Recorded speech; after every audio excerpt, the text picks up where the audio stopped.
Football. I think we have a new attendance record. 52,000 have wedged their way into the theater here. Chris Berman, Mel Kiper, Joe Theismann, Chris Mortensen. In dog years, we've done this 162 times now. We have many, many events that have happened even the night before. Will it be a portent of what is to come? We shall see. Well, as we like to say, our good friend Warren Zevon once sang in Werewolves of London, I saw a werewolf drinking a colada at Trader Vic. I don't think he was talking about the 2001 NFL draft, but we've had a trade involving Michael Vick, essentially. Yesterday afternoon, the San Diego Chargers and Atlanta Falcons swapped the #1 pick of the draft. In exchange, the Chargers move down and pick 5. They get a 3 this year, a 2 next year, and a kickoff return man extraordinaire, Tim Dwight. But the headline is, the Atlanta Falcons have an opportunity to select Michael Vick to play some quarterback, to play in the South. They know him full well from Virginia Tech. And Dan Reeves has done this once before. Chris Mortensen, how and when did this go down, and why did it go down? Well, I think really this process started 2 weeks ago when Dan Reeves brought Michael Vick to Atlanta. Dan Reeves did not go to the Indianapolis Scouting Combine. He brought Michael Vick in for a visit, not a workout. Just needed to eyeball him and liked what he saw, liked what he heard, and then they just waited. And as San Diego went through this process, I think John Butler, the general manager of the Chargers, never truly comfortable with Michael Vick. Otherwise, this deal never gets done. Needed an offer he can live with. Got it. The Falcons struck. And then as far as the contract goes, Harold Richardson, the general manager of the Falcons, talked to Vick's agents, Andre Colon and Mike Sullivan, and basically said, what are you looking for? They presented the same deal that they gave to San Diego. Vick's people did. And the Falcons says, we'll take it, even though it'll take 2 weeks to finalize. So basically, Taylor Smith, the owner, okays it. The money's done. 2 weeks, he'll probably sign the contract. And Dan Reeves, by the way, did call Chris Chandler yesterday, another part of the process, just to say, this is what we're doing, this is why we're doing it. Well, I think a lot of people in Atlanta are certainly energized. The team that 3 years ago went to the Super Bowl, and they're wondering where they're going in this day and age. But, Mel, when you trade away the rights to a quarterback at the top of the draft, I'm not asking why you would do it, but what might be a hang-up on Michael Vick? Is he not a 12-year star in this league once he gets the hang of it? Well, it's not a given, Chris. You look at Michael Vick, best athlete probably to ever play the quarterback position at any level. He's that gifted. He runs that 4.3, a 40-inch vertical jump. You see the arm strength and the law on those passes down the field. You see he's upright, needs to tweak those mechanics. No, wait, certainly. And Joe, I know what you're going to get into here, but I'm telling you, he needs a lot of work before he said, if he's so good, Joe, why did nobody outside of Atlanta try to trade up to get him? And why did San Diego pass on a franchise quarterback? Because I think right now he's a little too young. They've got a quarterback who can play for him right now in San Diego. They're fine. What, for how long? Hey, if they thought he was a franchise quarterback, Joe, that had taken him. I don't believe that. I still believe that this is the right choice. They have a greater need now to build on that franchise. I think Michael Vick has athletic ability that you can't teach. Throws the ball deep well. We saw it in the highlights. Moves around very well. Positions the ball well. Quick release. You look at the way the trend has gone in the National Football League. A lot of running quarterbacks.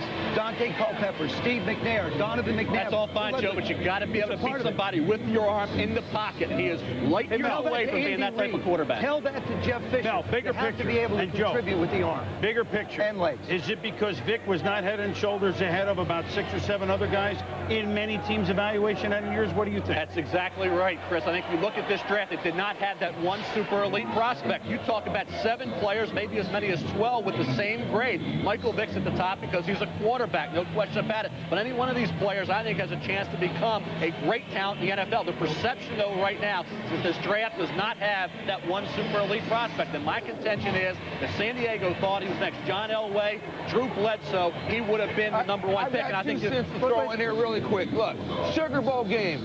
Michael Vick, freshman, Florida State in the Superdome. Everybody talked about there's like 30 NFL prospects on that Florida State roster. The best player on that field tonight was Michael Vick. the college level, Mort. And he definitely threw the ball better than Joe did at the Super Bowl, but that's at the Sugar Bowl. That's another. Anybody throw the ball better than I do. Listen, San Diego, there is a big question. Let's take it from San Diego's perspective for one moment.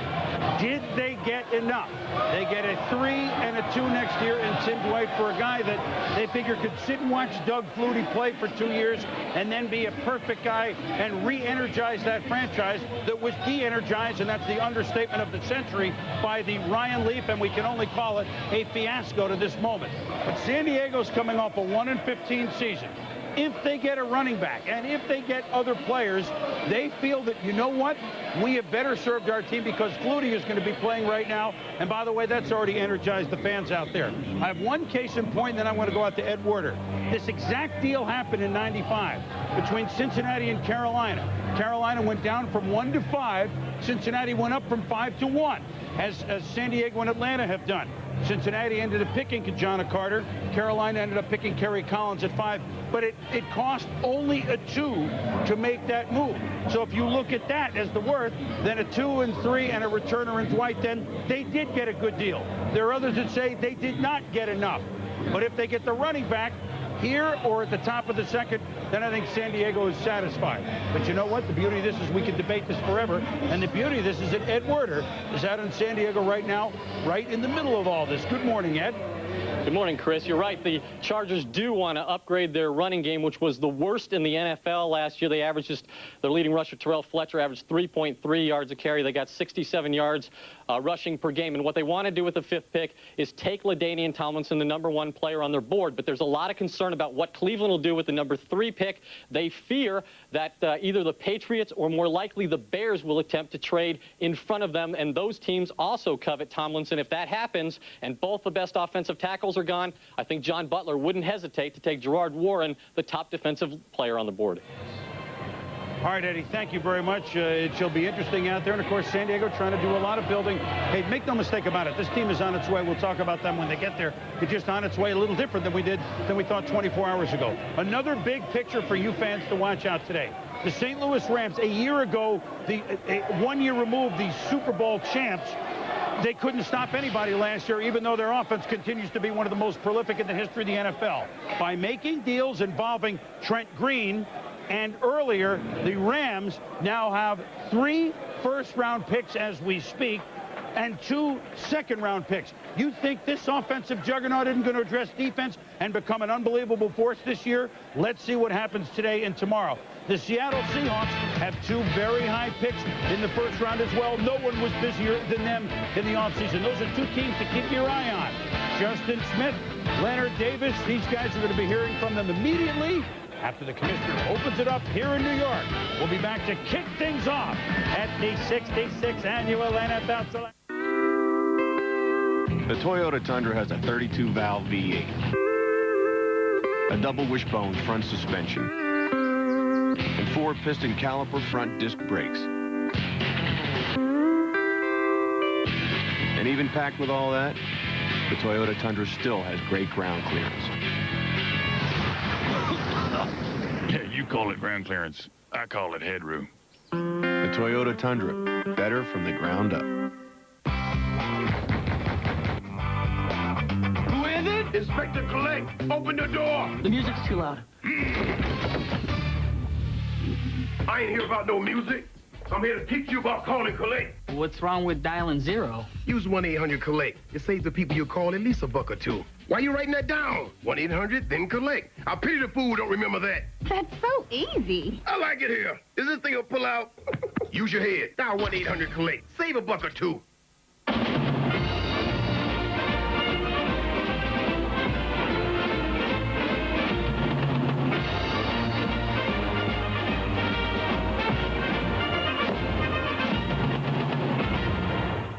The only thing zestier than eating a crunchy Taco Bell taco is eating 2 crunchy Taco Bell tacos. And right now you can double up on America's #1 taco for just 99 cents. 2 crunchy tacos for 99 cents. 1, 2, zeste. Get them at the Bell.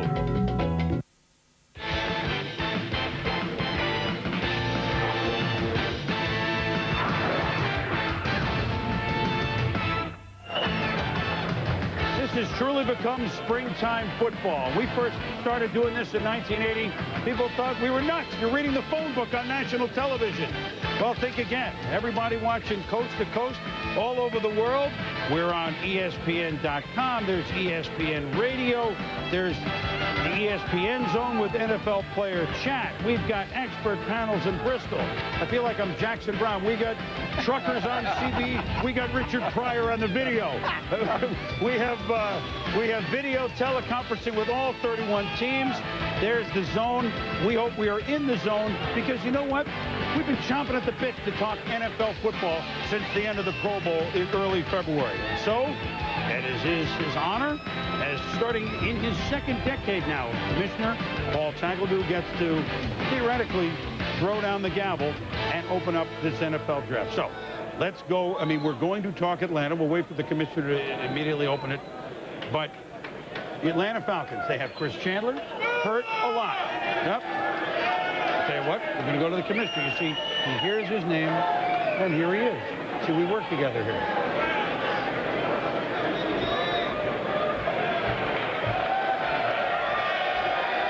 Good afternoon. Welcome to the 2001 NFL College Player Draft. We appreciate all you fans who have joined us here in New York today, as well as the millions around the nation watching on ESPN. We also extend our thanks to everyone involved in college and high school football for all you do for the great game of football. The Atlanta Falcons have the first pick in this 2001 NFL Draft, and the Falcons are now on the clock.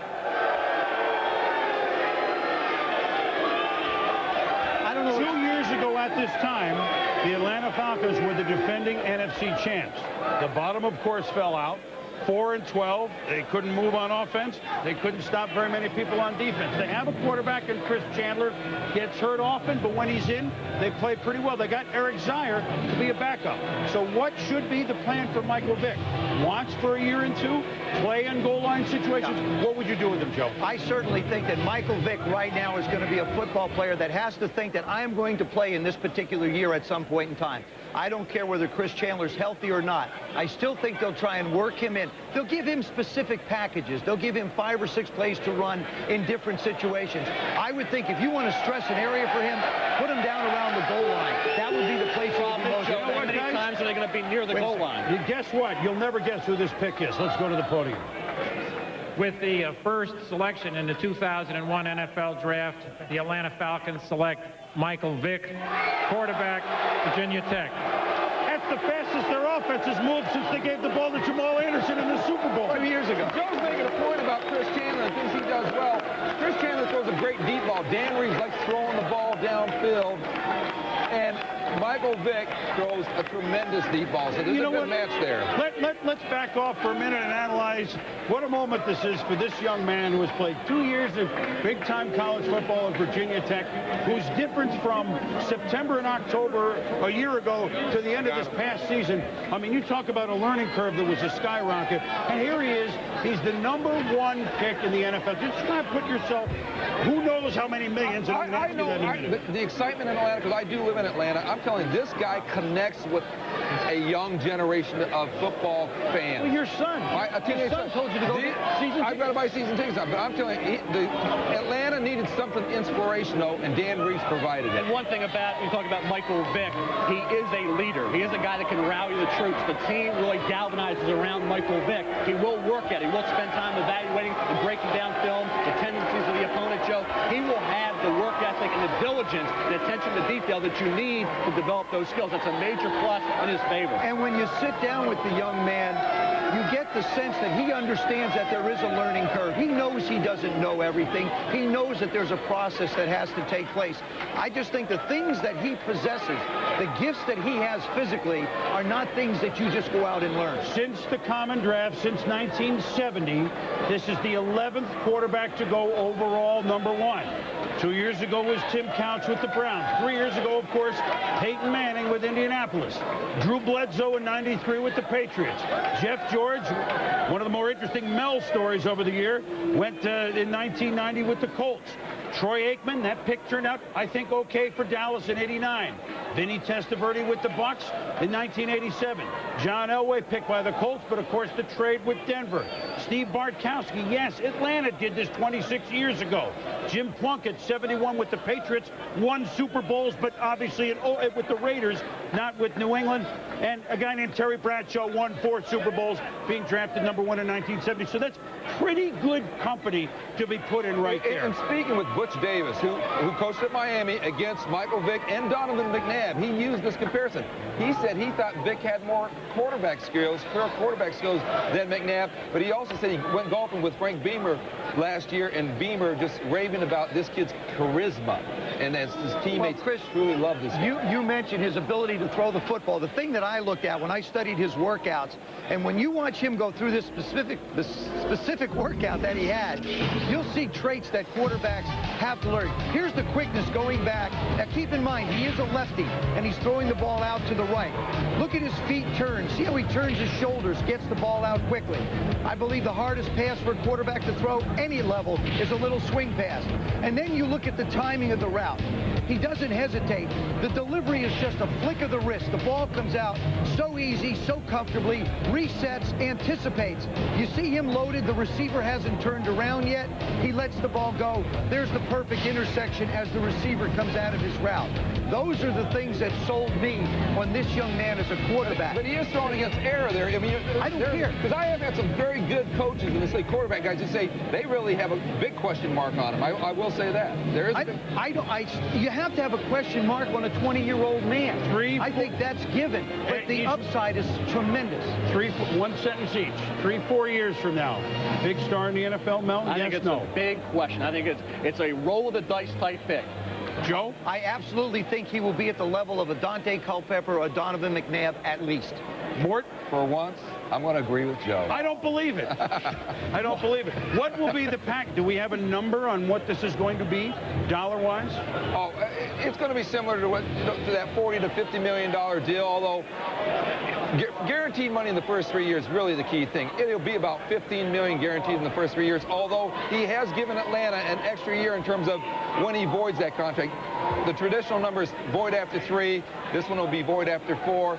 And there are always 2 contracts in one when you do these deals. 26 years ago, we mentioned Steve Bartkowski was a very good quarterback for Atlanta, #1 overall. The first ever pick of this franchise was 1966. A little history here. A lot of people don't follow the Falcons. Tommy Nobis. He was pretty darn good at middle linebacker. If Michael Vick can approach Nobis and Bartkowski, I think fans in Atlanta will be thrilled. I know Michael Vick is thrilled. Chris Fowler's thrilled that he's sitting with him. Hey, Chris. Well, Chris, this is not Michael Vick's first draft. He was the 30th round amateur draft selection of the Colorado Rockies back in June. Michael, I imagine this is just a tad more exciting for you. Is the heart rate still up?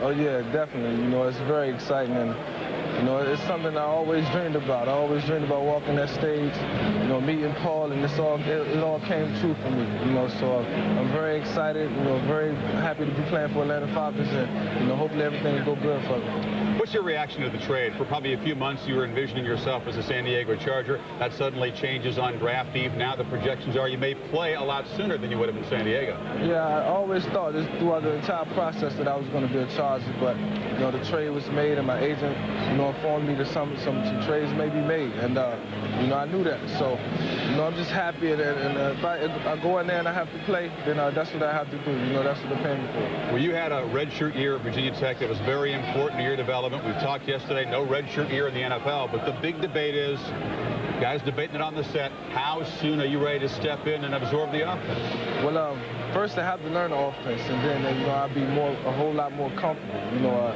when I'm out there playing. You know, it just gives you a better feeling being out there and gives you the feeling that you can make things happen. So, how much better equipped are you? You came to college, you were kind of puzzled by the complexity of the Hokies offense. You considered changing positions to wide receiver at one point because you were frustrated. Are you much better equipped now to pick up an offense? I think now I know a lot more about the game, you know, so I think I'm ready to take on the challenge, and I don't think learning another offense will be a problem for me. You don't have a lot on your resume for a #1 pick. You've played maybe a handful of games against top-quality college competition, but have you ever reflected on how much money you made and how much your stock raised? One game against Florida State in that Sugarbowl? One game, you know, and my stock flew through the roof, you know, and you know, it was just Lord's blessing, you know, and I have to thank him, you know, for all of this, you know. Michael, congratulations, best of luck in Atlanta. Very happy guy, Chris, very relieved guy too. Hi, Chris and Michael. Congratulations. I mean, #1 pick in the draft. I mean, let's make this human for a minute. What a great moment, whether it's San Diego, whether it's Atlanta, or whether it's the Hartford Rams, which we almost had. At any rate, let's go up close to Hartford to our studios in Bristol. Mike Tirico and a bunch of wise men. Is that not right, Mike? That's true, Chris. As we wait with Arizona on the clock, we're joined by Mike Golick and Hank Goldberg, Sean Salisbury. I want to start with Ron Jaworski on the Michael Vick pick. Joe Theismann weighed in as another quarterback who's watched Michael Vick 20-1, just 21 games as a starter. What are your thoughts? Well, he's a tremendous athlete. That's obvious when you watch him on television. I had an opportunity to study game tapes and how he reads defense, how he throws in time with his receivers, and he's light years away from being a polished NFL quarterback. He's only thrown 313 passes in his Virginia Tech career. That means he has a long way to go. Now, when I project a guy to the NFL, first, I want to see him make plays in the pocket. That's where you win championships. Once you make plays in the pocket, your running skills become secondary. Yes, he can run, but he's got to make plays in time with his wide receivers. And also in college, in the offense he ran, he only had to look at half the field. They simpled it down for him a little bit. He read a safety in a corner, went to one side of the field. If he didn't like his options, he ran pretty quick, something that he's going to have to again, the hardest thing, you quarterbacks would know, the hardest thing an NFL quarterback has to learn is patience in the pocket. He's a great athlete who's going to have to learn that. And, guys, we all agree with Chris Chandler being a little bit injury-prone, that Michael Vick's more than likely going to have to play sooner than he's expected. Can he do it? You looked him in the eye, you sat down and talked to him for a while. You know, he told me that he said he didn't feel he was ready to play, that he wanted that cushion. But you know what? At $15 million to sign and going to the Atlanta Falcons, that was when he expected to go to the Chargers, that he's going to have to play. And here's what, though. This offense, let's give this kid a chance now. Jack Burns brings a little bit of the Washington Redskins, a little bit of the Vikings. They'll move him, little misdirection, throw the ball down the field. I'm just questioning one thing. We got to see how mentally and emotionally tough he is, because he hasn't played that many games when things are going bad early on, because Atlanta is not a very good football team right now. Go ahead, did Boomer say wise men or wise guys? Because I got the wise guy take on this, and that is attendance in Atlanta has been abysmal. How does this play into the equation? How tempted are they going to be to put him into the brink, you know, and help draw people? Well, you know, he'll draw people. He's an exciting football player, and I play with perhaps the greatest running quarterback of all time, Randall Cunningham. Now, Randall Cunningham could run, but the problem is he uses his legs too often. Exactly. And that's the problem you have with a running quarterback. Run second, play quarterback first. One thing we know about Michael Vick, he is a hard worker, and that will start immediately in Atlanta. Back to Chris in New York. Hold on a second, bro. Hold on. All right, we are, thank you, fellas. Wise men, at least men, right? We'll get back up there. Arizona is on the clock with the 2nd overall pick. There were lots of thoughts that they might trade. They have made a trade, which we will tell you in a moment, they have traded Aeneas Williams. This just did get done. Okay, Aeneas Williams is going to St. Louis, but we'll get to that in a minute. We suspect tackle Leonard Davis, Texas. Let's see. With the second selection in the 2001 NFL Draft, the Arizona Cardinals select Leonard Davis, tackle from the University of Texas. And congratulate, let's explain the thinking behind this, even though the new coach, Dave McGinnis, is a defensive player. And congratulations to Leonard Davis. Look, the most important thing in my mind for Arizona, who gave us a brief glimpse a few years ago. They were a playoff team. They upset Dallas. They played okay at Minnesota. And then they remembered they were the Cardinals. And then they became an abysmal team again, frankly, and fell toward the bottom of the division, 3-13 last year. But if they can stockpile an offensive line, which has Shelton on it, which has got big aircraft carriers, they have nice receivers. If Thomas Jones runs, if they have a big line to get Jake Plummer going again, the team gets an identity and the team moves up. Like it or not? That is, I like it, but that's what they're thinking. I like it, but it has nothing to do with the success of the Arizona Cardinals. Everything revolves around Jake Plummer's ability to make the right kind of decisions. He's 2-to-1 interceptions to touchdown passes in his career in the National Football League. It isn't because he didn't have guys up front blocking for him. It isn't because the system was so difficult. He's struggled with the decision process. Certainly, this move allows them. Think about it. They can move L.J. Shelton down to guard. That's all fine, Joe. You talk about a big offensive line, but I think the whole thing still revolves around You don't even think he's the best old lineman. No, I think Kenyatta Walker is the best offensive lineman. You said it all revolves around Jake Plummer. Don't you think this is to try to jumpstart the career of Thomas Jones as well? they're going to have to outscore people, Joe. That defensive line is really suspect. Aeneas Williams moves on. How are they going to stop anybody? But Gerard Warren is a better football player. He's sitting there, too. Let's take a look at him. 6'6", 370. Does he play like 370 or does he play like 320? And you know the kind of question I'm asking. Go find Jonathan Ogden. I mean, that's basically everybody. He's not Jonathan Ogden. I'm not saying him. I'm talking about size. You take a look at his size here. He sets up. He just dominates. If he can't get in front of people, it's just going to take so long for people to go around him. And he certainly can open huge holes. I mean, he's a massive man. And that's part of, I think, to me, that's a big attraction. Joe, the game that Roy did it was the job he did against Justin Smith. And that's all great. And I think you look at Leonard Davis, and I think the instincts as a pro-style pass blocker need to be developed. If he moves inside, he gets his hands on you, he can maul you. He can certainly assist that running game. But he's got a long way to go in pass protection, Joe, from an instinctive standpoint, former defensive lineman. Let me add something here. Dave McGinnis, and you hit on something. I spoke with Dave McGinnis, and he was telling me why it would probably be Leonard Davis, which is their defense does have a lot of holes. Their offense, he really feels, is close. It has a chance, if it comes together, to be he hopes, a dominating offense.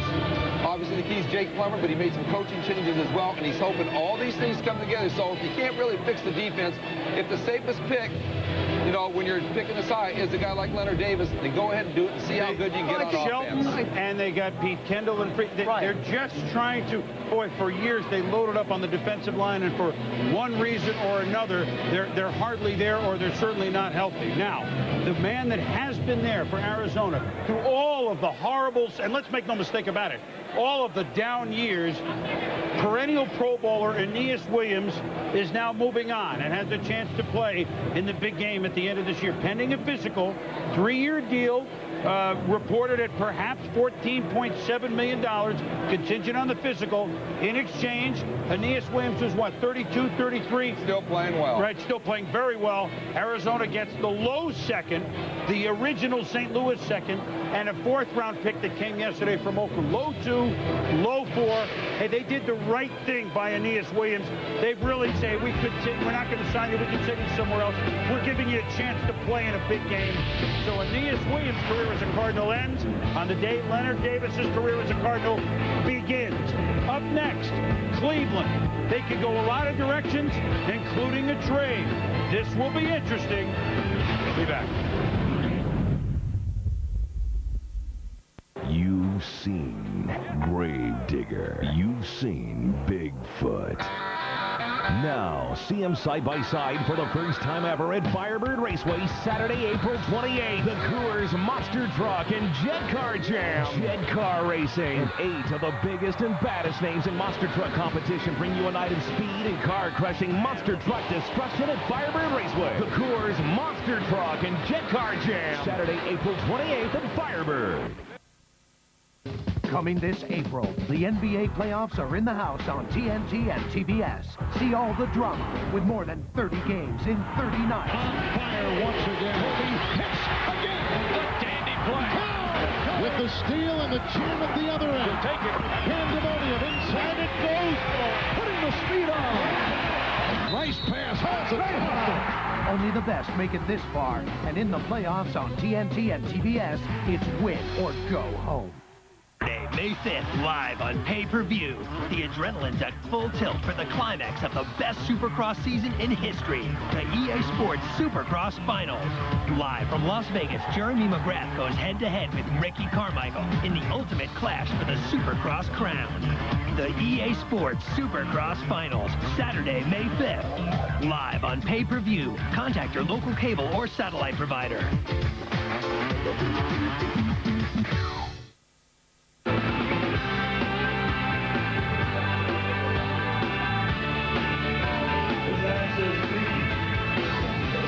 Welcome back to New York. The Cleveland Browns, in their 3rd year of existence, well, this Cleveland Browns, they're on the clock. They got 9 minutes to go. There's a lot of things we're going to discuss here, including getting with a lot of players.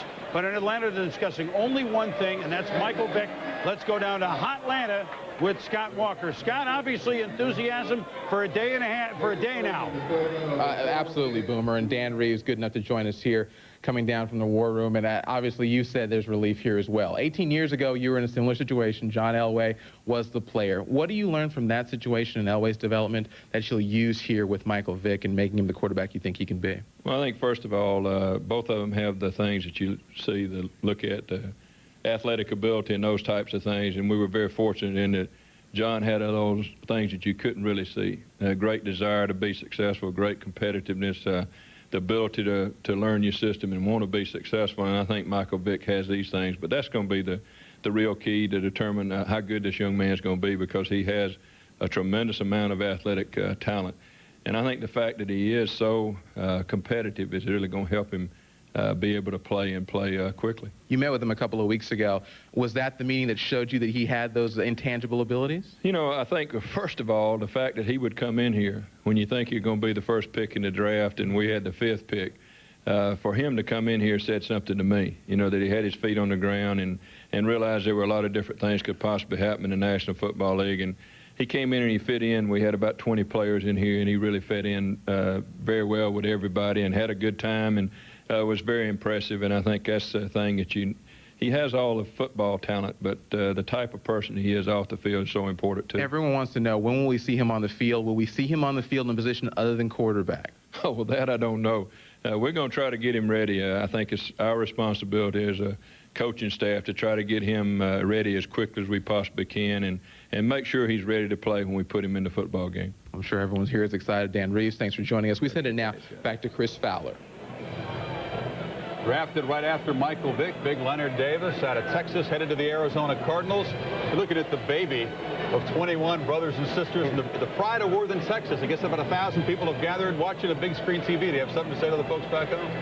I just want to say, you know, thanks for all the support, and, you know, I really appreciate it, and, you know, growing up with people and having the relationships, and I just want to thank them all for that.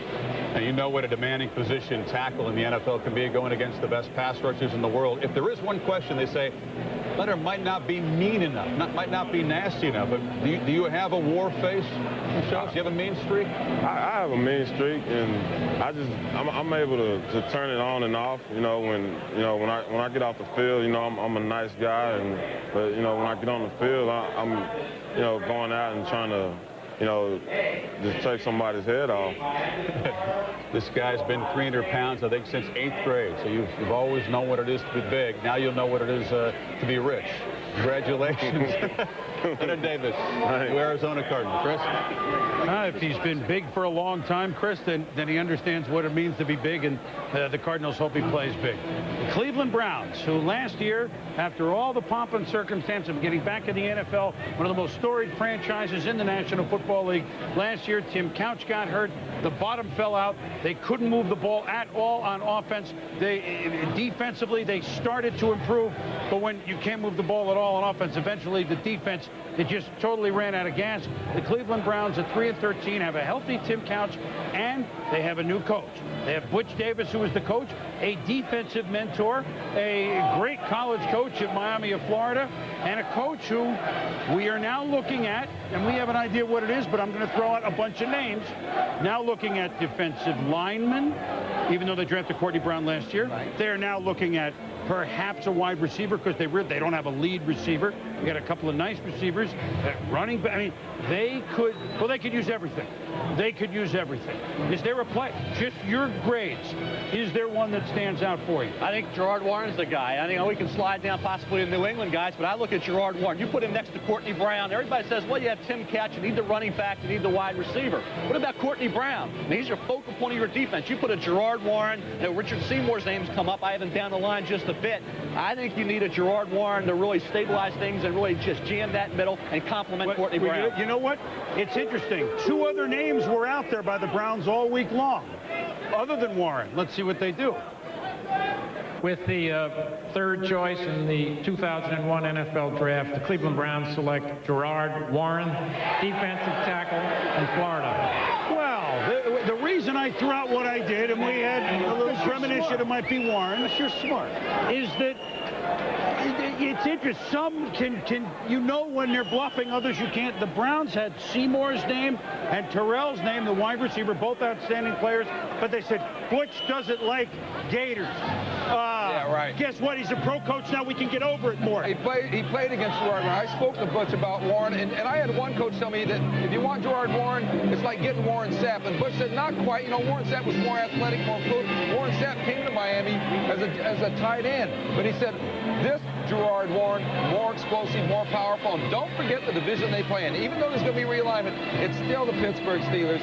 You're still going to play smash-mouth football with some of these teams, and you need a big, stout, big guy, 327 pounds. We have to also take a look. What did they do in free agency? I think we're sitting here talking about the draft, but how do you help your football team? They bring in a Mark Smith. Okay, he was a good, solid player in Arizona when they got him to show up. I mean, he just had to come and show up. Dwayne Rudd, you bring in as a linebacker. You added Ross Verba to the offensive line. All of a sudden, this team starts to take some shape.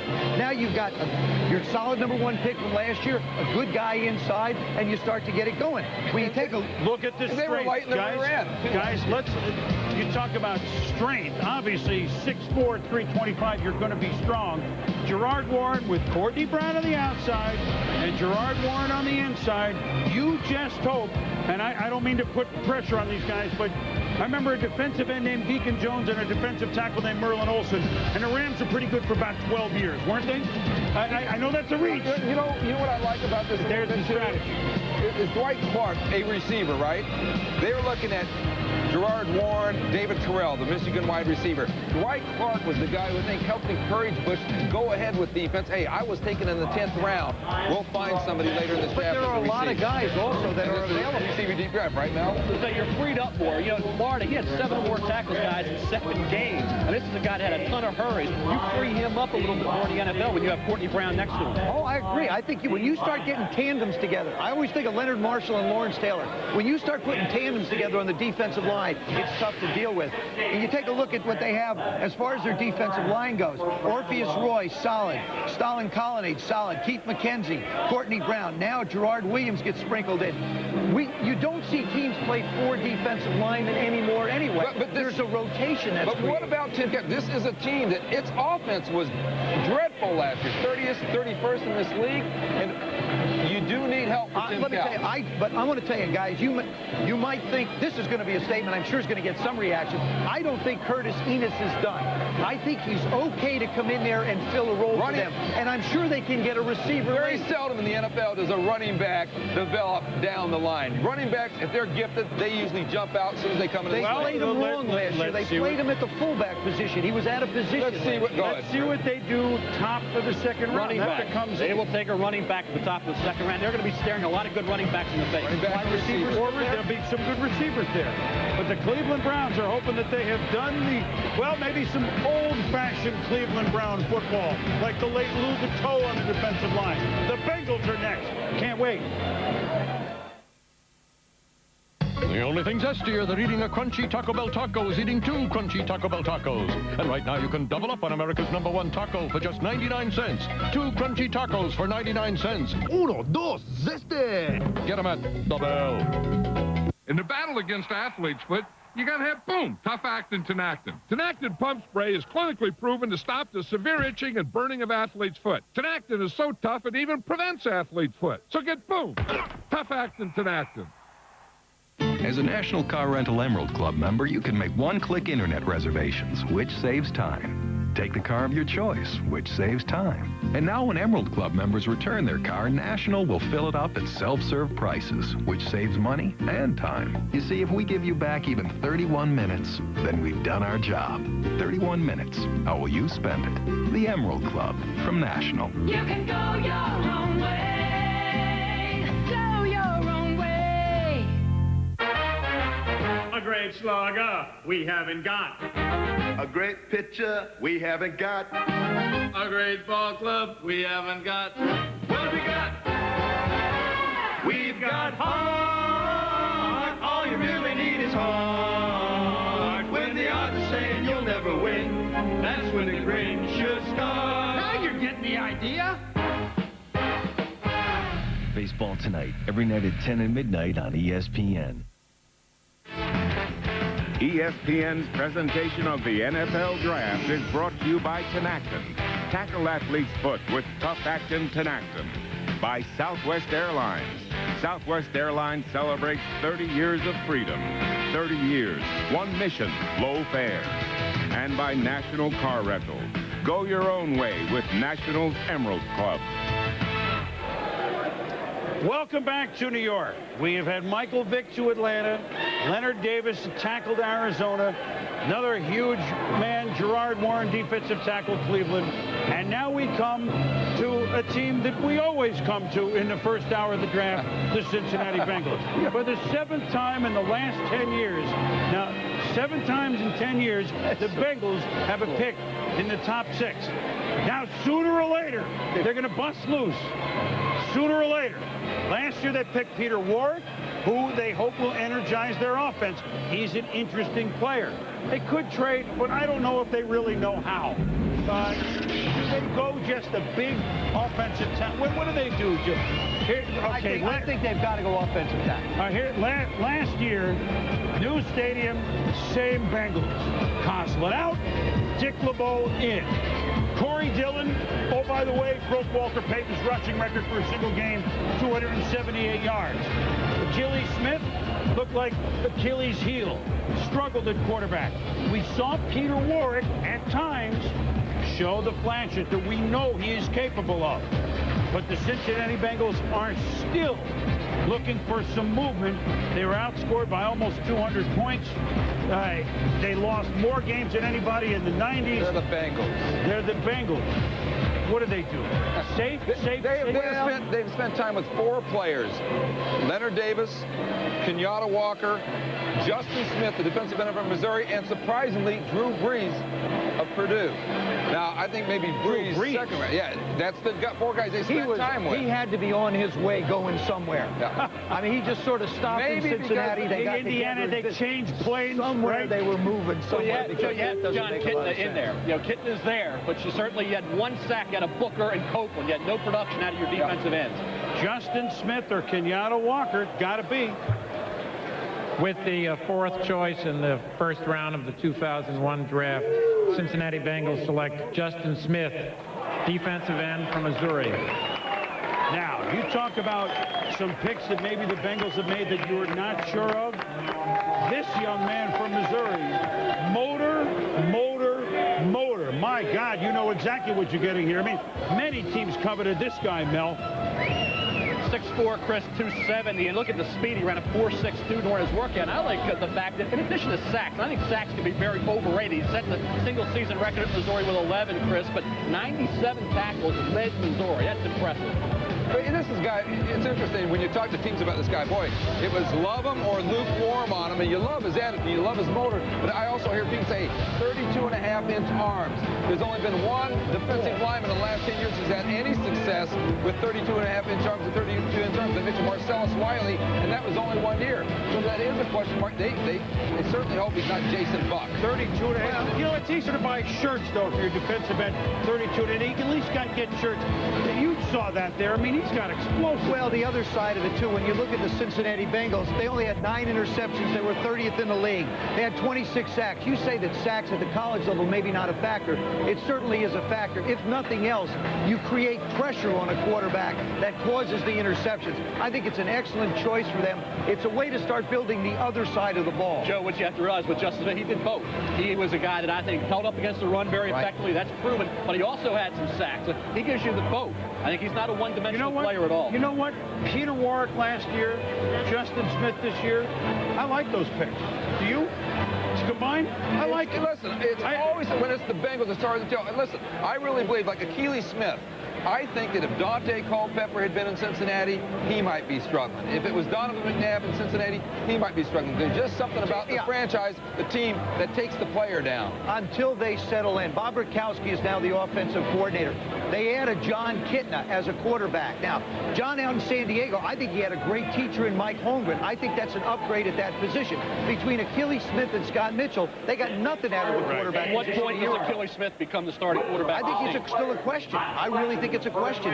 You're looking at Justin Smith. That's the first time a player from Missouri's gone in the first round in over a decade. 1987. Remember the big tackle, John? 100 pounds of clay was the pick there. And now, when that card went up, and when Cleveland did what they did, the happiest folks in the first round are now the San Diego Chargers. They gambled and won. They fought the law, and the law did not win. They will get a chance to draft LaDainian Tomlinson, running back. And John Butler is the new general manager. Mike Riley, the holdover coach. San Diego has a new quarterback. We're in the war room. There's John, and he has to be thrilled.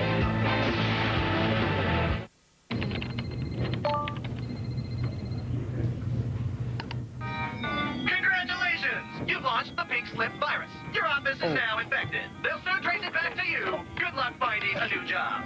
Congratulations! Congratulations! Want to get away?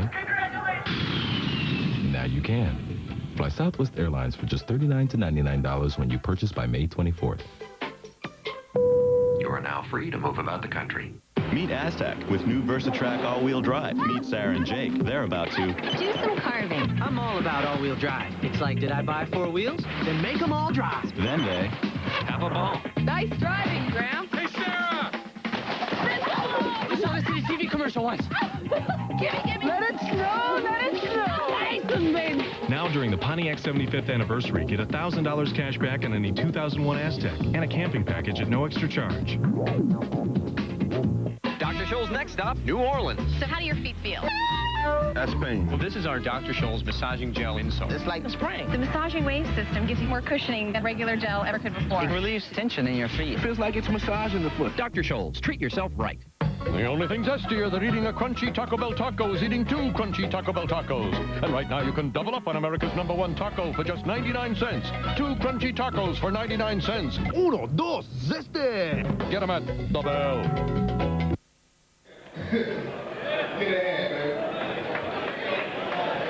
We are back in New York. San Diego's on the clock, and they are just thrilled that the Cleveland Browns, for one, did not pick a running back, LaDainian Tomlinson, who we expect to be San Diego's pick. But with our first of many Tinactin video conferences, we bring in the new coach of the Cleveland Browns, Butch Davis. So you see, Butch, not only are you welcome to the NFL as a head coach, you're the first on one of these video conferences. And I welcome to the NFL, and I know you don't expect to be drafted up here that long.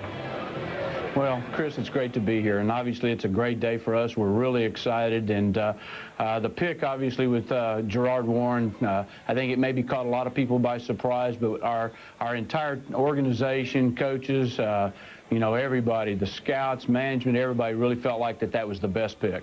Well, you saw him up close in college for a long time. What stood out more than anything else about Warren to you?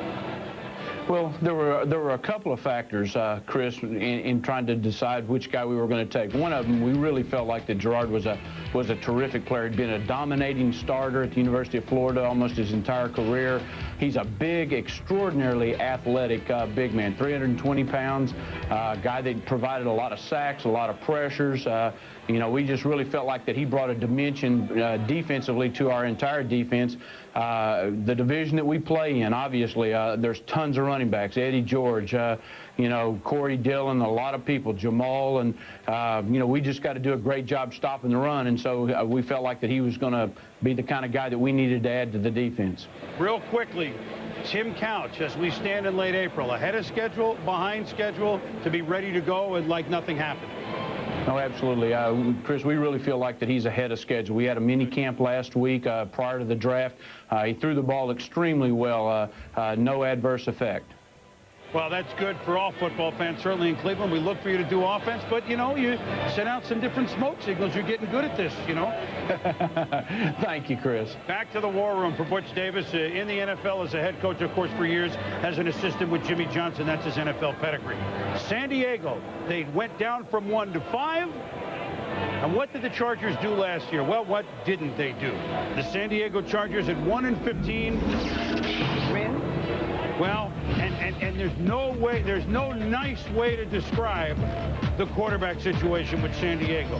Ryan Leaf, the second pick overall a few years ago behind Peyton Manning, couldn't stay on his feet, couldn't keep the ball in his hands. They tried Harbaugh, they tried Moses Moreno. It was offense, it was horrible. And they just wanted one win. And they finally got it against the Chiefs. Ironically, off the foot of John Carney, Sheila McCray. Good night, everybody. but Carney won't even be their kicker next year. They've gone with Richie. The San Diego Chargers, though, have done a makeover. John Butler is the new general manager. Mike Riley is still the head coach, but Norv Turner, offensive guru, worked with Butch Davis under Jimmy, of course. He is the new offensive coordinator. So a new feel, and a guy named Doug Flutie at quarterback. Ed Werder, it's hard to get a crowd and a city excited about a 1-15 team. But yet I think now, okay, they traded Vic, they get Tomlinson and all these other moves. They're selling tickets out there at 1-15, aren't they?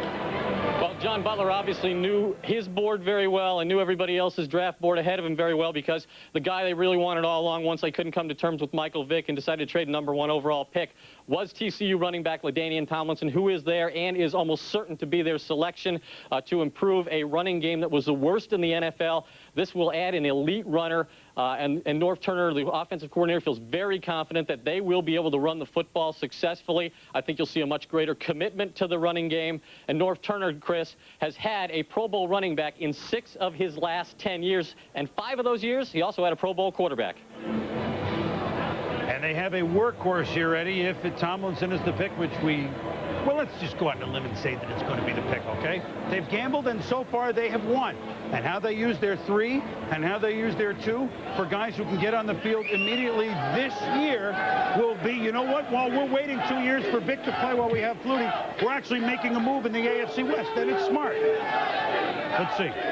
With the 5th pick in the first round of the 2001 draft, the San Diego Chargers select LaDainian Tomlinson, running back from TCU. Chris, two weeks ago I had a conversation with John Butler, and he openly fantasized about his true wishes for this draft, which was he'd love to make a trade, get the number 2 or 3, and end up with LaDainian Tomlinson. He said, Mort, as much as I love Jim Kelly and what he did for the Buffalo Bills, I still think Thurman Thomas was really the guy that drove us. Well, he may have just drafted Thurman. Over 5,000 yards rushing in his career. You look at the way he runs the football. Now, you might say, well, he played in an offense where they pitch the ball a lot. You can see there that he also runs out of the eye. There's the pitch. Now, look at the speed and the power running through tackles. There's the eye. There he is hitting the hole. Again, great balance. You have to remember who his offensive coordinator is going to be. Norv Turner knows how to get the most out of a running back. He also has a quarterback who will be extremely effective in play-action styles of plays. So you got Doug Flutie's ability to move around. You've got LaDainian now to be able to pound a little bit. You can still find a running back somewhere, or excuse me, a wide receiver somewhere in this draft. So I think they're putting the pieces together that they want. Well, Tomlinson as a pro. I mean, my goodness, you talk about a workhorse, Mel? Oh, I'll tell you, Chris, he carried the ball 49 times in one game last year, 36 times in one game as a junior. Certainly the productivity's there. Now, he did it against some bad defenses. There's no question about that. You also rightly saw the option incorporating that offense. Remember, Rashawn Salam, option back. He struggled, guys, and I think what really did it for Tomlinson was the fact that he went to the Senior Bowl, and on that Tuesday practice in Mobile, Mort, he put on a show. The first, the vision, then the combine with that 4.44 and that 40 vertical. I think he did everything right since the end of the season to become the 5th pick overall. And from the end of the season to now, hey, listen, there's a lot of debate. Is it Tomlinson? Is it Deuce McAllister? Is it Michael Bennett? I still like Deuce. I know, but since that Senior Bowl, though, Tomlinson separated from the pack, most of the pack, and this is a guy that basically has loyal and ran 4.4. Let me just say something. We saw him hold up #1 down there. Wore #5 in college. He's gone with the 5th overall pick in the first round. So already there's a good omen, San Diego. The last time San Diego had the 5th overall pick in the first round, 1990, Junior Seau, who conveniently wears number 55. So 5 is the low number of Charger wins next year. They're going to go 7-9 with Flutie and Tomlinson. They've got a pretty good defense. If they'd only bring back those great uniforms. I know you can't do it this year. Bring back those AFL Lightning Bolt uniforms, then you got everything. When we come back, the P-Men, New England on the clock.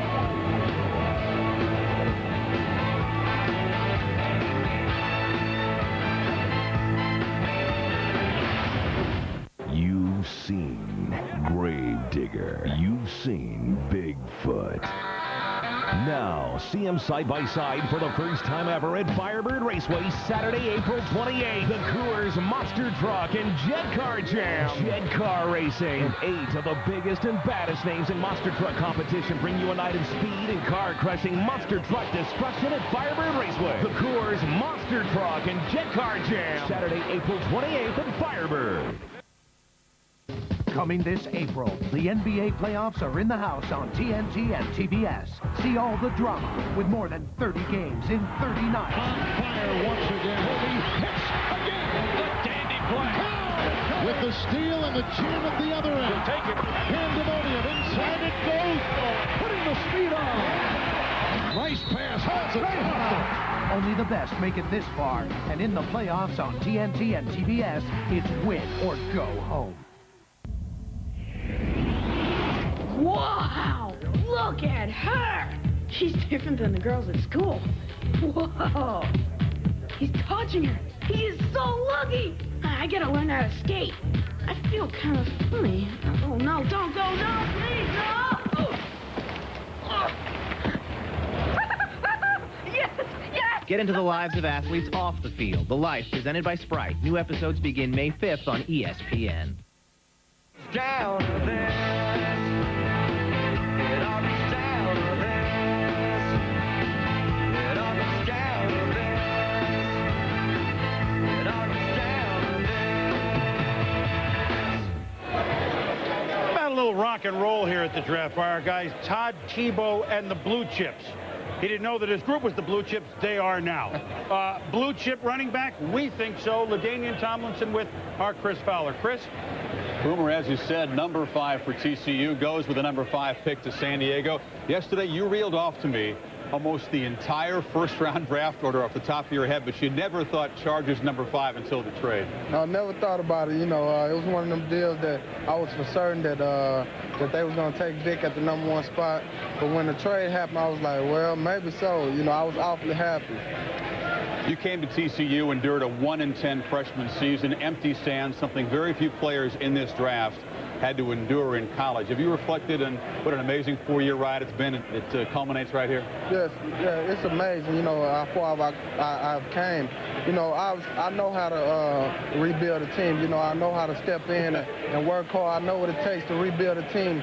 So, you know, I'm just looking in, going in, contributing, and playing at San Diego. I'm so happy right now. It's unbelievable. You've been through a 1-10 season. The Chargers also won 1 game, and I know you have kind of a secret plan. You're a very goal-oriented guy. You came to TCU with a plan for college and almost followed it to the letter. Right. The NFL, your plan does involve the playoffs and perhaps playing a game in Hawaii at the end of that, but it's going to be tough. You know you're part of a rebuilding program. Right. In a way, it's starting over what you went through at TCU. Right. You know, I enjoy that. I love to have a chance to be on a team that's rebuilding. You know, I've dealt with it my whole career at TCU, and there's nothing different here. You know, I know what it takes, like I said, and I'm looking forward to the challenge.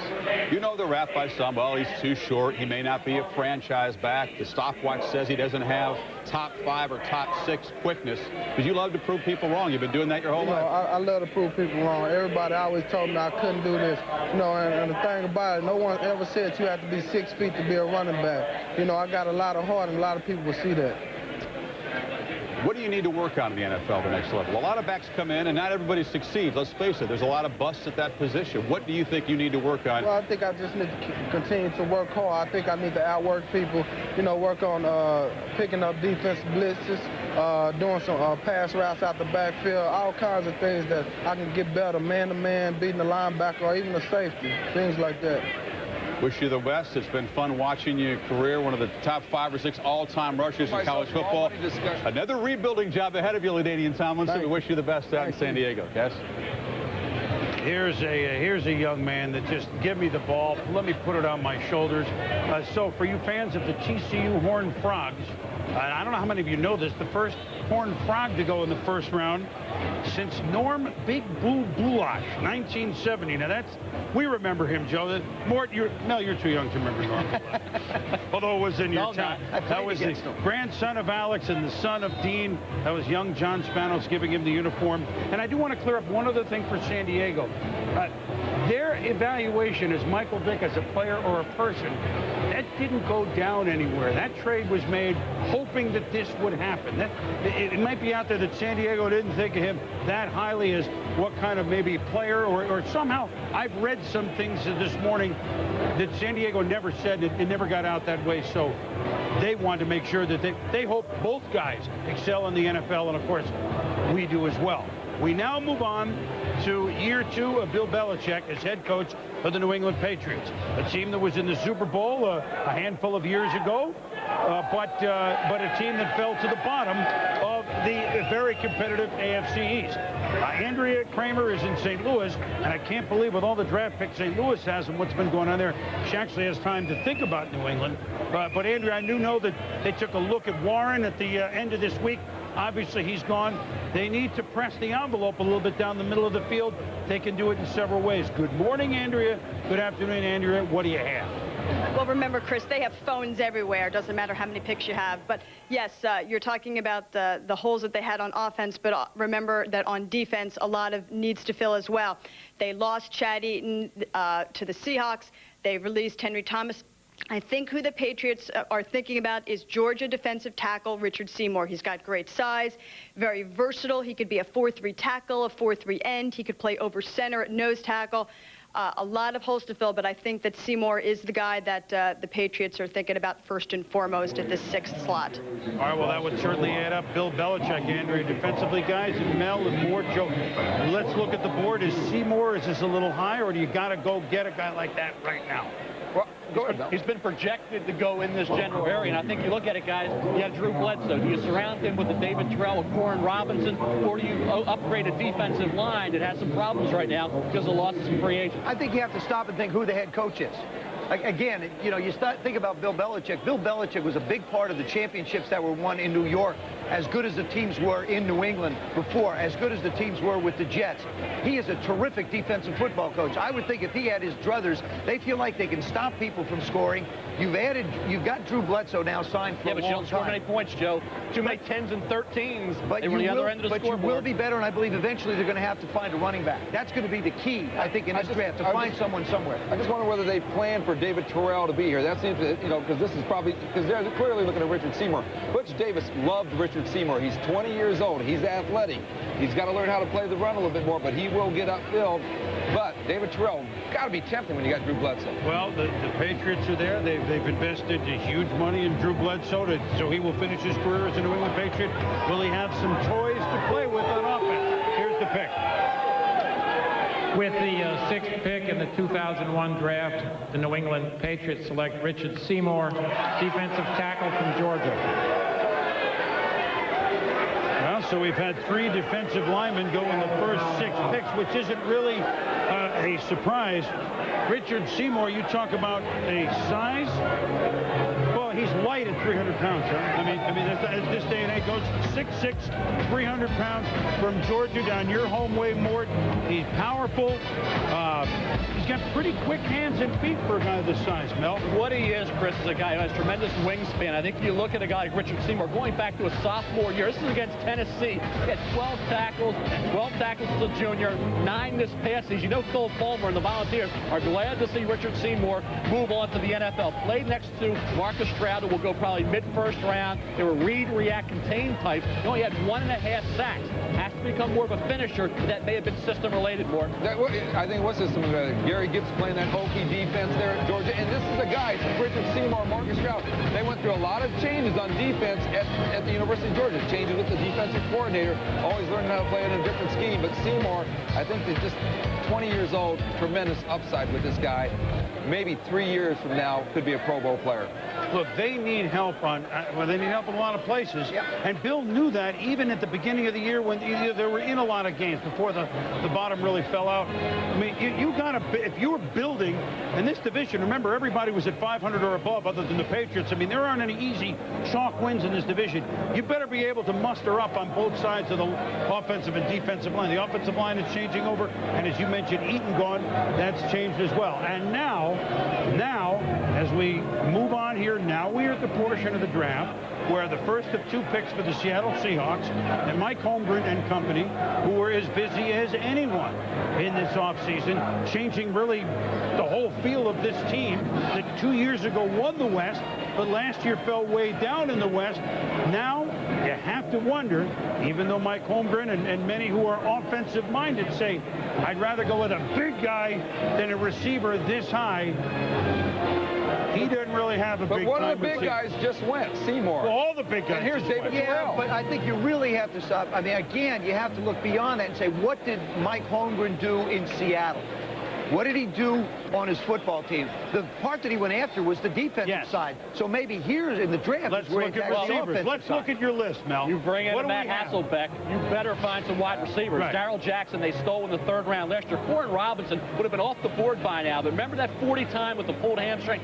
Nobody has an accurate 40 when a 3rd-year sophomore who's just 20 years of age. Rod Gardner, I think, is a very safe pick, a big physical receiver like a Mike Holmgren is looking for. So is David Terrell at 6'3", 213. So the receivers that Mike Holmgren likes and prefers are there now. But remember Terrell, the stress fracture, then the injury question had subsided, Boomer. But I think the questions about those 2 underclassmen are the reasons they're still on the board right now. Mike Holmgren and Brett Favre, where did they go almost all the time? Sterling Sharp, tough, big guy across the middle of the field. Weren't necessarily home runs, although Sterling certainly hit many. A big receiver. Terrell and Robinson fit. I'm going to guess it's going to be David Terrell, but we have Mike and the Wise Men, or at least Mike and the Men, up in Bristol. Just a guess, I'm sure, Chris. Thanks. You know, when you talk wide receivers, since '96, in the first round, 20 receivers have been taken. They average 4 touchdowns and only 37 catches. So we're not talking about usually guys who come in with big-time Pro Bowl-type production. No question about it. And for me, if I'm evaluating a wide receiver, I'm looking for a guy when the ball's in the air. I want to see how tough he is when the ball's in the air. It's his or nobody else's ball. Now, I know there's speed, but if a guy can run the 40 and 4.3 but can't catch a cold, I don't want him. I want that guy that week in and week out I look on tape. He gets open, he runs after the catch, and it doesn't matter who you put on him, he can beat a defense. I want that guy who's hungry for the football. Let me ask you quarterbacks a question, or you too, Mike. But really, with the West Coast offenses today, how does that change the perception of what you're looking for in a wide receiver? No question. If you run the West Coast offense, you have to be able to run after the catch. First, you have to have the good hands and a quarterback that gets the ball in the right location. Then you have to be able to run. That's why the Gardners, the Terrells, the guys that are the big, strong guys, a la our colleague Sterling Sharp, catch the ball, knock people down, and run. But this is the most difficult position in the National Football League to evaluate these guys coming out of college because of the adjustments you have to make once the ball is snapped. So if you're going Holmgren and the type of receiver he likes, it is Gardner, it is Terrell, because they're big guys over the middle. But Corin Robinson and Terrell both average around 17 yards per catch. But Corin Robinson does it a lot of times on the short passes, and he uses his moves, gets the yards after the catch, what you were talking about, John. You can go short to him, he'll get you the yards. Terrell is down the field a little. And a home run hitter after he catches that ball. And remember this in Corin Robinson, a young guy with a lot of upside, a lot of potential. He's my favorite, but and Jaws, you hit it perfectly. Trying to judge these guys comes down to this. Mentally tough. Can they beat press coverage? Because the corners are getting bigger every year. Guys, just give me one quick thought. Seattle's pick here, obviously. Who's the best fit, with Seattle? Corin Robinson, for me, I think he's the best receiver on the board. I think they're going defense. I'm going to go away from the wide receivers. I think they're going defense. I think they cut both their starting wide receivers. I go Corin Robinson, yards after the catch. 28% of the top 25 receivers in the last 5 years were first-round picks. That's all. Not much. Let's go back to Chris. Boomer. All right, Mike and guys, I made my guess. We'll see. Oakland at 12-4, Denver at 11-5 atop the division, which a year ago, once removed, was won by the Seahawks. The Seahawks fell back, and Mike Holmgren has been coach of the year. San Francisco. Well, there's a trade with the 49ers, who will go defense. Let's just, while this is up there, because it's a little high to pick a receiver. While this is just take a good look. Let's go back to that for one more minute. Here are the moves that Seattle made. Joe mentioned Matt Hasselbeck. He's going to be the starting quarterback from Green Bay. Let's go back and see Chad Eaton, John Randall, the perennial Pro Bowler, on the defensive line. Marcus Robertson is going to play safety for the Seahawks. Levon Kirkland is going to play linebacker for the Seahawks. So these are moves that he made on defense, and now he's going to get, I guess, an extra pick as soon as we get details of the trade between the 49ers, who we feel want Andre Carter. Right. That's why they would move ahead of Chicago, and therefore we'll see what Seattle gets in return for moving down just 2 spots. Andrea, what happened? Well, Chris, there was so much talk about Bill Walsh wanting to wheel and deal. Remember, he already got more picks later in the round, but he wanted to make this move to Seattle because he wanted one guy, and you've been talking about him, Andre Carter. When I spoke to Steve Mariucci last night, and we know how effusive Mooch can be, he said, I love Andre Carter. Remember, Mariucci recruited Carter to Cal when he was there. He loves his size, the wingspan. He's an edge player. This is completely an area of need for them, defensive line, getting production from the defensive end. So they made the move up to get Andre Carter from Cal. Back to you, Chris. All right, Andrea, and you pointed out he never played for Mooch, but he recruited him, and then that was the year Mooch moved on to San Francisco. And there's pretty good heritage here as well, which we'll explain in a moment. With the 7th pick in the 2001 draft, acquired by trade from Seattle, the San Francisco 49ers select Andre Carter, defensive end from California. First of all, they don't have to pay moving expenses. I mean, that's the most important thing. You just some mileage, drive across the bridge from Cal to $2 for some gas, down to 49. Don't even fill your tank up. Here's a quarter tank. Look, they drafted almost everyone defense last year, but an Andre Carter, Andrea Porter, Mooch was in the home recruiting him, and I want to put, this is the son of one of the best, one of the best all-time nose tackles to ever play in the NFL, and that's Reuben Carter.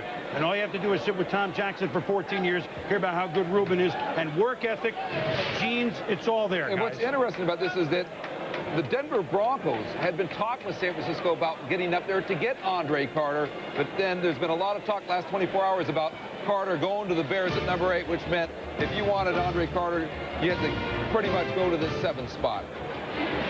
Now, he's at 250, Mel, not, prototypical for weight, correct? Well, you're talking about the 250 to 265 area, Chris. I think you look at Rob Burnett and Michael McCrary in Baltimore, and you see the success that they've had at a similar weight. You look at the productivity over 4 years of Andre Carter.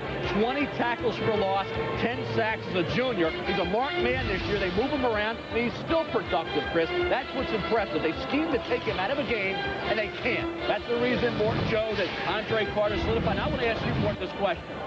Teams, I think, allowed too much information to go out too early. Everybody knew Chicago was eyeing Tomlinson and Carter. San Francisco knew it. They trade up one spot ahead of Chicago. They get Andre Carter. I think Mark Hatley of the Bears like 3 or 4 guys. Listen, and David Terrell's there, but this morning, Deuce McAllister was getting very strong with the Chicago Bears. But who was their main option, though, Mort? Well, Andre Carter quit it, but I think Hatley never had a conviction on just one guy when I spoke with him last night. See, I agree with Mort here, Mel. People don't give it, again, twice. Team it up on me, Joe. In the same hour. Chris, you got to help me, pal. The thing is it isn't too much information.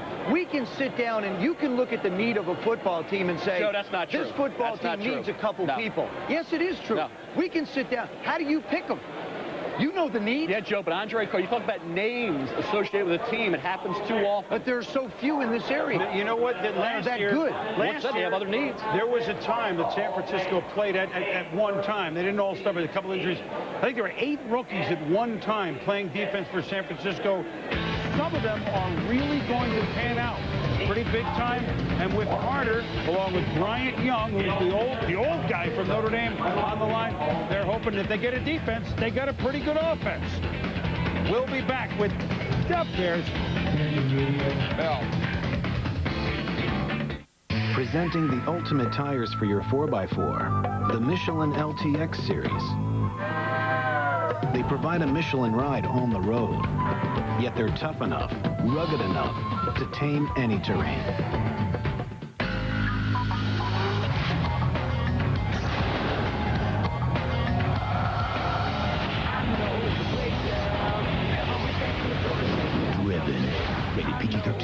starts this Friday. The Germans are known for their meticulous approach to engineering, for their uncompromising attitude about performance. So why is it that the winner of a coveted German New Car Award isn't German?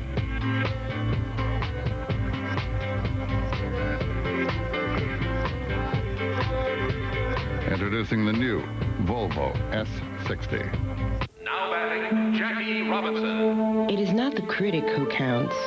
The credit belongs to the man who is actually in the arena, whose face is marred by dust, sweat, and blood, who at best knows the triumph of high achievement, and who at worst, if he fails, fails while daring greatly, so that he shall never be with those timid souls who know neither victory or defeat.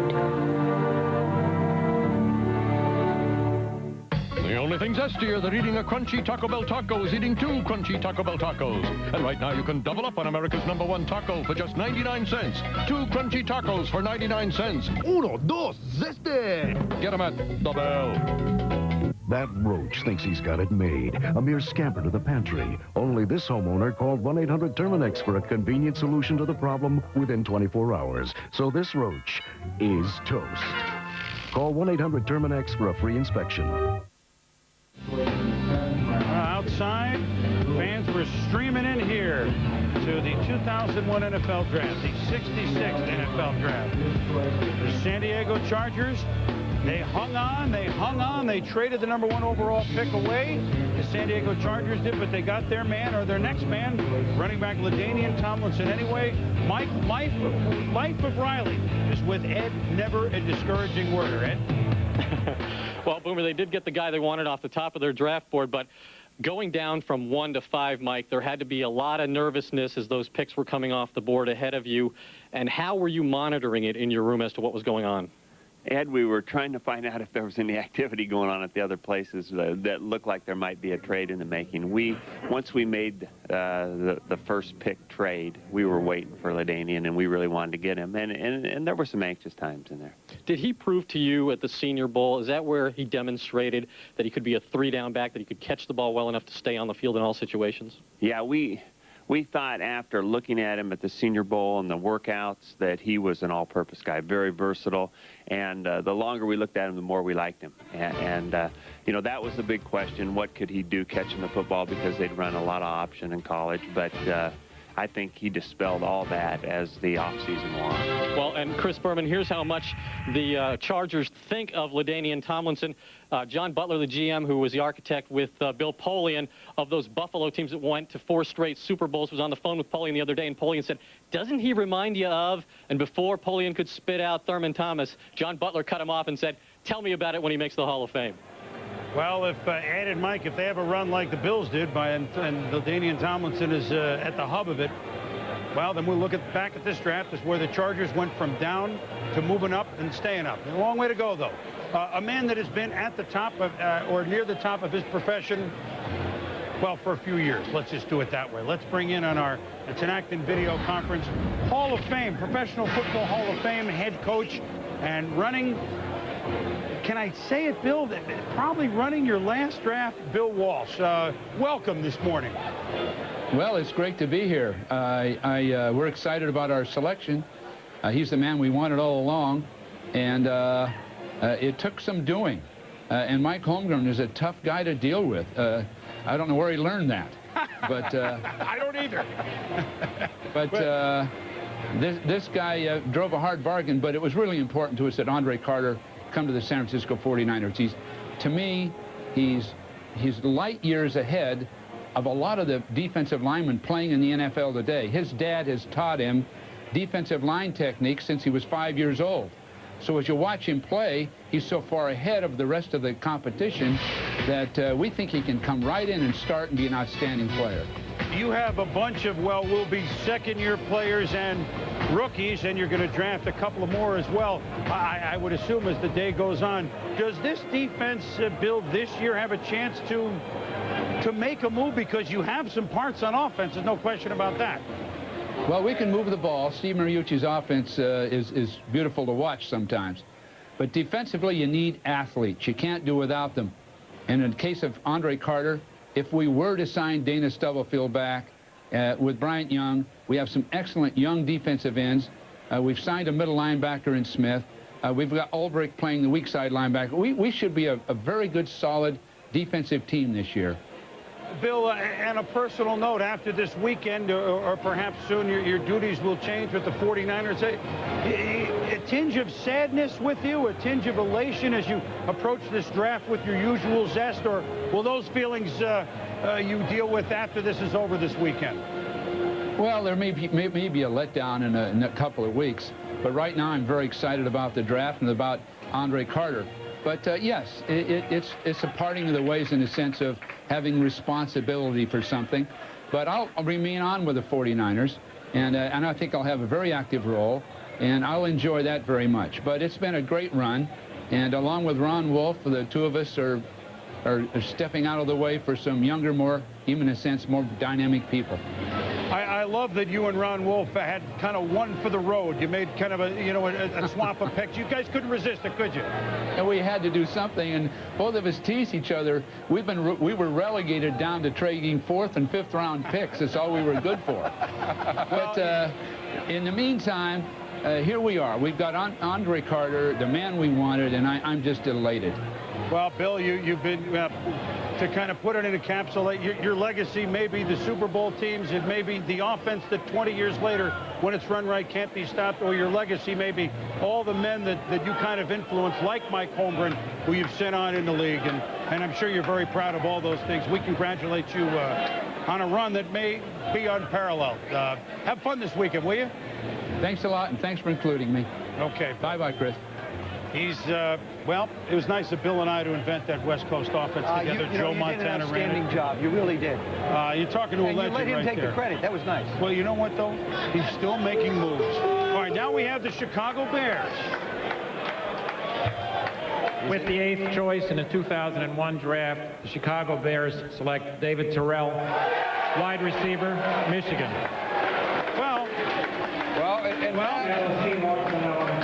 I think, I mean, we haven't talked about one of the most storied franchises in football, the Bears, because all this was happening, and Bill was so gracious with us.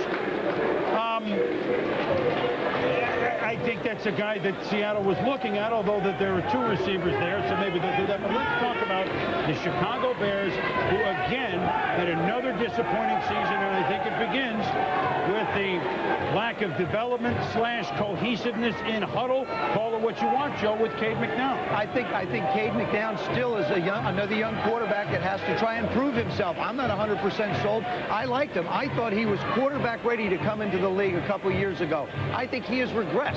I don't think he's performed to the level he can. This is a good choice for them because Marcus Robinson, who's a big receiver and a good receiver, has a back problem. So Marty Booker, he hasn't really stepped up and done the job they want. They lose Eddie Kinnison. So the wide receiver position creates there's a void created there and an uncertainty that's wrapped around it. And this is a guy in Terrell that I think that fits their offense. But as far as Cade McNown goes, I think you have to remember, he does not have the job. This time last year, it was his job. But, hey, based on how he has regressed, as you said, Shane Matthews, Jim Miller going to be given equal opportunity to win that job. And Cade McNown now has to earn it, which I think will go a long way if, in fact, he does. Whoever it is, a quarterback will relish this selection of another big guy. You mentioned Marcus Robinson, David Terrell, a Big Ten player. So certainly everyone sitting at Soldier Field is familiar.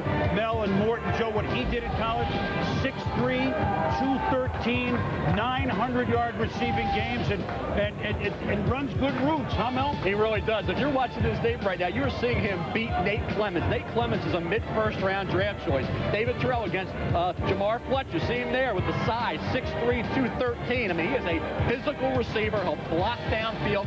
He had, I think, when you look at the productivity, yeah, impressive. But as a junior this past year, 14 touchdown receptions, 7 the prior year. So a guy that really stepped it up. The question I have is the stress fracture. He said it was there since August. For a skill position player, Mort, is there any concern about the injury going into this this draft? You know, I think there was a little bit of concern, but since he played with it his senior year, and everybody seems to say it may not be a major thing, so obviously you don't go in the top 10 if it's a major. Before you do that, all you need to do is take a look at the depth chart, which we had up there. Marcus Robinson, you know, Des White, you know, hasn't really stepped up the way he wants to. Bobby Ingram. Bobby was hurt a lot last year. Marty Booker, not sure he could do it. Dwayne Bates. I mean, no one really jumps at it. I think Marcus Robinson is a terrific receiver, but again, is he going to be healthy enough? Also, they still will run a good degree of Gary Croyton's offense in the past. Let me ask you this. John Swoop, they'll try Both to run you guys, the ball Cade more. McNown, he has not yet established himself, right? What's the problem? Is it the arm strength question at Chicago, or is it the fact he has not established himself as a leader within that football team? I think it's twofold. First of all, I don't think he had a running game to support him. I think every young quarterback benefits from a running game. We're seeing Tim Couch struggle the same way. And Peyton Manning on the other side has Edgerrin James, so he's able to get it. James Allen had some productive games, Joe. Secondly, I think it was their offensive philosophy, just to throw the ball around as much as they did. I don't think that helped them. You know what the league needs, and this is whether you root for this team or not. The league needs the Chicago Bears to be a factor again. I mean, these are the Chicago Bears. They're in a division where every team was over 500 last year, except for them. They've been, for them, floundering, although they knocked Detroit out at the end of the year to have their one high moment. But now they get a guy that maybe puts a little excitement, they hope. David Terrell, the first receiver we've seen gone, he's with our Chris Fowler. Chris? Well, Chris, a few minutes ago, David Terrell was taking a nap. He woke up, he started crying, and was a little cranky. Talk about David Terrell Jr., your little 2-year-old son, who was awakened about 25 minutes ago, anticipating this pick. You had to sweat for a little bit, but I know you're elated to be a Bear. Oh, yeah, I'm very excited. I'm just going to this situation, going to Chicago. Got a lot of friends in Chicago, a lot of family. My uncle, Jamal Crawford, is there. You know, a lot of my friends are there. So I'm going to go into it, and the Bears want me. They took me, and now it's time to rock and roll. I'm showing what I'm all about. You're a great salesman for Michigan, a great salesman for yourself. You talk to this guy for 10 minutes. He could convince any team that you'd be a great NFL player. But you were telling me yesterday, you are driven to be one of the great NFL receivers ever. You talked to Paul Warfield and Chris Carter, others, about what it takes to get there. Oh, yeah. I just want to prepare myself for what I'm about to embark on in the NFL. And by that, you know, I need to go out there and affiliate myself with the right type of people. You know, I did that going to Michigan and throughout my high school career. And now with going and working out with Paul Warfield and those sorts of guys, I think that's the best thing for me. Now, underneath those fancy boots, on your right foot, actually, you played through a stress fracture, never missed a practice or a game your junior year at Michigan, but still a lot of teams were concerned about that. Are you able to look them in the eye and say that is no issue, I'm 100% healthy? Because that's an obvious concern for a receiver, that kind of an injury. Yeah, oh yeah, it was a concern for some of the teams, and I took care of that. You know, I rested it and came back. The stress fracture was clear. The doctor said it was clear. I went to the retest on April the 6th, so I thought that the teams thought that it was not a problem for me right now. But it's something that I play with, and it's something that I'm going to continue to play with, but it's not a problem for me. Wish you the best, David Terrell, a Michigan man, headed to the Bears. Go Blue. All right, Chris and David, congratulations. The Bears won wide receiver in '93 in the first round with Curtis Conway. They've done it here 8 years later with David Terrell. Is this the first of a run of wide receivers, or at least right up top? Seattle picks, then Green Bay picks. You know that they're each eyeing this group of wide receivers who you would think Corin Robinson's at the top of the list, but there are many others. We'll catch it all when we return. In the battle against athlete's foot, you got to have, boom, tough actin Tinactin. Tinactin pump spray is clinically proven to stop the severe itching and burning of athlete's foot. Tinactin is so tough it even prevents athlete's foot. So get, boom, tough actin Tinactin. The only thing zestier than eating a crunchy Taco Bell taco is eating 2 crunchy Taco Bell tacos. And right now you can double up on America's #1 taco for just 99 cents. 2 crunchy tacos for 99 cents. Uno, dos, zeste. Get them at the Bell.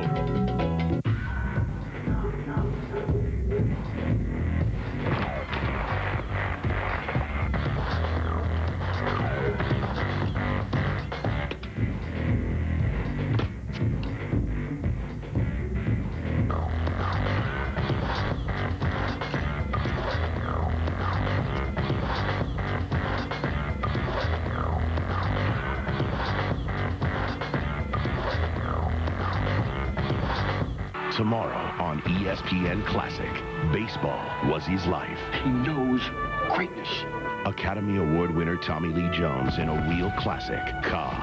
I'm the greatest baseball player of all time. And one man's search for the real story behind the legend. You have no friends. My book is about Ka. Ka is baseball. Ka. Tomorrow at 9 Eastern, only on ESPN Classic. To get ESPN Classic, call 1-800-CLASSIC today. We're back with the 9th team on the board. The Seattle Seahawks moving down a couple of spots.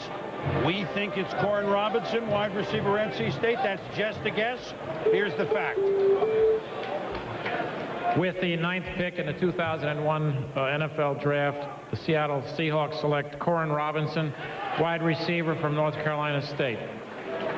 Now, Terrell's a little bigger, but Corin Robinson is still a big receiver that the Seattle Seahawks do not have with offense, and he knew that perhaps Ron Wolf, his old mentor in Green Bay, Mike Holmgren, knew would take Robinson with the very next pick. 110 receptions for almost 2,000 yards in his career from NC State, Mel, and let's remember, he's a return man as well. He's a great return man. You look at how smooth he is and how explosive he is. 6'1½", 210 pounds. Needs to become more of a natural receiver. Why? He was a tailback in high school. Once gained 389 yards in one game. He moved to wide receiver because that's where they needed him the most. Remember, Torrey Holt was there. That's his mentor. A kid who really does the job this year. I talk about stepping up. 2 touchdown receptions as a sophomore this past year. 3rd year in the program. 13 touchdown receptions. That was the difference. I think if you look at Corin Robinson, the workout, the combine workout, didn't run. Then he tries to run during his individual work. He runs at 4.6 on a track. Wasn't able to finish and give the kind of 40 he's capable because of a hamstring injury. I can never remember a 3rd-year sophomore entering the draft without an established, accurate 40 time. And yet, there were the thing that teams spent more time about this past week was a problem with his left eye. He has what they call deceptive vision, and he reacts to colors different. Red and green are a little bit fuzzy for him. Brown? Yeah, no problem with brown. That's good because the football's that color. But he had an appointment with Seattle in terms of go over this medical condition with his eye, and he's seen 2 eye specialists since the combine. It's a condition he's had all his life, and obviously this guy, a lot of times, I've heard the name Randy Moss kind of mentioned in the same breath. This could be a potential Randy Moss type of player. And I will say this, Seattle, I say when you have Darrell Jackson and Corin Robinson, you better bring in Jerry Rice in June to mentor these 2 young receivers. He was one of the 7 players, the 12 players we said had the same grade, the highest grade in this draft, and they acquire him at the 9th spot. This is one of the established stars of this draft, still on the board at 9. 10 seconds. Torrey Holt went 1 from NC State a couple years ago to St. Louis. How does he compare? He's not as mature as a receiver. Remember, he's a tailback. Torrey Holt went back for a senior year, worked that summer on his route running. Corin Robinson needs still to be developed as a wide receiver. Well, Seattle has addressed the defense during the free agency. They get a quarterback in trade with the Packers, and now they have a receiver, a big receiver in Corin Robinson. The Green Bay Packers, they're on the clock, and Ron Wolf's final draft with the Pack. We'll be back.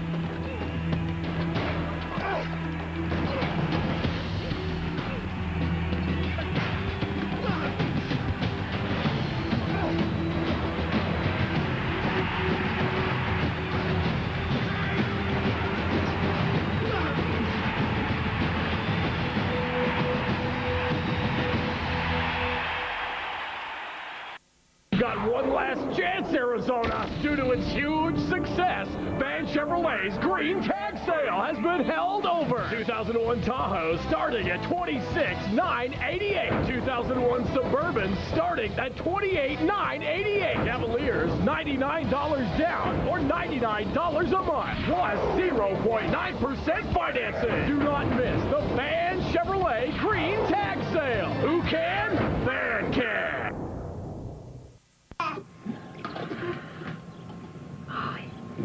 A little bit on the back. Oh, look at that. Anna. Do you like it? Is it comfortable? Right? Yes.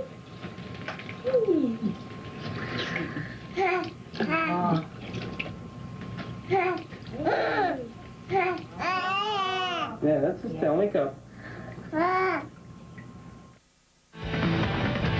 Welcome back to New York. We're about an hour and a half into this first round.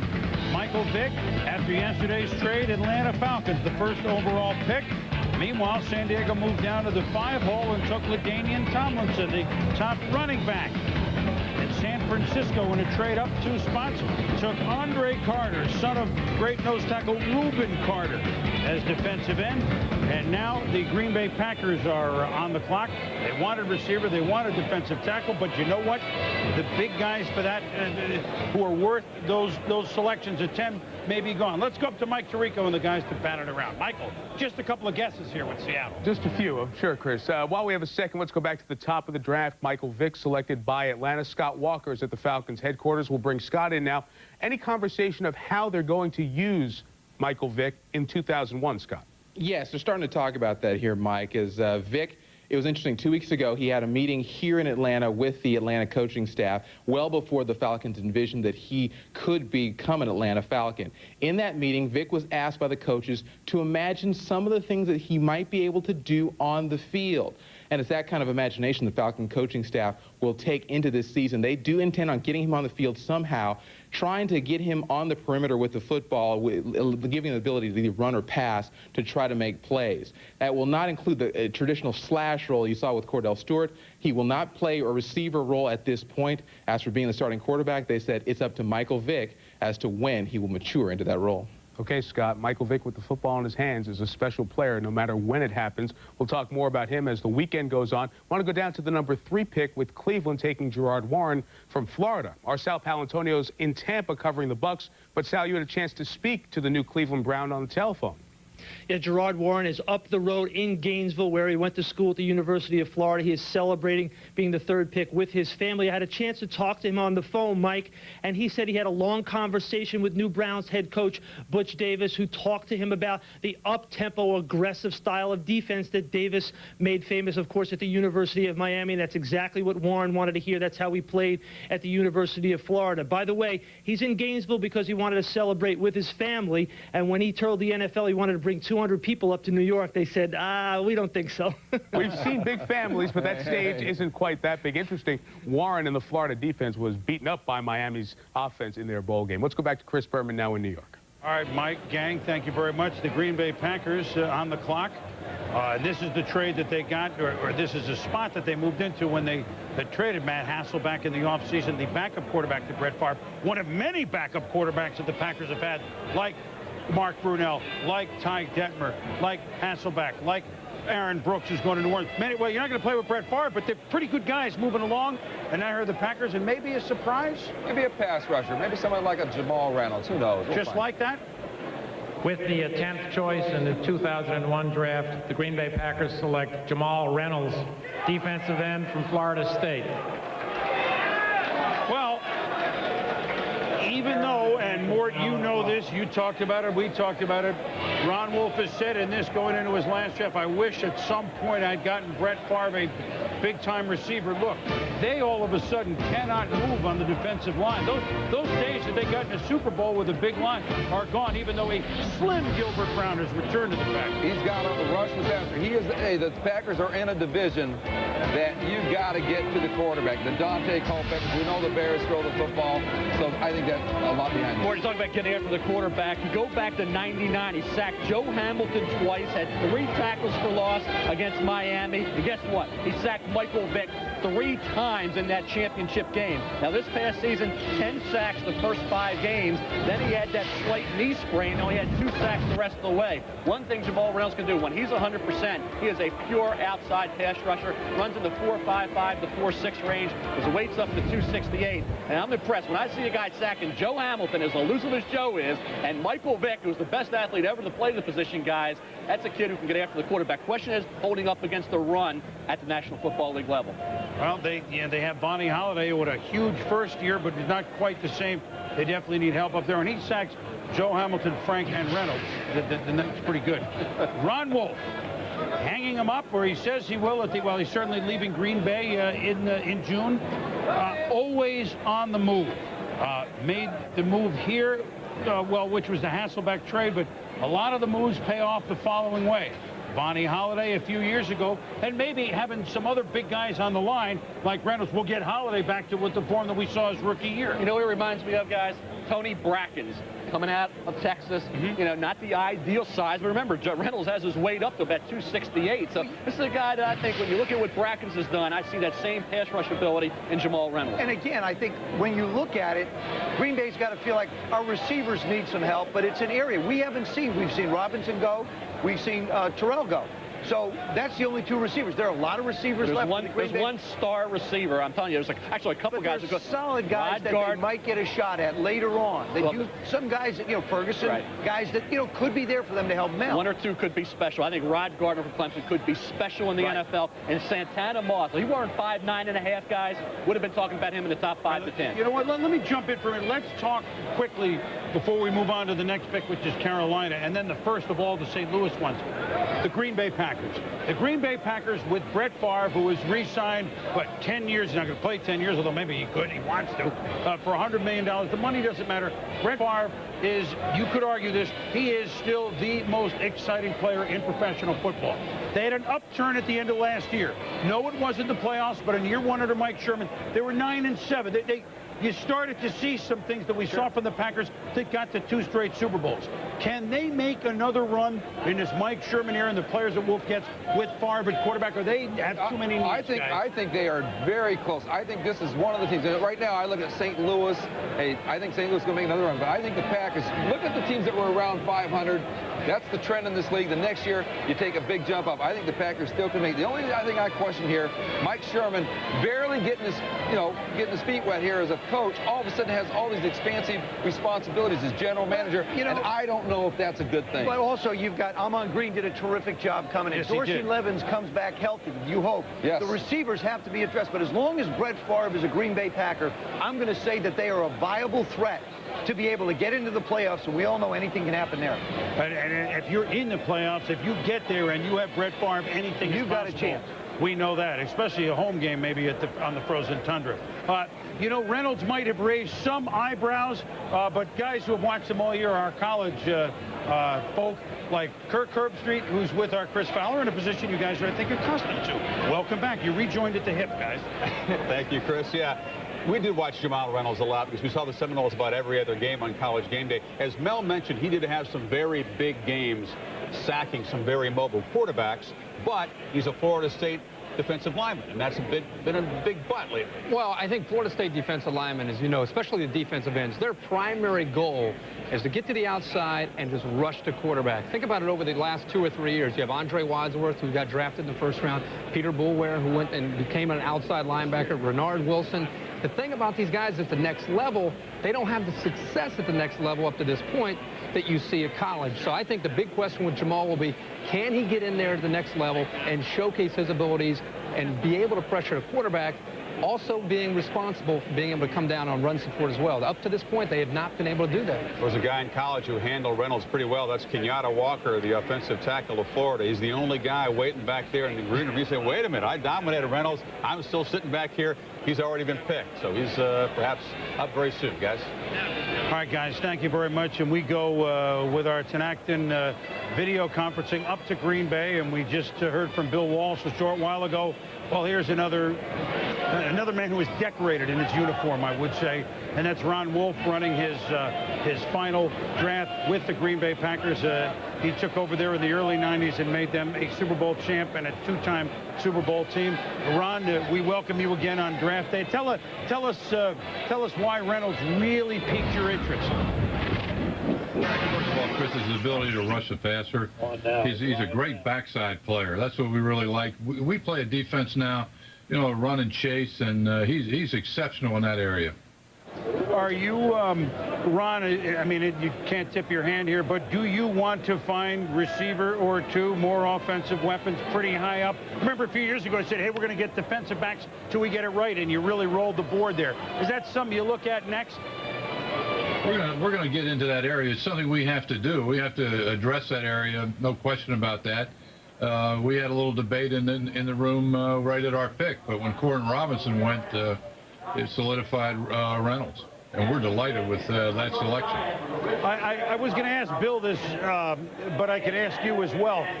In this day and age, and where football has gone, I don't know if you can define the word dynasty, but if you were, or the Packers, for example, could get into the Super Bowl the next couple of years, which would be 3 in what, a 6-year span, is that about as good as you can get these days with these rules? I don't mean to be that you're, you know, the messenger of doom here, but is that the new standard, that sort of standard? You know, Chris, I don't really believe that. I believe there are ways to defeat this system. My problem is I'm not young enough to do it, nor is Bill Walsh. You know, Bill established a dynasty in San Francisco. The rest of us are trying to copy that. But there is a way of doing that, and I believe it can be done. I thought the job Jimmy Johnson and Jerry Jones did in Dallas, I thought they were close to that, and except for free agency. We just didn't know how to play it at that time. And I think the more we're in it, the more we understand what to do in free agency and how to utilize free agency. And you can become there can become a dominating team in this era. We noted that you and Bill couldn't resist one for the road there, making some trades at draft picks. But have you really thought what this means as you run? I know you, I think, a little bit. You really enjoy scouting the players, looking at the college players, trying to figure this draft out. Knowing that this is coming to a close, or as you say, are you saddened? Are you elated? What are the thoughts running through your mind? I'm not saddened. I don't believe I'm elated. I realize that I'm at the end of my rope, and it's time to hand the reins over to someone who's younger and who can handle the pace that's necessary to get the job done in today's football. That's the big thing right there. There's so many things you have to have a handle on. I'm just not young enough to do all the things that needed to be done. So it's time for me to ride off into the sunset. Well, to borrow from Douglas MacArthur, you know, that I'll just fade away. Well, we don't think so. You're a great professional and better than that, a classy gentleman. Have fun this weekend, will you? Thanks for joining us. Thank you. Ron Wolf is as good as they get. Bill Walsh and Ron Wolf. And you know what? Here's a guy that enjoyed some success, the Carolina Panthers. George Seifert, when he was at San Francisco. Here, the Panthers draft pick.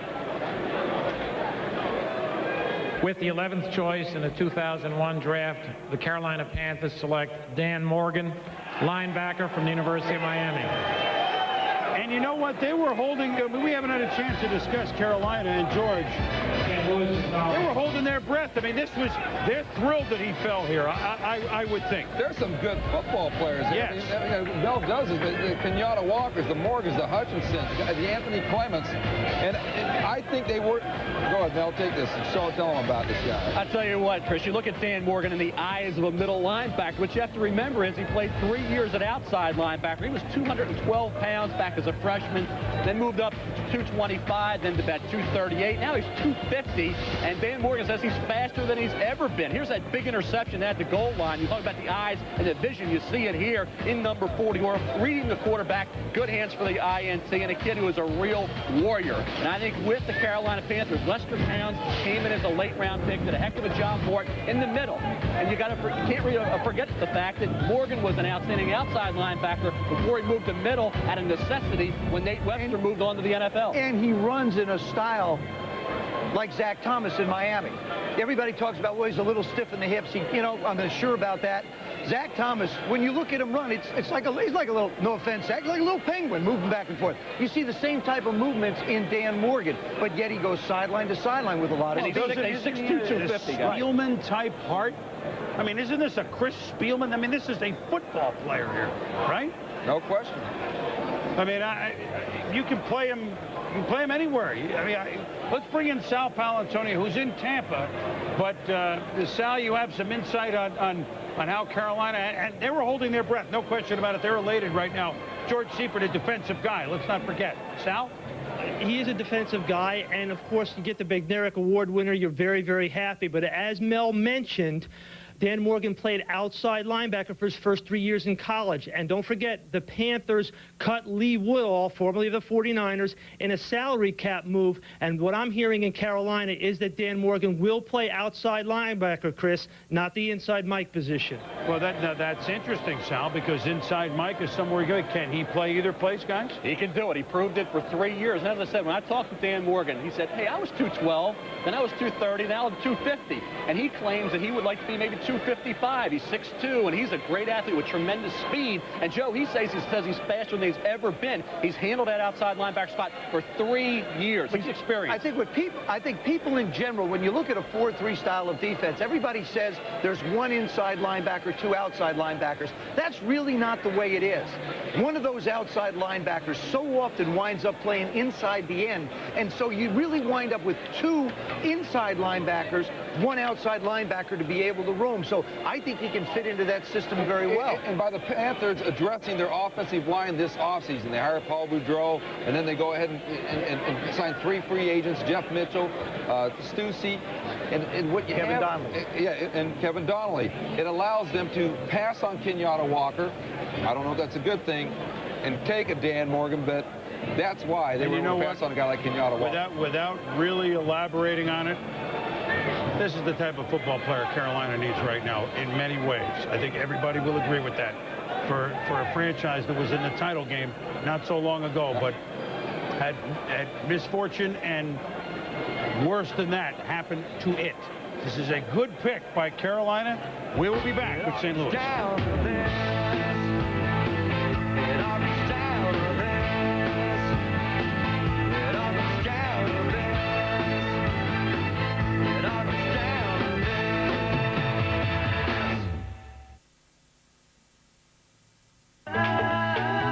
European styling that boasts wind-caressing curves and a distinctive chrome grille, with an array of standard luxury features tucked comfortably inside.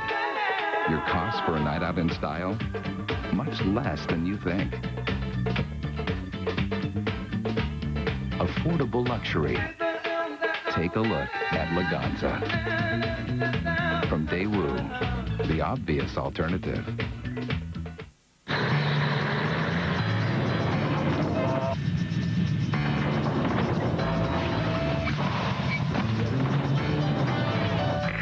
This is your captain speaking. If I could have your attention for a moment, folks, I'd just like to say that American is proud to be the only airline to remove seats throughout coach, so you all can have more room to cross your legs. However, we do kindly request that you not all do it at the same time. Thank you. I spilt my beer, my gal, my dear, she left and ran away.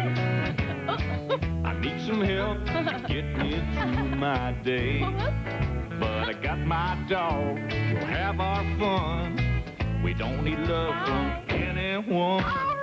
I need some help to get me through my day. Tender and satisfying pemmican beef jerky. Pack your pemmican and you'll survive the day. Dr. Schultz, next stop, the LA Marathon. 26.2 miles. I'm ready to go. We gave a group of runners our Advantage Sport insoles. It's the only sport insole with the Advanced Force Line Energy Return System. So how did it feel? This is the best that my feet have ever felt. Awesome! The only thing zestier than eating a crunchy Taco Bell taco is eating 2 crunchy Taco Bell tacos. And right now you can double up on America's #1 taco for just 99 cents. 2 crunchy tacos for 99 cents. Uno, dos, zeste! Get them at the Bell. Back in New York, Dan Morgan means 7 straight years. Someone from Miami and Florida has gone in the first round. That's the longest streak. But now comes Christmas continued for the St. Louis Rams, the first of 3 number 1s, and they wasted no time. With the 12th pick in the 2001 draft, the St. Louis Rams select Damian Lewis, defensive tackle from the University of Miami. This is always interesting in a draft when a major league contender and only 1 year removed Super Bowl champion can make an impact with picks or trades or both, like the St. Louis Rams are hoping to right here. And so Damian Lewis, well, This just in, Joe. Defense, defense, defense. Total philosophical change. They're changing their entire defensive philosophy. Mike Martz was not happy with the play that he got. He wasn't happy with the effort. He told me this week, he said, 2 things I'm going to change defensively. We're going to change the attitude of this football team, and we're going to add speed. You know how much he loves speed, Mort. He loves on the offensive side of the ball. That's why they went for trunk candidate last year. Now you can see it again on the defensive side. And he fits this Lovie Smith scheme. They changed the attitude when they hired these coaches. Lovie Smith, a little bit more low-key, but Bill Kolar, the defensive line coach, fireball. Ron Meek, secondary coach, fireball. Even the special teams coach, Bobby April, a fireball. So he's got change in personality in that coaching staff. But I also, it's going to be a young 8 new starters on this defense is what Mike Martz expects to have. That's why Aeneas Williams was so important. It's going to be a young defense. He wanted a veteran guy to become a leader, and that's where Aeneas Williams fits with what they're going to do today. Well, they end up with, they got Aeneas Williams for essentially a 4 and a 6. They traded Trent Green to St. Louis, and that, of course, enabled them to get this #1 pick right here. They traded him to Kansas City, and they traded last month Kevin Carter, a former very high #1 pick at defensive end to Tennessee for their pick at 29. And now, by the way, in case you were wondering if Miami would have first-round picks 7 straight years, we did it 2 in a row. We went from Dan Morgan to Damian Lewis, and I think, Mort, you hit it right. And Mel, let's look at him. The quick scheme of the Tampa Bay style that Lovie Smith is going to play, and Damian Lewis certainly has that, doesn't he? He's a great athlete. He saw him drop back into coverage at zone blitz package. He averaged 14 points, 11 rebounds as a basketball player in high school. And you go back to his redshirt freshman season, led all Miami defensive linemen with 72 tackles. Very instinctive, very quick. It's not a 3 technique. It's one of those penetrating defensive tackles. And you look at this past season, got broken foot early on in that loss to Washington. Had it not been for that injury, which hampered him most of the year, Damian Lewis would have been in the top 5 to 10. But we talked about how important it is to get value. Forget about the senior year. Go back to those other seasons, and Damian Lewis was one of the best in the business. Just a quick point there, attitude. We talk about the change in attitude. Here's a kid that plays with an injury. Right. I mean, those are the kind of people that you want on your football team. Guys that don't look for an excuse to leave, but guys that want to stay and play. I don't think you can ever go wrong with Miami defensive linemen. Never can go wrong with the University of Miami defensive linemen. Let me tell you, I mean, you don't need to be Dick Vermeil or anybody to figure out that, my God, we scored 540 points last year. Did the St. Louis Rams, as Mike Martz certainly was quick to see. But when you give up 471, no wonder you lose in the opening round of the playoffs. Here is step 1, Andrea Kramer, of what we expect to be, at least up front, a defensive day. It already has been in St. Louis. Absolutely, Chris. Now, in the war room, there was basically no debate, and that's one reason why they made the pick for Damian Lewis so quickly. However, 2 picks earlier, there was a huge sigh of relief when Green Bay selected Jamal Reynolds. That's because the Rams had 3 guys rated right there: Dan Morgan, Jamal Reynolds, Damian Lewis. They had a feeling that Carolina would go for Morgan, so when Jamal went and they knew that they could still get their guy Damian Lewis, they were very, very relieved. They also looked back at when San Francisco took Andre Carter and thought there could be a run of defensive linemen. So definitely got their man in Damian Lewis, the Rams did. Natural. Well, we will have plenty, Andrea, to talk about all day long, as the Rams are scheduled to make 3 first-round picks. And today they got Aeneas Williams. And you talk about a team working quickly. How about Jacksonville? O-line, Hutchinson, is that it? They can help themselves here. With the 13th choice in the 2001 draft, Jacksonville Jaguars select Marcus Stroud, defensive tackle from Georgia. Well, that was, I'll be honest with you, that was the word this morning, that Tom Coughlin, so impressed by what the Baltimore Ravens have done with the big defensive tackles, the Saraguses, the Sam Adams, that he really felt that was the way to go. And I mean, when I heard Stroud this morning, I said, okay, if some other guys aren't there, but Kenyatta Walker, when you've lost Deion Searcy and you've got a great offensive lineman like Walker, I'm surprised. How about Steve Hutchinson? You know, a guard tackle out of Michigan. You got a Hutchinson and Walker sitting there. My opportunity there is to say, hey, we stole one of the best players in this draft. Marcus Stroud is a guy I don't think played to the level every week of his talent. Well, and to me, he is not a Sam Adams type. He is a guy that has to be developed. I think this is a stretch. I think it's to a point where in this draft where you could have got a much better player in Walker or Hutchinson than Marcus Stroud. 6'6", 320 from Georgia. One of those tackles from Georgia, the 2 of them. Obviously very strong. But you think this is high? I mean, I don't say high, Chris, because he would have figured to go right in this general area, but a stretch when you say Hutchinson and Walker, who I thought were two of the elite players, Mort, I had them graded out as nobody in this draft had a higher grade than Walker and Hutchinson. They were the same as those 7 to 12 we mentioned. Marcus Stroud was not in that group. No, but despite all the losses Jacksonville suffered in free agency, I think that Tom Coughlin still says, I still got the Brunells, Freddie Taylors, the receivers. Our offensive line improved last year. We were 7th in offense. But you lost Fordham and you lost Searcy, Mort, and you got a quarterback in Brunell. Has to be able to stay healthy. That's a question with that knee. I'm surprised they passed on one of those two offensive lines. I'm shocked. I mean, that is a shocking first-round pick as far as I'm concerned. Well, they were snake bit a couple of years ago when all those defensive players got hurt, and they kind of fell from where they were, and they... Well, oh, God, yes. Buffalo has some intriguing choices they didn't think they would have. We'll go to the cab driver next.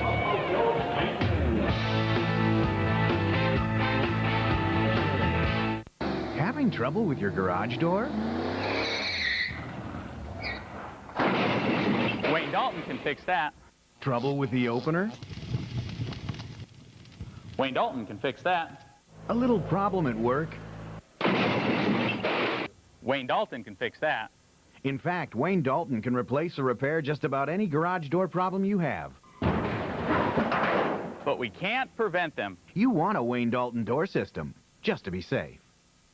Got one last chance, Arizona. Due to its huge success, Van Chevrolet's green tag sale has been held over. 2001 Tahoe starting at $26,988. 2001 Suburban starting at $28,988. Cavaliers, $99 down or $99 a month. Plus 0.9% financing. Do not miss the Van Chevrolet green tag sale. Who can? Van can.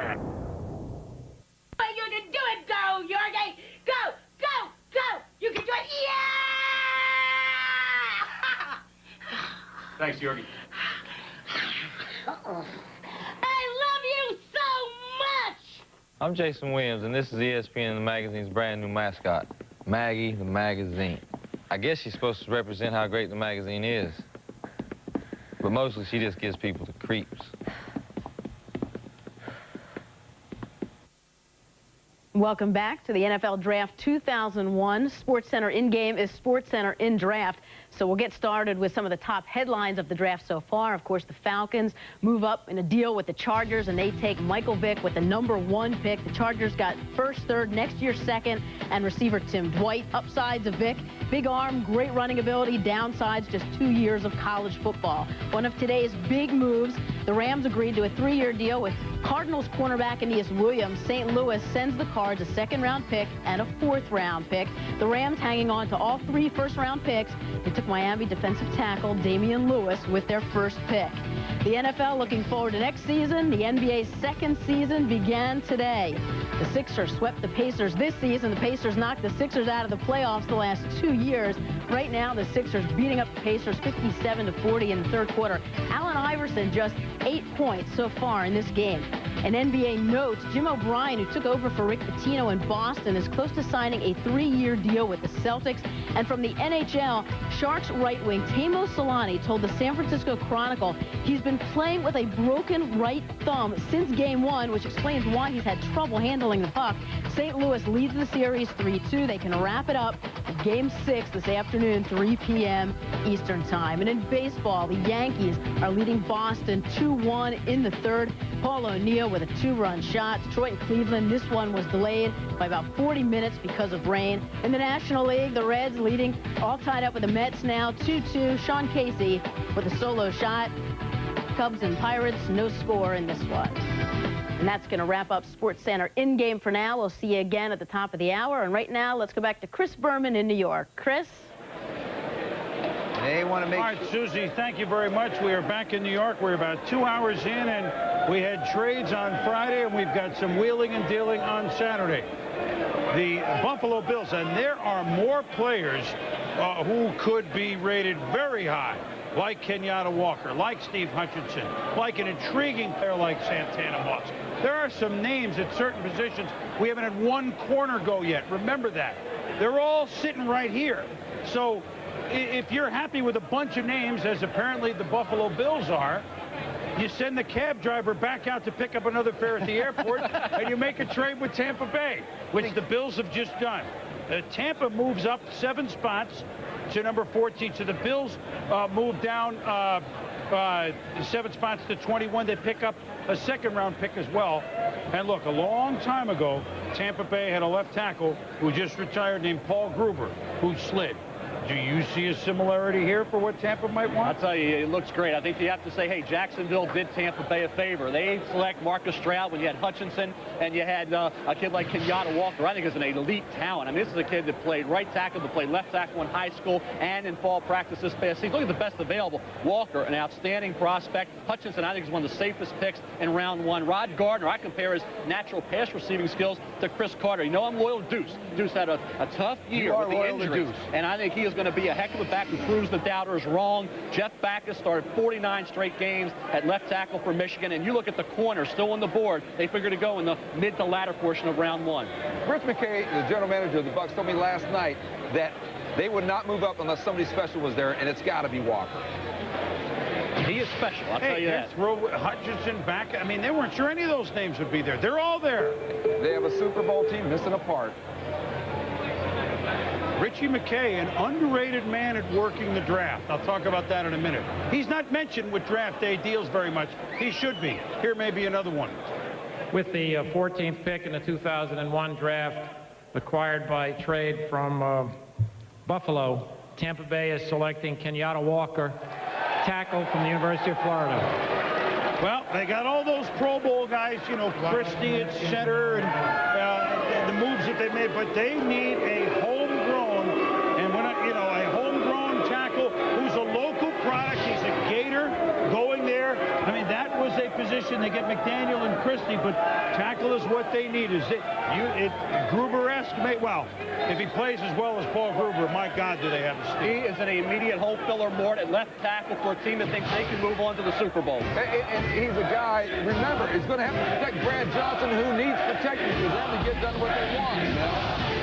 You look at him at right tackle here, and you see the balance. I mean, he was beaten, it looked like initially, but he kept his feet, kept his balance, and he did the job. Here again, protecting the quarterback, very experienced in that area, in that Florida-style offense. Now, when you look at moving to left tackle, sure, he didn't play that position in Florida. He practiced there in the fall when Mike Pearson was hurt. He played there his entire career at the prep level in Mississippi, where he earned All-American honors. And you look at 6'4.5", about 315, 31.5 vertical, and here he is right there against Warren. You see the ability in pass protection. That's the key, Mort. As you said, protecting the blind side for Brad Johnson. Yeah, but you talk about protecting and protecting and protecting. You guys, we're talking about the Tampa Bay Buccaneers, please. I think one of the problems that they have run into over the last couple of years is trying to change and figure out who they are on offense. They wanted Sean King a couple of years ago, really felt comfortable. That didn't work out. They go get a Brad Johnson. Now, Brad Johnson is in a situation where I don't know whether it's him coming in that's going to help them or just having Clyde Christensen decide on what they want to do on offense. To me, this is a football team that has to go back and establish the run, build in a play-action game, let Keyshawn get his catches as they go, and then develop that style of offense. Once you do that, let the defense go out and do their things, then you're going to be the Tampa Bay Bucs that will compete for a title. I just find it intriguing, with all due respect to the New York Football Giants, who had a wonderful season and getting to the Super Bowl, and all due respect to the Vikings, who many thought, got the championship game and go, the NFC favorites, there is no question, are St. Louis and Tampa Bay. There is no question in my mind. I think you agree with me. And for teams like this, at least at this stage of the draft, to be making moves that will affect how they play immediately for all 16 games, I, as a football fan, find fascinating. It's great they're going to meet again on Monday night in St. Louis in late November. That was the game of the year last year on Monday night. Sal Paolantonio, wheeling and dealing down in Tampa Bay. That's why you're there. You on the boat? Not yet, but we will be probably during the season, Chris. Don't forget, this is a team that gave up 26 sacks in the second half of the season after only giving up 12 in the first half of the season. So the Tampa Bay Buccaneers wanted to increase their pass protection and consistency on the passing offense for Brad Johnson. They didn't want to bring in a big home run hitter who would compete with Keyshawn Johnson. One of the things, as a matter of fact, Joe Theismann mentioned, just get consistency on offense, a play-action game, get the ball to Keyshawn Johnson earlier in the first quarter. Get his excitement and energy going, and that's the way to do it, is to get some pass protection for Brad Johnson. And by the way, they really, really liked Steve Hutchinson, and it came down to one of those two players, Chris. All right, Sal, thank you very much. I mean, they, Richie McKay's first draft was the year before Tony Dungy was the head coach. It was in 1995. That was the year that Warren Sapp slid. He made a move to get Sapp lower value. I mean, he was still in the upper half of the first round when everybody was questioning, okay? And then by moving down, he got some extra twos to move back up at the bottom of the first round, and he picked Derek Brooks. I think you'd be hard-pressed to find two draft picks in the first round, this was 95, equivalent of Warren Sapp and Derek Brooks, two of the premier defensive players, and he's hoping that lightning strikes again 6 years later. Let's, Kenyatta Walker, Chris Fowler may have gone a little bit farther down than he thought, but my goodness, it's a commute from Gainesville to Tampa. He's got to like that. Dang, because he got scared for a minute. He was scared, Chris. I'll tell you what, in a city of anxious people, this guy right here was the most anxious of all until about 3 minutes ago. You were worried about being the last guy left in that green room. You were very anxious about this whole process over which you have almost no control. You have to be extremely relieved right now. Hey, I can breathe again, honestly. I was a little anxious. I'm Tampa Bay. That's perfect. I'm ready to go. I'm ready to play. I'm ready to show them, for the people who didn't pick me, why they should have. Is that a little fuel in the tank now? There were some teams that passed on you. You slid down further than a lot of folks had you rated. You sat back there and sweated until nobody else was left in that room. I know it's been the last hour. It's been very tough on you. Well, when coming up here, you knew that, this could happen, and I kind of knew that, and I took that chance. But, everything worked out fine for me, and I'm happy. I'm very excited to be going to Tampa Bay, and I'm ready to play. Your mom was a school teacher for 31 years, a very tough intimidator. You told me yesterday she wasn't aware even what position you played on the football field until very recently, and actually fell asleep, took naps at Florida Gators games at Florida Field, which is the loudest place in the world. I love my mom, and I know she's excited, and I know she was very nervous back there. She was worse than me, but, now it's over, and, I give thanks to everybody who, has got me here, and I'm very blessed right now, Wish you the best, Kenyatta. Chris, this is really a side of this draft for the college players who feel totally in control and comfortable on the football field, but very out of control, very uncomfortable waiting to see what team they're going to be selected by. Yeah, it is never easy. We remember Thurman Thomas in '88, but Kenyatta Walker thought that they would be going to the Bengals. Now he goes to Tampa Bay. Okay, so it costs him $1 or $2, but he's a buck. We'll be back. How to speak Australian. Cheers. Right. Would you look at that?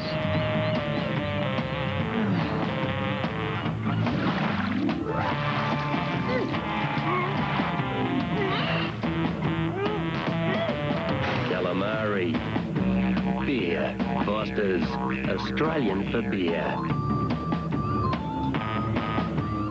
No mess is too big for this baby. Perfect for your biggest problem areas. But a vacuum.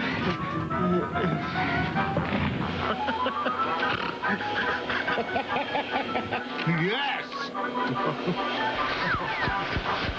You missed a spot. Could you lift your feet up?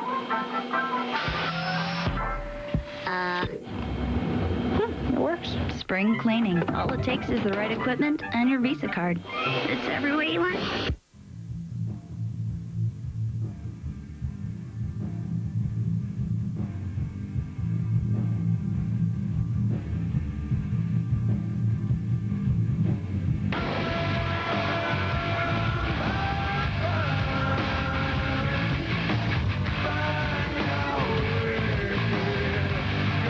The 210 horsepower, supercharged Nissan Frontier. The only thing zestier than eating a crunchy Taco Bell taco is eating 2 crunchy Taco Bell tacos. And right now you can double up on America's #1 taco for just 99 cents. 2 crunchy tacos for 99 cents. Uno, dos, zeste! Get them at the Bell. This weekend, Enterprise Rent-A-Car announces special low rates from just $9.99 a day. Friday till Monday from just $9.99 a day. Pick Enterprise. We'll pick you up. 1-800-RENT-A-CAR. Una nueva era en televisión deportiva está aquí. ESPN Deportes. Ahora ESPN es en español. Los domingos por la noche no se pierda Major League Baseball. Y muy pronto la NFL y boxeo. Los domingos por la noche, cada palabra en español. Toda la acción de los deportes se encuentra en ESPN. Presentado por quienes mejor lo hacen. ESPN Deportes. Los domingos a las 7:30. With the most talked about team last year, albeit a disappointing season, the preseason Super Bowl favorite, yet 8-8 finishing Washington Redskins.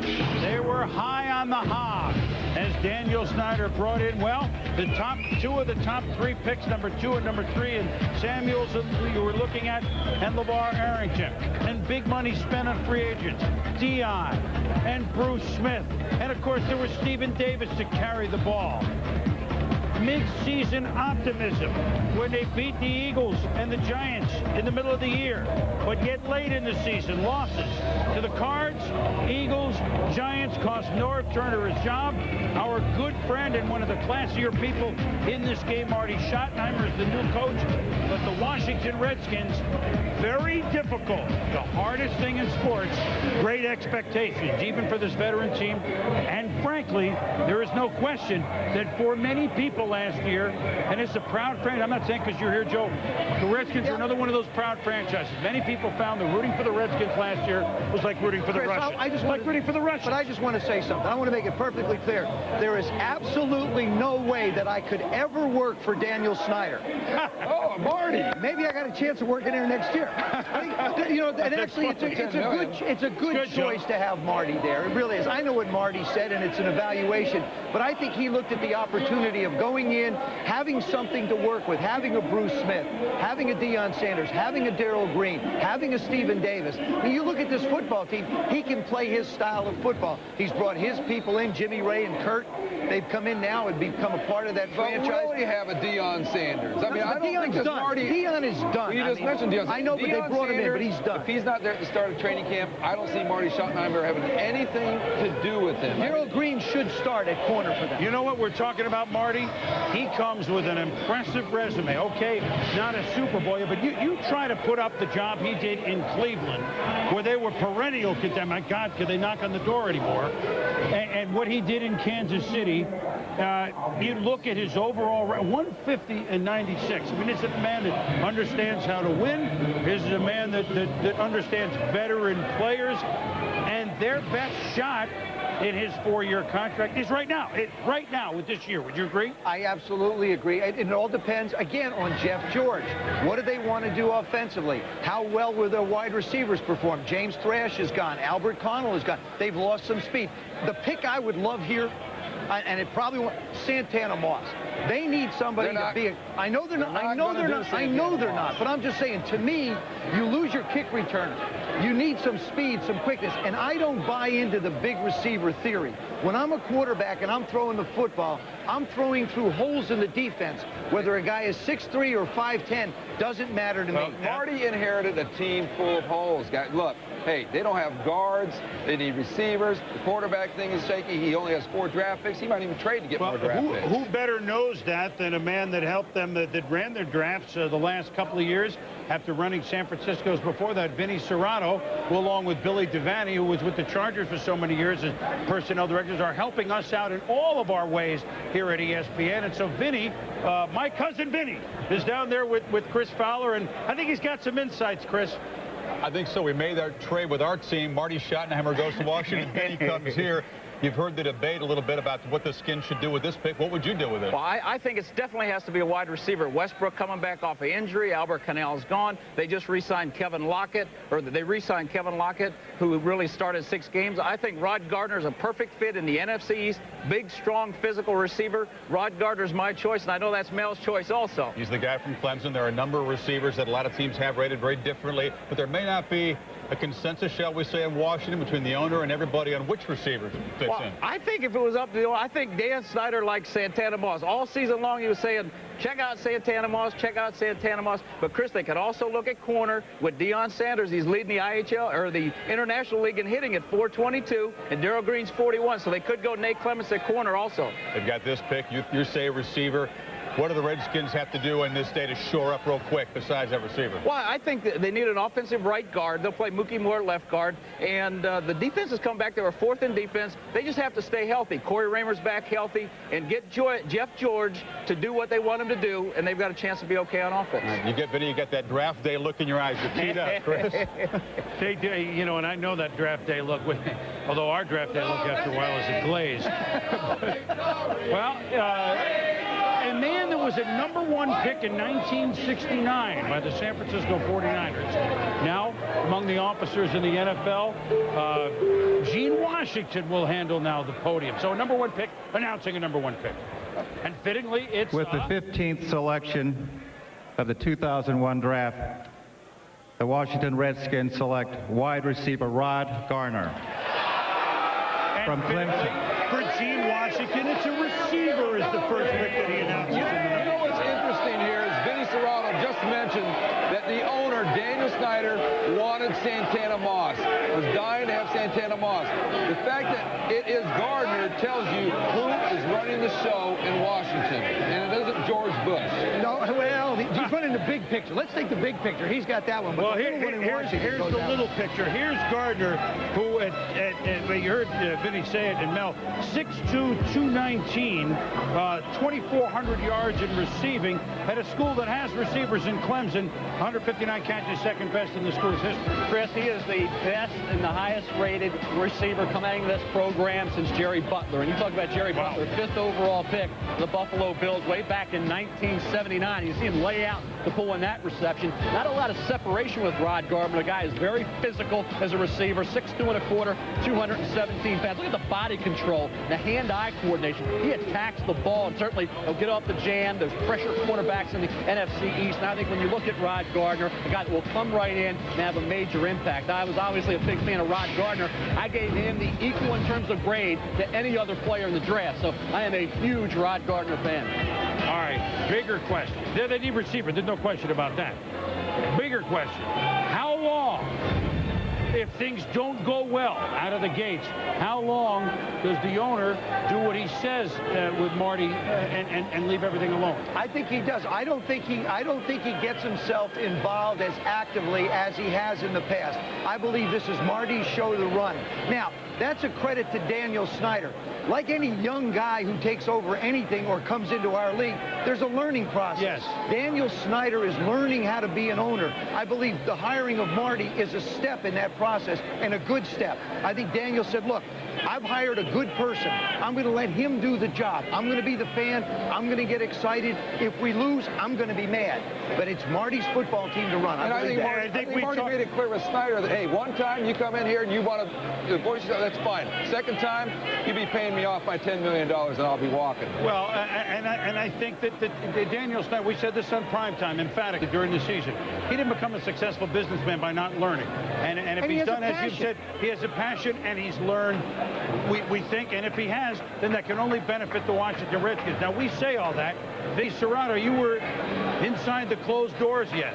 Do you think that this will be a quiet period, even if things don't go well for Marty? Well, I think so. I think he's given total control to Marty, and I think he's saying, Marty, you've got experience. You've done it before. Take the reins and run with it, and I'm going to stay in the background and let you do your thing. Well, we all hope. Hey, look, Marty didn't take the job hoping that was going to be the case right out of the gates. Let's go down to Sal Palantonio in Tampa for some thoughts on why the Skins with Gardner versus another receiver. Sal? Well, Chris, look at this from another perspective. If you remember at the NFL owners meetings, Marty Schottenheimer was asked, who is the best team, which is the best team in the NFC East? And he replied, the Philadelphia Eagles. They have Donovan McNabb. All they need is a wide receiver, a big play wide receiver. And the guy that the Eagles coveted was Rod Gardner. Tom Modrak, the director of football operations in Philadelphia, loved Gardner. And that was the guy they were targeting. If they were going to go up to get any wide receiver, it would have been Gardner. So this is a way for Schottenheimer to get his guy and take away a division rival's potential big playmaker, Chris. That's very interesting that you say that, Sal, and I think we have a gentleman that works with us that's played a little quarterback in Philly that understands that exactly Gardner would have been a guy that Philly would have gone up to get. And Ron Jaworski, you like this pick for Schottenheimer, don't you? Absolutely. And, you know, one thing, if you watch those tapes on Rod Gardner, you see a guy that can block. And if you know you're going to play for Marty Schottenheimer's offense, they're going to run the football, and the wide receivers have to block. But I was also very fortunate in my career to play with a wide receiver, Harold Carmichael, and height does make a difference. He can go up and catch the football. And what I love about Rod Gardner, he can get off the bump and run and the jam at the line of scrimmage, and he can separate. When you look at this tape here, you'll see a guy that will go up and take the football away. You got to love this kind of stuff. The quarterback will see the bump and run coverage. Hey, you get this coverage with a big, quick, strong wide receiver, audible to the fade. Good stick to the inside. Just freeze that corner for 1 split second. Now, club him, beat him, get him off you, and run up the field, not to the sideline. A lot of NFL receivers run to the sideline, give the quarterback nowhere to throw the football. You'll see the throw here out in the box. Gives the quarterback room. You see the room to the sideline. Makes it an easier throw for the quarterback. But you saw the separation at the line of scrimmage. You saw the strength when he came off the line and clubbed the guy to get him away. And then you saw the smart, heady play of giving room for the quarterback to drop the ball in the box, Boomer. I like this pick by Marty. Well, we all agree, Jaws, that the Redskins made an intelligent pick. Remember, one of those Skins receivers went up to Philadelphia, not of this regard, but at James Thrash. Washington opens at 1-15 San Diego with Doug Flutie. Washington will be a favorite on the road. First Swam pick of the season. Bolts as a dog at home. Daniel Snyder, give me the phone, Marty. I don't know. I hope not. I hope not. I'm giving you a possible scenario in September to file away. When we return, the Steelers, son of Marty, Bill Cowher, will make the pick for the Steelers. We'll be back in New York.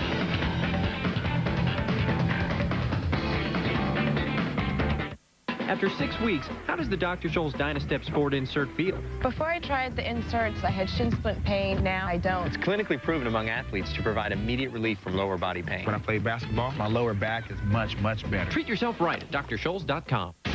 Space Cowboys soars higher on DVD. Will you get a load of this? Loaded with astonishing DVD extras, you'll experience the last frontier like never before. Space Cowboys. Own it on DVD.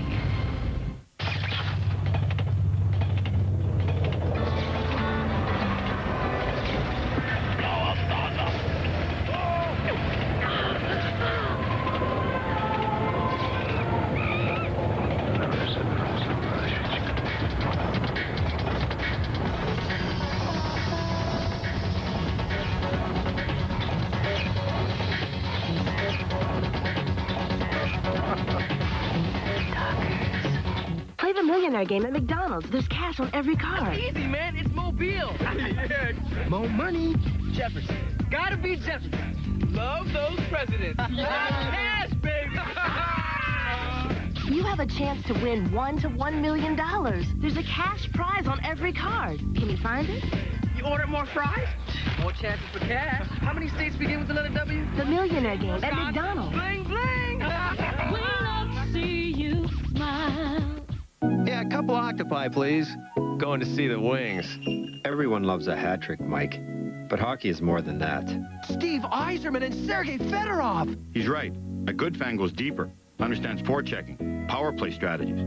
Take it from NHL Tonight's Barry Melrose. Hey, come back here! Now that's a hat trick I've never seen. Remember, to know is to love. NHL Tonight, following tonight's game on ESPN2. Welcome back to New York. 2.5 hours in. Atlanta using the pick that they traded up with San Diego yesterday to select Michael Vick. And in defense, 7 of the top 13 D-line. 5 players from Florida schools have been taken so far. Miami and Florida State in Florida. So now you talk about value with the 16-hole for Pittsburgh. Now there are some, I don't want to say slips, but maybe some surprises according to your board. There are, Chris. I think Steve Hutchinson is the safest pick in round 1. He can play guard or tackle. Todd Heap can bring Tony Gonzalez-type natural pass receiving skills to the tight end position. Then you'll see a run on corners maybe starting here. But I think this will prove the point, even with Hutchinson there, that in the NFL right now, because of the salary cap, you have to fill needs. Best available player doesn't mean anything anymore. It's filling a need with that first round pick. But I promise you, you have a need today, or you don't have a need, say at guard, it'll be a need next year because you're going to lose somebody on a contract. So you better, I think you should look at the best player available, especially a guard like Hutchinson with all the defensive tackles. I think need is important because right now, you look at these teams, you're 1 or 2 players away from winning 1 or 2 more football games that changes your posturing once you get into the playoffs. To me, teams like St. Louis really control this draft and in an unbelievable way. How many rookies really make big-time contributions that year? I think if you can get 20 plays out of a rookie, if you can get 15 to 20 key plays out of a rookie on the defensive line as a wide receiver, they can elevate the production of that particular unit. Go ahead, Mel. And you think they shift players around a little bit to suit those need areas, and they say, well, we got a 7th best player on our board. They move those players around to get those need areas in the right spot. Sometimes 5.5 minutes. 5 minutes left with Pittsburgh on the clock. Now, Pittsburgh is seeing a lot. This is an interesting slot. And in talking with Coach Cowher, he said, and this looks like a trade right here. That's the trade phone. There are a lot of players that you just showed, Mel, the teams, oh, my God, I want to come up and make sure I get him. Pittsburgh can move down like Buffalo did or like Seattle did and still get a player that they like and it's get extra picks. And I think it's got to be a defensive back. All 4 of their corners right now will be free agents. 2 unrestricted, 2 restricted free agents. So the deal, there's got to be, if it's a deal, it's going to have to involve, I think, an opportunity to get a DB later. Well, the Jets. Well, and I think I know what this is. Are the Jets on the clock? Yes, they are. They want that too. Well, did they announce the trade yet? Yeah. What about the Jets have got to look. I got to think they're looking at Santana Moss. Yes, this is the area where Santana Moss is going to go. And if you want Santana Moss, and you really want him, you better go get him. Have they announced this trade, guys? I believe they hear all sorts of cheering. No one's helping me here, but I guess you guys are helping me. Sure. So if the Jets are now on the clock, which would mean only a move down of 3, Pittsburgh gets their DB. And it's going to be Santana Moss, who, don't forget, the Jets not only need a more wideout, they need a return man. They just got one. We have a trade. The Jets have traded with Pittsburgh. With this selection, the Jets have picked wide receiver from Miami, Santana Moss. He's all right. Hey, listen, so Corbett and Santana Moss are not going up against Wilt Chamberlain and Bill Russell. I mean, I understand that. But in talking with Herman Edwards as recently as yesterday, and we haven't even had a chance to talk about the new Jet regime, Santana Moss is a special player. Oh, yeah. Don't you guys all agree? Oh, sure. Playmaker, Joe. He is a playmaker. And really, again, I think they can get a bigger receiver if they want it. But if you look at the big picture of the Jets, this is a football team that will change its philosophy on offense completely. Paul Hackett comes in as the offensive coordinator. He is a purist in the West Coast offense style. I think Wayne Corbett can be fit into that slot receiver again. The purists in the West Coast style like the bigger receivers. Now they got only one. You only need one big one. They got a Matthew Hatchett who's a little bit bigger. I think there are some bigger ones down the road in this draft. I really believe that this isn't an instant gratification pick. You're going to get some production out of it, but he'll fit into that offense. They have got some speed and excitement on offense. Well, he is electricity. And the return ability part, I think, is obviously a major factor, like Chris mentioned. And he's a former walk-on, which is amazing. Santana Moss, talked about last year, doing the job against big league opposition. 7 catches, over 100 yards. In that game against Florida State, he had the big catches on that final drive. One on 3rd and 14. So this guy's proven as a punt returner. 241 all-purpose yards against him. He plays so much bigger than his physical size. That's why I like liked him in Washington. He's a football player. The Jets, all right, let's recap this. The Jets gave up a 4 and a 6 to Pittsburgh to swap 3 spots and to go up and get the player that they were really looking at, Santana Moss, who is he's a special kid as we take a look at Santana Moss in the crosshairs.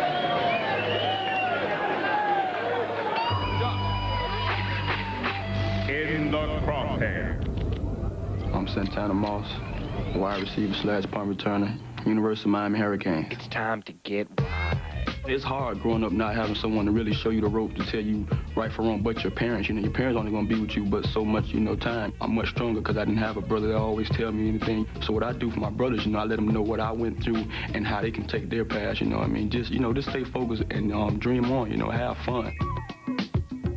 My son is a big inspiration to me. There's not a day go by that I don't think of. And when I first heard I was getting ready to have a son, it was like, you know, some guys might be, I'm about to leave school, I don't need this right now. But I was like, it was needed. You know, I always feel that everything that's happened in life is always meant to be if it happens to you. I remember my first year playing Pop Warner. My first game, the first play of the game, I caught a deep bomb and like the safeties was back there, and I just shook them loose and I was gone, you know what I mean? So my first game ever playing Little League ball, my first catch of the game, I scored a touchdown on it. I knew that coming in on that track scholarship, I had a lot of things to prove to guys, let guys know that I wasn't just a track guy. I was a football guy first, and that just ran track on the side. You know, I remember growing up telling my mom I'm going to be in the 2000 Olympics. I got a chance, but I weighed my options. I said, hey, you know, I want to, 10 years from now, I want to be known as a football guy. I want to be playing football. It might not be the ideal size of a receiver, but at the same time, I had the heart of all the big guys anyway, you know. My plan is always to make the first guy miss and then just give it to him, you know what I mean, take it to the house. Big time players step up in big games. I put so much pressure on myself to be good to where sometimes it's disappointing when you're not. Bring that beat back. I came to school to get my degree first and then be an athlete, you know, second. I went through college having the best years of my life, and now it's time to always seek some better ones. Santana Moss.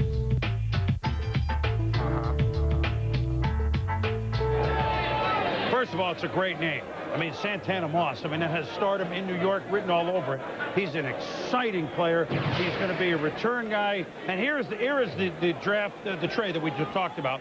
So the Steelers get a 4 and a 6 to move 3 spots and let the Jets come up to get a player that they really had targeted. The Jets had this guy targeted.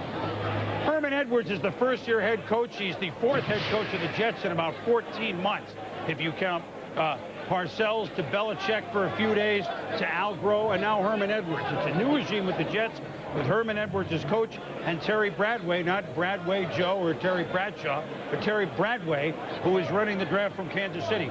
But Herman Edwards is a man that has paid his dues. He's an outstanding corner. He's paid his dues at every level of the coaching ranks. And now let's go down to Tampa. Sal Palatoni is with Tony Dungy, for whom Herman was the assistant head coach these last few years. Guys? Well, Chris, not only assistant head coach, but also good friends with Herman Edwards. And I'm sure Herm is up there at Weeb Eubank Hall looking at this right now. Critique that Santana Moss pick. Well, I love it. And matter of fact, Herm and I talked a little bit on Thursday, and, you know, they were ahead of us at that time. And I said, you know, my son Eric, that's his favorite player. If you take Moss in front of us, you're going to crush Eric. And he just kind of laughed. So I had a feeling they had their eye on him. Now, with your pick, Kenyatta Walker, an offensive tackle, breaks a lot of historical precedent. In 10 years, you've never picked an offensive lineman here in the first round. Why Kenyatta? What made him so special that you would go up and get him and pick him in the first round? Well, you have guys that you look at in that light, that they are special, and if they get close and you have a chance to get them, you'll do that. And we evaluated it that way and just felt like this guy is a very, very good player. He's talented. He's played in a lot of big games. He's played under pressure at University of Florida. And we liked him as a person. When we talked to him, we just thought that he's going to have a special career in the NFL and play for a long time. So we're excited to get him. Real quickly, pencil him in as a starter right away? Well, we never do that, but we think he certainly has that type of ability, and we're going to give him every shot to do that, but he'll earn it in training camp. All right, thanks, Tony. Boomer, back to you in New York. All right, Tony, thank you, Sal. And certainly Herman Edwards, an interesting head coach in the Meadowlands. He was the one that scooped up the infamous Pisarcik fumble and scored a touchdown for the Eagles of Dick Vermeil and Ron Jaworski some years ago. Now Herman Edwards returns as a hero in the Meadowlands, admittedly coaching another team, but at least still in green and white. Chris Fowler, Kirk Herbstreit, Santana Moss, you guys must have drooled every week watching him play. It was fun to watch him play, Chris. He would... Big-time players step up in big-time games was his motto that he kept hammering time and time again. He certainly did in his career. Well, you go back and you think about what he did in games like Florida State, Miami, and in our world, that's as big as it gets, and that's as competitive as it gets, and every time he played in that game, he was able to rise to the occasion. I remember sitting down and talking with him, and he had a look in his eye, and it was being a small receiver. People were always telling him, you don't have the size to make it at this level. I think that motivated him. I think it's going to be the same thing in the NFL. People are going to question his size, but don't ever question his heart. He has a young son that he's really dedicated his life to. You will see this guy, in my opinion, come in right away and be an impact player and a game breaker. You get him the ball in space, he makes people miss. Fairly unpredictable first round so far, Boomer. This is one of the few instances where the team was talking about a guy. It's been in the tabloids here for a couple of weeks, and they went out and got him. No question, guys. So the Jets have moved up for Santana Moss. And now for the second time in the first round, the Seattle Seahawks have already picked a wide receiver, Corey Robinson. Could they be looking big guys on the defensive front? We'll return. We get the Seahawks, Lions, and then Pittsburgh when we come back.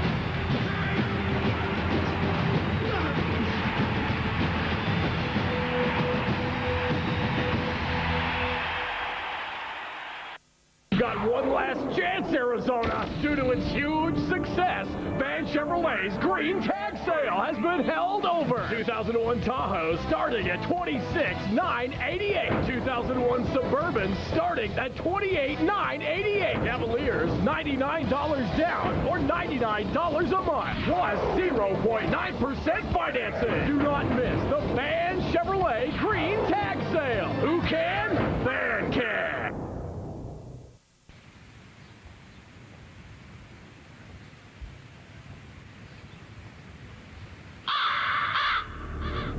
Shame, shame. A soul is a high price to pay for a stroke. What a shot. Does it get any better than this, guys?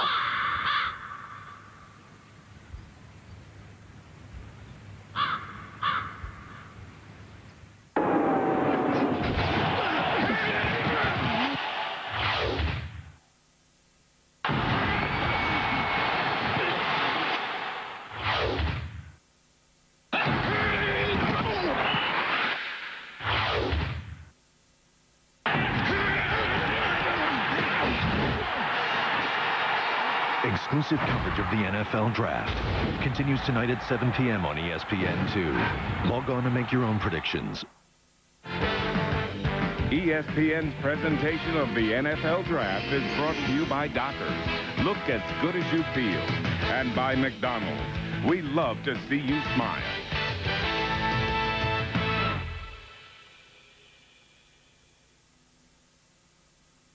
Started guard. Back Look at their guard in New York. Seattle. The Seattle Seahawks.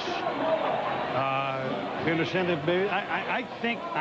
Now they have, if they want, they have their choice of every corner that they want to play one day, or at least be a nickel now to play opposite Sean Springs perhaps one day. I still think, even though they've signed some big-time defensive linemen like Randall and Eaton, that it could be a defensive lineman perhaps like Hampton. I don't know. I actually don't know. Of course you know. No, I don't. But I tried. Gene Washington with the pick.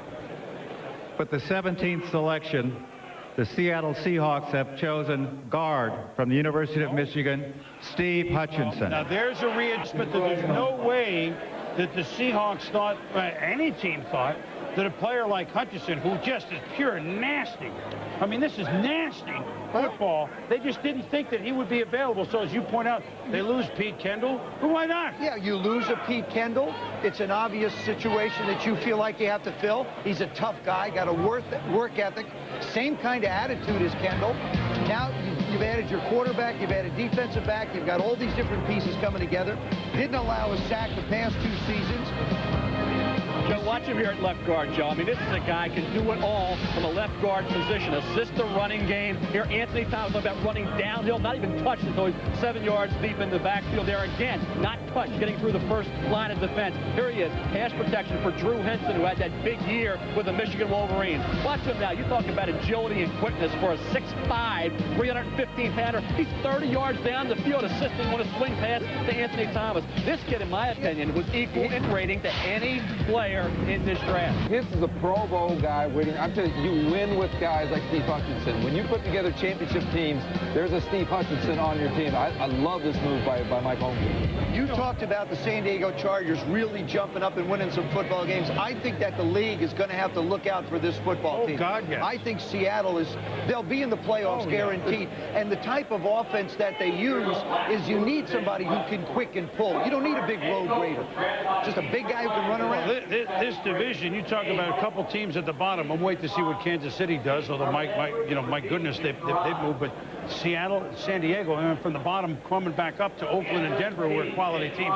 Mike Holmgren's been coach of the year. He'd like to be executive of the year while he's still coaching. We'll see what happens. Let's go up to Mike Tirico, because, Mike, this is there are not many that can wear 2 hats.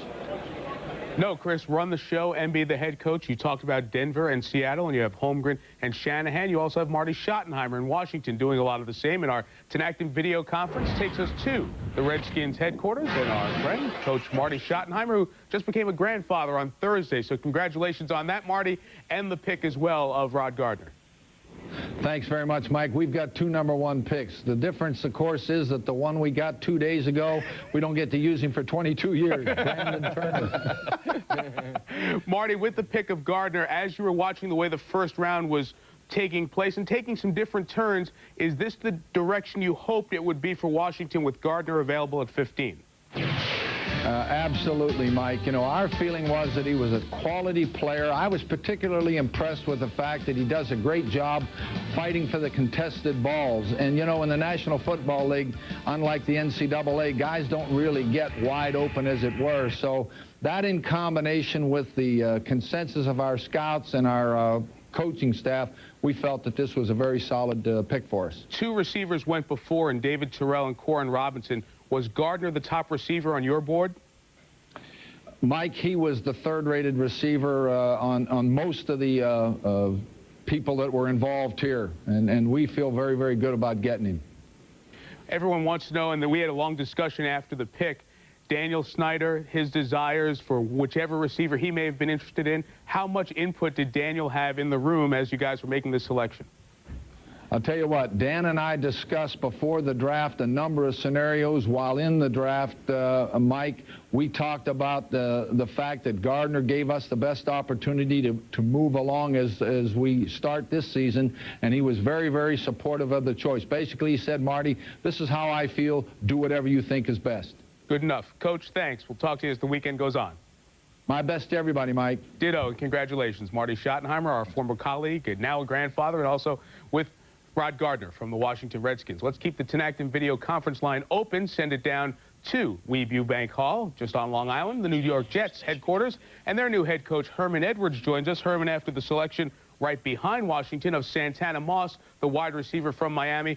Herman, how antsy were you guys getting the fact that you traded a couple of other picks later on and swapped ones to get up here in Pittsburgh's spot and take Moss? Well, I think we were excited with the idea that we could go up and get Santana, and it worked out for us, and I think it was going to work out for Pittsburgh also. And when you're sitting there waiting, and all of a sudden you see guys going before him, you get a little nervous when other teams are getting calls that are in front of you. When you take a couple of picks and move up to get somebody, it means you really like them. What about Santana Moss is it that you guys fell in love with? Well, I think the first thing you understand about Santana Moss, he's an excellent punt returner. You know, he can score from anywhere on the football field, and I think that's important in today's game when a guy of his caliber can catch a ball as a punt returner and all of a sudden put points on the scoreboard, as well as a receiver. I mean, you know, he's a little shorter than some people would like, but I think he's an explosive guy. He runs very, very fast, and he's been a good player at the level that he's played at. Chris Fowler made the point. You guys weren't lying in the weeds or playing coy. You talked throughout the week publicly through the press in New York about how much you guys loved Santana Moss. Were you worried that somebody might have known that and was going to hop in there before you? Well, no, I think Santana was one of the receivers we liked. There was a couple other guys there that we also coveted, but we felt that we had the opportunity to get Santana, and that he would come in here and help us offensively and really put a little fear on the defenses that had to match up against this player. Herman, congratulations. Thank you. Thank you very much. Herman Edwards there. The Jets in Pittsburgh almost made a trade for Chad Pennington last year's draft. That didn't go down. They do trade this year. And Chris, with the Lions on the clock, they either are very happy or very upset with the pick just before. Steve Hutchinson, being from down the road in Ann Arbor, was a guy the Lions talked about being interested in this week. Well, there's no question, Mike, as you're now a Michigan native, but as you know, you can take anybody on the line. Their Backus is sitting there, and they might be very pleased to draft Jeff Backus. Detroit is on the clock now, and, you know, the Detroit Lions were a team that went through, I don't know if you want to call it turmoil, but they have 3 head coaches in the span of a calendar year. The Detroit Lions, no offensive touchdowns in the first couple of games. Defense tried to carry the way. Inconsistency set in. Yes, Desmond won a game in New Orleans very early in the year, but Bobby Ross had enough. He stepped out. Gary Moeller won 3 straight games right away, but in the end they were knocked out by the cellar dweller in their own division, the Chicago Bears, who beat Detroit at the end and knocked the Lions, albeit a 9-7 team. Let's not forget they were 9-7, but knocked the Lions out of the playoffs. So this was like 307 and 307. That's the Lions. That's the Lions. And so in is Matt Millen as the CEO / president / by the way, they ought to line him up at linebacker and play him / commentator / he's running everything there. And he's Marty Morningweg, who a West Coast disciple of Mike Holmgren off of Steve Mariucci's staff.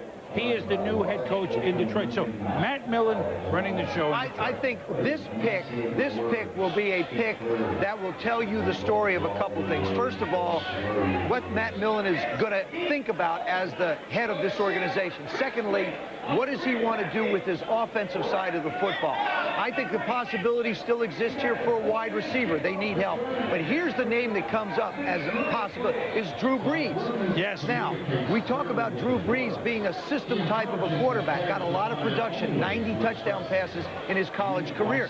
Question is, if you go after a Drew Brees, what does that say to Charlie Batch? And can Charlie Batch adapt? Well, West Coast offense, Charlie Batch, they're already grumbling in Detroit. I think he can handle it. What do you think? You know more about it than I do. I think it's going to be a struggle for Charlie. It's something that he's going to have to work at. Just because he's not fleet of foot, he takes a lot of hits.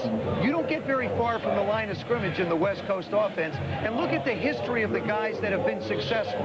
Jeff Garcia, Steve Young, Joe Montana, Brett Favre. They have one thing in common. They all have the ability to avoid hits and move around. Well, although you just take 3 steps, if you can make the 3 steps and identify receivers that can work. Marty Morningweg, the new head coach, for those, and many people don't really know his pedigree, he played for Mike Holmgren in high school in San Jose.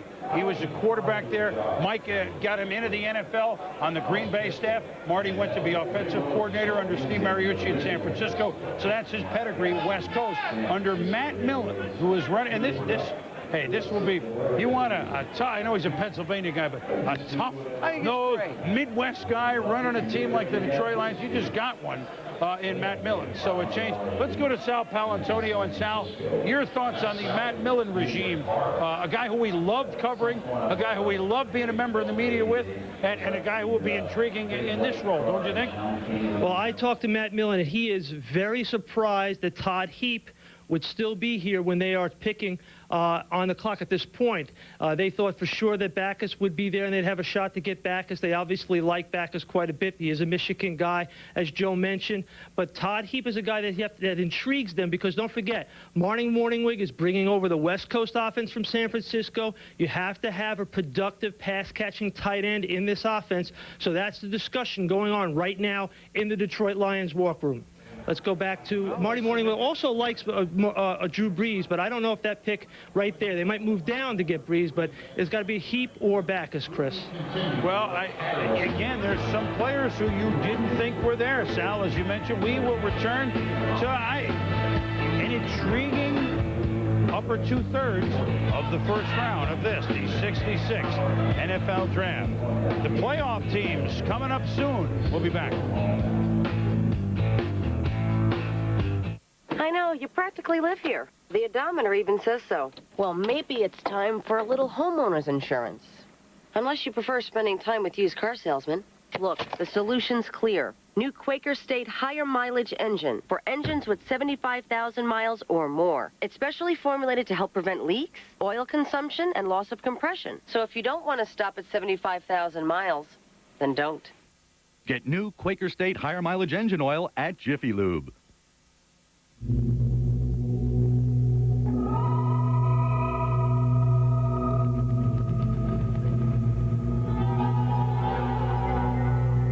Introducing the all-new Chevy Tahoe. Now offering a third row of seats that's light and easier to handle than anything else out there.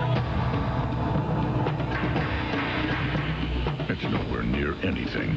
The new Chevy Tahoe, like a rock. Why are there so many songs about rainbows? And what's on the other side? What's so amazing that keeps us stargazing? And what do we think we might see? Someday we'll find it, the rainbow connection, the lovers, the dreamers, and me. You're lucky, you know. I didn't get a car when I turned 16. Celebrate the birthday of the Blizzard treat with the Mocha Chip Blizzard. The flavor of mocha blended with chocolate pieces makes one face-freezing Blizzard treat. Let me try. Gotta be DQ. It's easy, also easy. Discover the easy way to get online. Getting started is so easy. Everything I want, all in one place. Welcome. You've got mail. Goodbye, stamps. I use instant messages to talk to my band. 24-hour customer service. AOL helps protect my kids. It has stuff you won't find anywhere else. AOL is so easy. So easy to use, no wonder it's #1. Call 1-800-4ONLINE. In the battle against athlete's foot, you gotta have, boom, tough-actin Tinactin. Tinactin pump spray is clinically proven to stop the severe itching and burning of athlete's foot. Tinactin is so tough it even prevents athlete foot. So get, boom, tough-actin Tinactin. Saturday, May 5th, live on pay-per-view. The adrenaline's at full tilt for the climax of the best Supercross season in history. The EA Sports Supercross Finals, live from Las Vegas, Saturday, May 5th. Contact your local cable or satellite provider. It all comes down to this. And all my dreams, and all my plans, now my fate is in another hands. But I keep holding out for fortune's kiss. Today's the day. It all comes down to this. It all comes down to this. Yeah, I feel like doing the Chuck Berry duck walk, you know, when we play this, we come down to this tune all the time. I mean, we're maybe later, we're maybe in the third round. Well, what will the Lions do? Will they duck walk? Here's Gene Washington. With the 18th selection in the first round, the Detroit Lions have chosen offensive tackle from Michigan, Jeff Backus. Well, how about two roommates going back-to-back? And line mates, two Michigan linemen going back-to-back. And you know what? You say it's a safe pick. What is this, a Matt Millen in Michigan? I mean, you know, it's going to be a popular pick. And the guy's going to play a long time, Mel. I think this is the commitment that Charlie Batch talked about. If you go with Backus, you go with Heath, you're trying to surround Charlie Batch with the kind of talent he needs. You see him here at left tackle.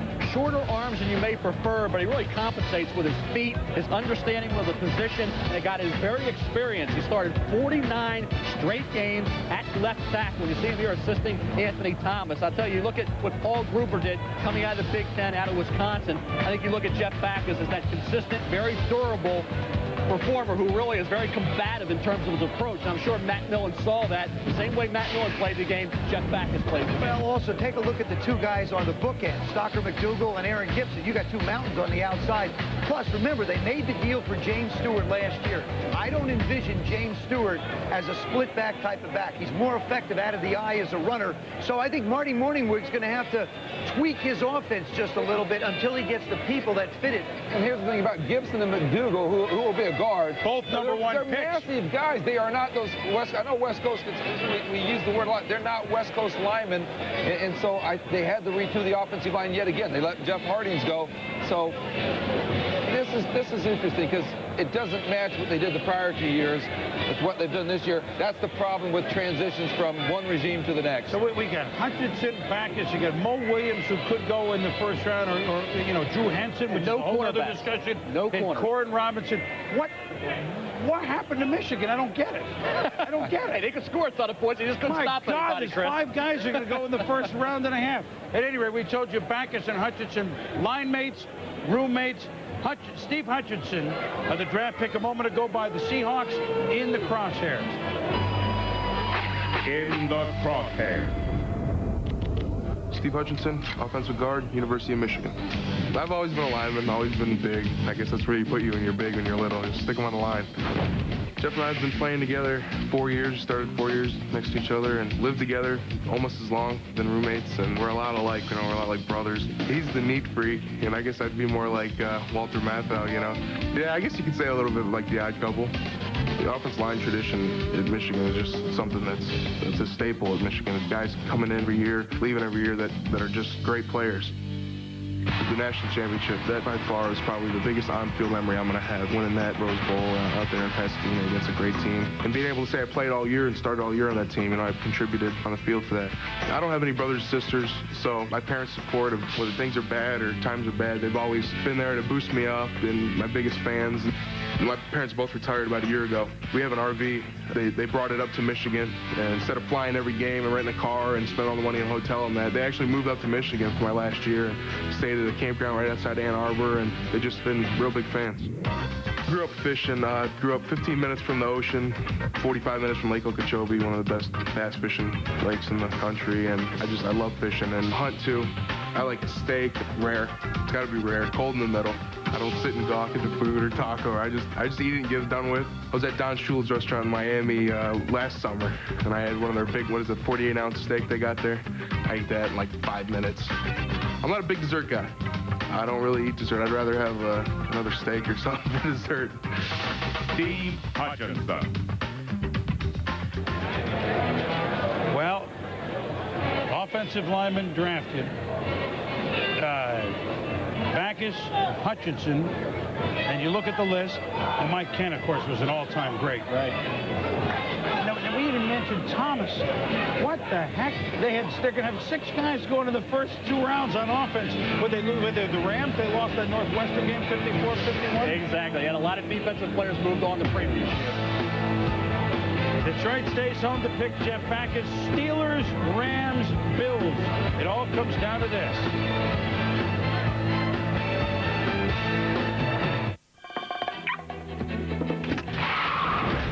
She's in the black Bonneville. Bonneville with Magna-Steer for handling so precise it can even outmaneuver itself. Stop all black Bonnevilles. The Bonneville SSEI. Luxury with attitude. Now, during the Pontiac 75th anniversary, you can get $1,000 cash back on any new 2001 Bonneville. See your Pontiac dealer today. Having fun yet? Well, we got your fun. Big time. Dave & Buster's. Terrific food served wherever you please. And the adrenaline rush of over 200 state-of-the-art games in the $1 Million Midway. High-tech simulators and interactive games. Hey, come on. We're waiting on you. Dave & Buster's. Big-time fun! U.S. road maps. $11. Ballpark guide. Are those horses or cows? $22. Opening day tickets. $18. One stadium down. 29 to go. Priceless. So how far is Cleveland? There are some things money can't buy. For everything else, there's MasterCard. Preferred card and devoted fan of Major League Baseball.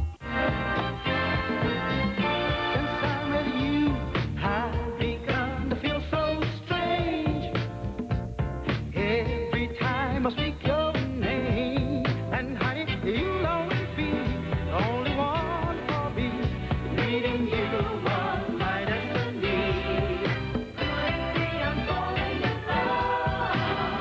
payments from just $1 a day.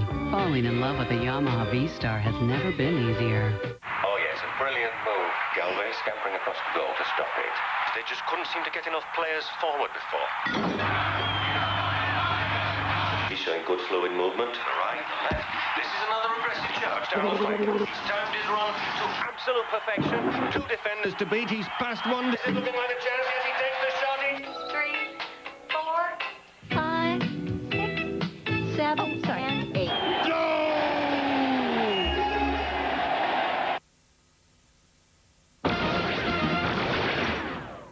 Hi, everyone. Welcome back to the NFL Draft. This is SportsCenter In Game. I'm Susie Colbert. Today, it's SportsCenter In Draft. The top headlines, no surprise that Michael Vick went first. Where he went was the surprise. He went to the Falcons with the #1 pick. The Chargers get a package of picks for him, as well as wide receiver Tim Dwight. And all the talk was about the depth at lineman and wide receiver. Well, 10 out of the first 18 picks in the NFL Draft were linemen, 7 D linemen. 6 of the first 16 players played college football in Florida. Of course, the NBA playoffs tipped off this afternoon. The top seed in the East, the Philadelphia 76ers, taking on the Pacers at #8. The Sixers had swept in this series. This game back and forth. The Pacers were actually down by 18 at one point. Here, the Pacers down by just 1. Fourth quarter, Sixers trailed 73-72. Aaron McKee hits a slashing Allen Iverson, who hits the pull-up jumper, 74-73 Sixers. Same score, Pacers ball. Travis Best setting up the play. The pass to Reggie Miller, looking for the 3. He's got it, 76-74 Indiana. Pacers ball down, 78-76. Miller takes the 3, misses. Rose, he's going to try to put up a 3. That's not going to go. Miller, he's going to take his shot at a 3. Another miss. The Pacers trying to get it done in the waning seconds of the game. Rose puts it up. Mutombo brings it down. And this one went down to the final few seconds. Allen Iverson trying to drive. The ball stolen away. And the Sixers fall to the Pacers 79-78. More scores of all kinds coming up at the top of the hour. Right now, we'll send you back to New York City and Chris Berman. Chris? All right, Susie Q, thank you very much. Thanks for the work up there. The Pittsburgh Steelers traded down with the Jets. Now they're moving up to the podium. They have their choice of DBs at one position. Interesting players at this spot. With the 19th selection, the Pittsburgh Steelers have chosen defensive tackle from the University of Texas, Casey Hampton. Well, now that's the next defensive tackle. Right now, I mean that name, you know what? At 16, I think Bill Cowher and the Steelers thought a little high. I know 19's not much different than 16, but is this okay in that slot? Well, I think it was projected, Chris, to be maybe an Indianapolis-type choice somewhere in this portion of round 1. Surprising, though, that they didn't go corner. When they moved down, they still were able to see every corner still on the board at this point. They had the free agent problem at the end of the year. A little surprising that they would go defensive tackle over a cornerback. You talk about free agent problem at the end of the year. All 4 of their corners are free agents, 2 unrestricted, 2 restricted. You still have to address that area, especially when you're, but again, look at the division they play in. You know Tennessee's going to run the football. You know Baltimore's going to run the football. So you bring in more bodies. Plus they lost. And don't forget, they wanted Ted Washington, the free agent, but they couldn't convince him, and Washington went to the Bears. Well, Hampton is 6'1", 314 pounds from Texas. 54 tackles for a loss in his career.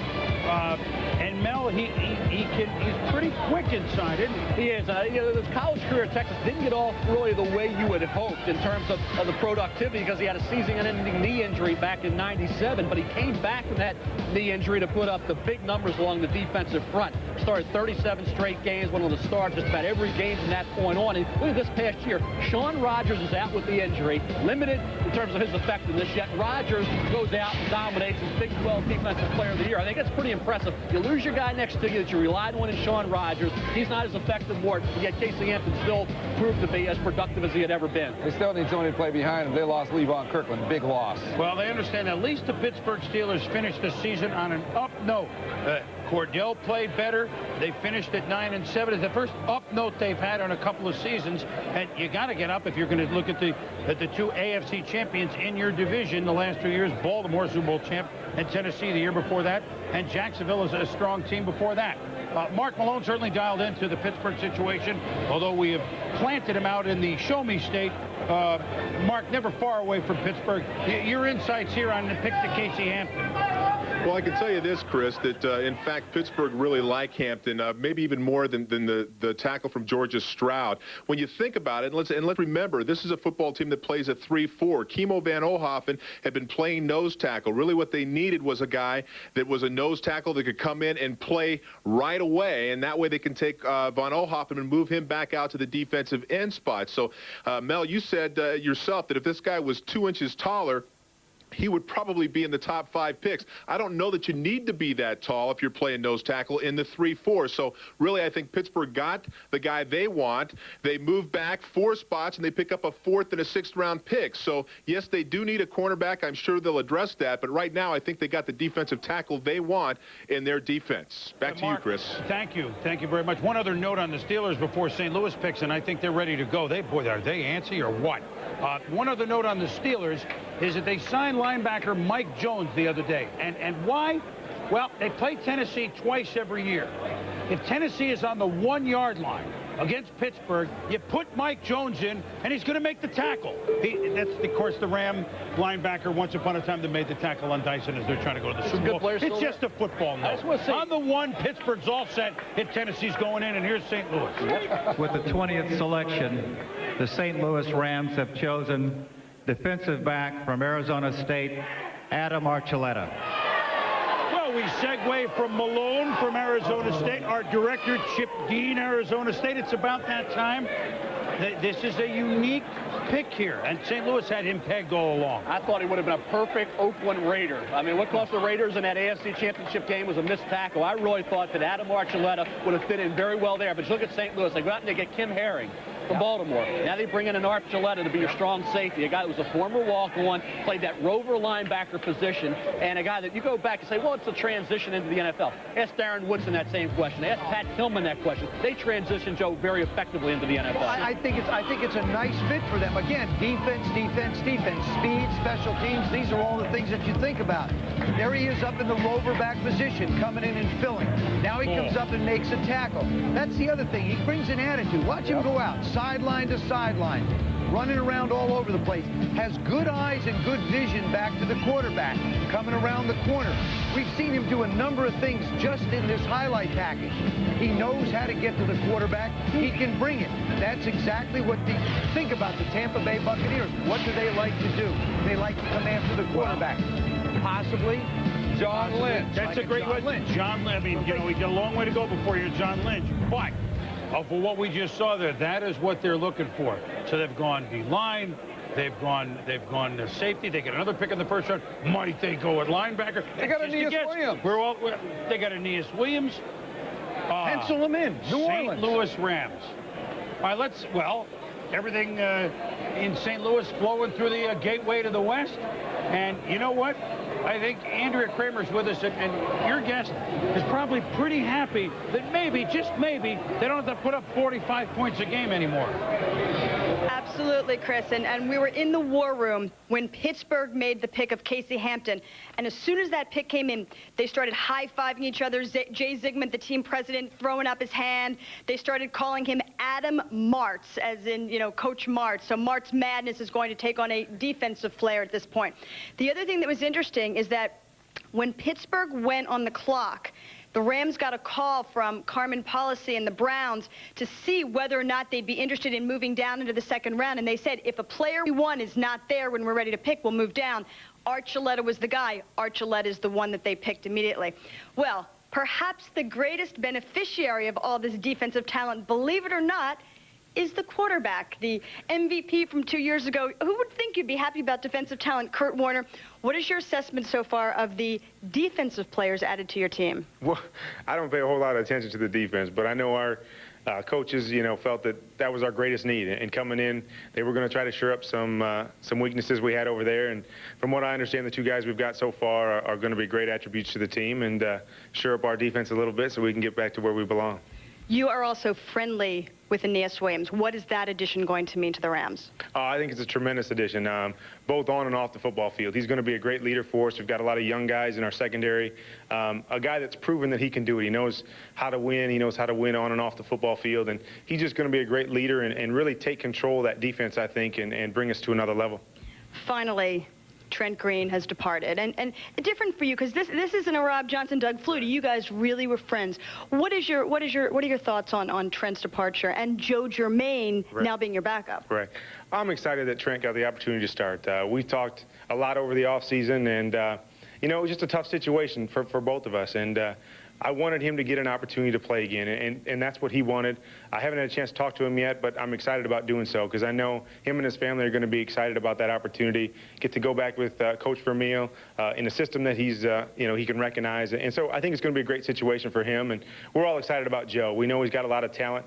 He doesn't have all the experience yet, but we're going to do a lot of that in the preseason, get him a lot of snaps, and get him ready to be the backup in case anything were to happen. Just very quickly, how is your health, the concussions? Any headaches or? No, I feel great. Probably not 100% quite yet, but I'm very close, and I feel good, and I'm just ready to get back out there. All right, thank you very much, Kurt. Let's head back to Chris Berman in New York. All right, Kurt Warner and Andrea Kramer, thank you very much. So the Buffalo Bills are on the clock because they moved down 7 spots in the trade with Tampa Bay. Oh, my God, the pick is in already. The cab didn't even arrive yet. Now, this is the new cab driver this year, but I got to think defensive back Clemens, Nate Clemens. That's my guess. With the 21st selection, the Buffalo Bills have chosen from Ohio State defensive back Nate Clemens. Well, it was part of a guess. Yeah, right. The president, Tom Donahoe, Buckeye bookends. You got Antoine Winfield. Who's and a great player. Clemens. Yes. Well, the Bills are a discussion we'll talk about the player first because Ohio State, and we'll get maybe Kirk to weigh in on this too. I mean, you talk about a football program at 3 yards in a cloud of dust. Cornerback. Plummer to San Francisco last year. Of course, Sean Springs with Seattle. I'm forgetting one. Antoine Winfield. Well, we just mentioned Antoine Winfield, and now they have Nate Clemens. How does he rank coming out of school with these? Coming out of school, those players, Chris, I thought were a little bit more polished. You look at a guy like Nate Clemens, you see great physical ability, 5'11", 209, and a guy that certainly has the recovery speed. Ran a 4.37 during his workout, did 20 reps, which shows that he has the strength that you're looking for. In coverage, though, against the Ron Johnson from Minnesota, against the David Terrell this past year, guys, he did struggle. Here's against Wisconsin, not a very sophisticated offense there. He does the job in the man coverage. Now, he's a strong, physical defensive back, excellent in run support. Here he is against Drew Brees in Purdue. Reads the route, breaks in front for the INT. Remember, he's also an outstanding kickoff returner at Ohio State. Did a good job in that area, but a guy that I think needs more experience, needs to gamble a little less. I think he was beaten in coverage far too much for how I like him this year. Let me just say this. With Greg Williams, who was the architect of the Tennessee defense, along with Jeff Fisher down there, I don't think you're going to see this cornerback situation be a gamble-less situation, Mel. I think he's going to have to hone his one-on-one skills. That's going to be very important. Pat Williams, with the leaving now of Ted Washington, I believe will come out as a Pro Bowl tackle in this style of aggressive one-gap go after the quarterback. Eric Flowers, they envision him as a Javon Curse, a Kenny Holmes type of a defensive end. Now that they've got the guys up front, now you got to start adding people on the corner and in the secondary. And this is a guy that the coach, even though he gambled a lot and got burned some, this is a guy that the coaches there in Buffalo felt that they can really develop with him. He's got good hips. He's a big physical type of guy, and he was one of the 4 guys I think Buffalo was going to debate at number 14. Yes, so that move pays off. No question. They thought about offensive line with Rob Johnson, now the quarterback, and admittedly certainly not as mobile as Doug Flutie. I don't think I'm going out on a limb on that. But they did not go Hutchinson or Backus, and Tom Donahoe in his first draft with Buffalo has done so well at Pittsburgh and became a great friend of ours this last year when he worked for us every Sunday. I'm on .com and with us. Got a second-round pick and still pretty much got a player he wants. Now, he doesn't have to come in and start. Kenny Urban is defiant at the other corner out there with Winfield. Joe, you pointed it out. Greg Williams, new coach, they changed from 3-4 to 4-3. Coward is healthy again, although his position will change some. He's a football player. The question is, can Rob Johnson stay upright all season long? And if so, the Bills certainly have wideouts. They'll address some other issues as we come along. And there's some other Bills discussion. Oh, by the way, you mentioned one other thing on Clemens. How many every Sunday? Oh, those Bills special teams. They got a return guy. But they certainly got a return guy. It's the other 10 I'm worried about on their special teams. They're trying to sign Christie. He is unsigned right now. Steve Christie, who's kicked so well. God, I had to do that in a hurry. I mean, we didn't have a chance. We will have more of a chance. There are other issues with the Bills, but we bring in someone who should be, well, I don't think he's going to shy away from the camera. The new CEO / president / announcer / middle linebacker / well, he's everything. Matt Millen in our Tenacton video conference. And Matt, welcome to the other side of the tracks, huh? Yeah, thanks, Boom. It's good to be here. I think we're excited. Our whole draft room was excited to get Jeff back because I think we got ourselves a really solid player. I mean, he's kind of on offense, the type of player. I'm not saying you're trying to mimic you, but, I mean, he plays with a similar fire as I think that you once played with. No question about it. And the thing that you want to get in that offensive line is a guy with a good attitude. A guy who can kind of set the tone. I think Backus is that type. I think he comes in here as a smart player. It's a great program. I mean, I've always admired the linemen that have come out of Michigan, and I think we got ourselves a good one right there. Matt, what is going to be the hardest thing? Yes, you do have a good one. I think everybody agrees with that. For you now in this job, which maybe a couple of years ago you started to think about, maybe not with the Lions, but maybe somewhere else, right. But a player, a broadcaster, but running a whole team. What do you think you have to learn the fastest, be the quickest on the learning curve by the time the season starts? Well, I think the biggest thing is just learning to dress properly. Because, as you well know, I am just replete in sartorial splendor. I think you told me that way. Well, I think the biggest thing is trying to get everybody together on the same page, number one. And number two, I think what we have to be able to do up here, and I've said it a bunch of times, is we have to be able to get an attitude change, and I think that's so important. And that's why I believe that Backus is a nice piece to this puzzle. Look, a lot of things can happen, and you got picks to make, but as we stand right now, I mean, you're not picking second in or anything. There is already, they talk football in Detroit, as you well know. Charlie Batch, West Coast offense. Can this work, Matt? Oh, no question it can work. No question it can work, and Charlie Batch is working right along, and we're really happy with the physical improvements from our strength conditioning program. I think that's been a big plus for us. I think the offense under Marty Morningweg and the offensive staff, I think that's a nice match for what we're going to do here. And keep in mind, Boomer, and Joe can attest to this, one of the things with this offense is its adaptability, and I think that's a big plus for us. Matt, I got to ask you, have you talked to Barry Sanders at all, anywhere along the line? Yeah, I've spoken to Barry Sanders a couple times. In fact, after we had been exchanging phone calls a couple times and I didn't get him, I said, forget this. I just went over to his house, rang the doorbell until he answered, and when his wife answered, Marty and I barged in, sat down in the living room, and we had ourselves a really nice talk with him. And right now, Barry Sanders is not going to play, and that's fine with us because, hey, we're on Barry Sanders' side, and we would still love to have Barry Sanders part of this organization because, as you well know, one of the greatest running backs that certainly I've ever laid eyes on. Well, all of us, too. Good luck, and God, a new hat for Matt Millen, a hat that none of us ever thought that you'd wear, but you know what? You're going to wear it well. Good luck to you. I got the hat, but I don't have the tie. Well, don't forget it. The tie, you radio guys, you don't need ties, right? Okay. Well, TV, Boomer, too. thank you. All right, Matt, good luck. Boy, Appreciate is that a refreshing man in that sort of position? You talk about a different pedigree in that position than Matt Millen, and I think everybody can root. That's interesting. At least dialogue is open with Barry Sanders. The Indianapolis Colts are on the clock. I have a couple thoughts there. I have to just check my list for a minute. How about defense? Well, go ahead. You guys talk for a second. Let me just check my list. I wish we'd almost had asked about this. I heard he was in the weight room a few weeks ago and actually got a wrestling match with one of his players. Actually wrestled in the weight. The president and CEO of the team. I love it. You're never gonna take the football player out of Matt Millen. We don't want to. And you don't. But one of the things somebody asked me about him a while back in an interview, and they said, well, he's a TV guy going in to run a football team. I said, you got this all wrong. This is a football guy going in to run a football organization. But it's still a different job. We can't think that this is going to master it. But what I like about him is Matt has a plan. I think the most important thing, if you go into an organization, you have to have a plan that you want to implement. He knows what he wants. He knew what he wanted. He wanted Steve Mariucci as his coach. Didn't get him. Okay, I'll take Marty Morningwig because of the pedigree of Mike Holmgren, Steve Mariucci, Marty Morningwig, the success of this offense. And let me be the first one to say this. Matt Millen has some help. Bill Tobin. Okay, I'm the fair. Why not? Well, I like it, Mel. It's good to have Bill back. He's back. It's who he surrounds himself with. They got all the Tobins. They got all the Tobins, don't they? Vince? Bill, Vince. Well, the Tobins, Tobin the Schottenheimers. Is he there? Are you a cousin of the Tobins? I don't think so, Joe. Okay, so you're not going to wind up in Detroit on this in a year. I'm just curious. I'm still not buying quite, though, his endorsement of Charlie Batch. I mean, you have to say the right thing sometimes, but I think there is a question mark there. Their feelings about Charlie. And Charlie's going to have to prove it. But I do believe that it's going to be Charlie's opportunity to prove whether he fits or not.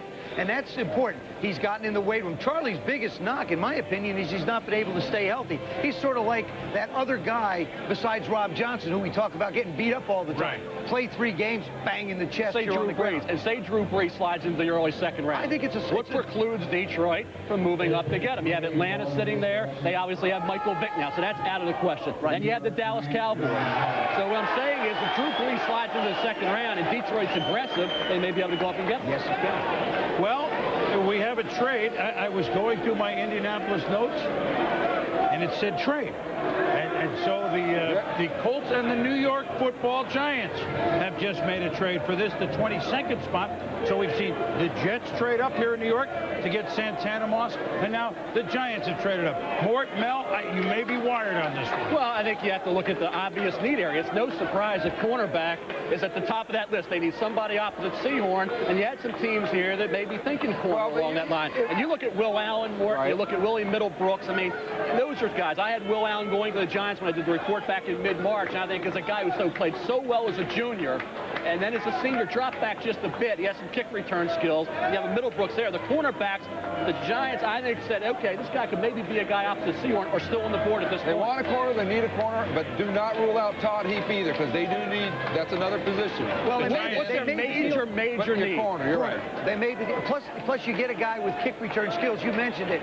We talked about the special team problems that the Buffalo Bills had. Oh, God. You got to remember, before Jim Fossil came on and guaranteed the playoffs, there was a nightmare. That was that Arizona game that we did on ESPN. There was a nightmare going on with his special team situations also. Well, he's already changed his punting situation. Not that we're talking about. I mean, Maynard's already gone. I mean, that's part of the special team. Right. It just takes one more element and adds it to it. But there's absolutely no doubt in my mind this has got to be somebody that they want in the secondary.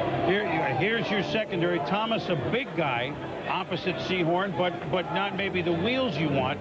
Williams has become a beautiful player at the free safety part. Every one of these defensive backs goes over 215 pounds. Every one of them is over 6'2". And I think they need some quicker, smaller guys out there to be able to get into one-on-one cover situations. It showed up in the Baltimore game in the Super Bowl. People can run by the big guys. They isolate them and run by them. The one cornerback we should talk about here at the later portion round one is Fred Smoot. Fred Smoot may drop down just a bit more. Well, Fred Smoot has got some question marks about his character. Been some incidents in which actually there was a lot of correspondence going back and forth this week between attorneys, law enforcement officers, just to clarify Fred Smoot's situation. So Fred Smoot has dropped a little bit. He is that quick guy. But corner, yes, I'm still not ruling out a Todd Heap, though, tight end, because they need that type of player as well. You know what? Well, the pick is in, and the Giant fans are up and waiting. And what a year they had last year. I mean, they were just a well-rounded.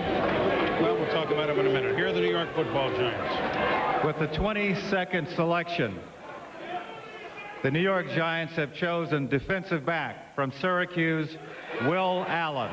From Syracuse. White Plains. So he actually grew up at Syracuse in addition to going to college at Syracuse. I'm sure. So Will Allen, we've had 2 straight corners. No corner goes till 21. Now we have 2 in a row. By the way, it cost a 3rd and a 6th. That was what the trade cost, a 3rd and a 6th. Will Allen, Mel?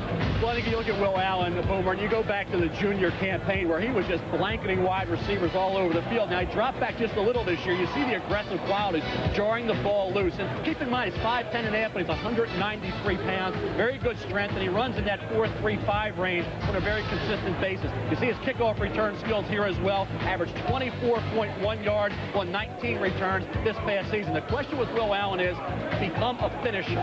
Ball skills. And I think where he's positioned to make a play, you have to come down with the INT. And in my mind, Morton Joe, you drop an INT or you don't come away with the pick when the opportunity presents itself, it's a turnover against that player. Again, he's a young football player. I think ball skills can be worked on. I think, believe me, he's going to catch more balls in this offseason than he ever dreamed about catching at Syracuse to work on his skills. The one thing you're always curious about a defensive back, will he stick his head in there and tackle? He will. And I think that's what's very attractive to John Fox, is the physical nature with which he plays the game. Well, I am a little surprised, though, that Ernie, of course, the general manager, moved up. Ernie doesn't like to make a lot of trades. Not now, since he's been with the Giants. Oh, you're confusing him with George Young. No, but I think he feels like in this particular era, you sometimes regret when you go up to get a guy or even go back to get a guy. It's smart to stay there, but obviously they have a conviction. Don't forget, this is a Super Bowl team. They did go to the championship game. They're certainly going into the season with the fact that they believe they can compete again, and they got to strengthen. You talk about a feel-good story after the quote, it wasn't a guarantee, who cares? Jim Fossil threw down the gauntlet, his team delivered. They crushed the Vikings 41-0. All right, they got to the Super Bowl, and they found out the Baltimore had a good defense. So we go from one feel-good team, the Giants, to another one. Talk about a feel-good story last year. Let's try the New Orleans Saints, who, well, they haven't drafted down here for a while. In some cases, they haven't even drafted. People who care recycle because they're helping make the world a better place. A place where people know what's important, quality of life and protecting our valuable resources. People who care recycle to create a worthwhile future. Join the people contributing to a better community and a brighter tomorrow. Recycle. It makes a difference. Valley-wide Recycling Partnership. Communities that care.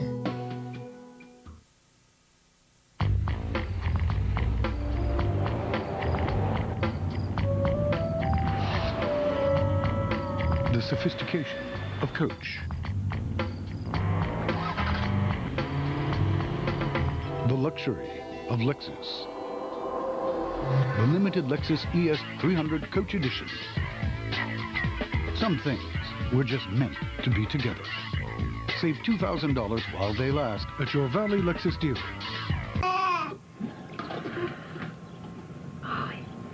A little bit on the back. Oh, look at that.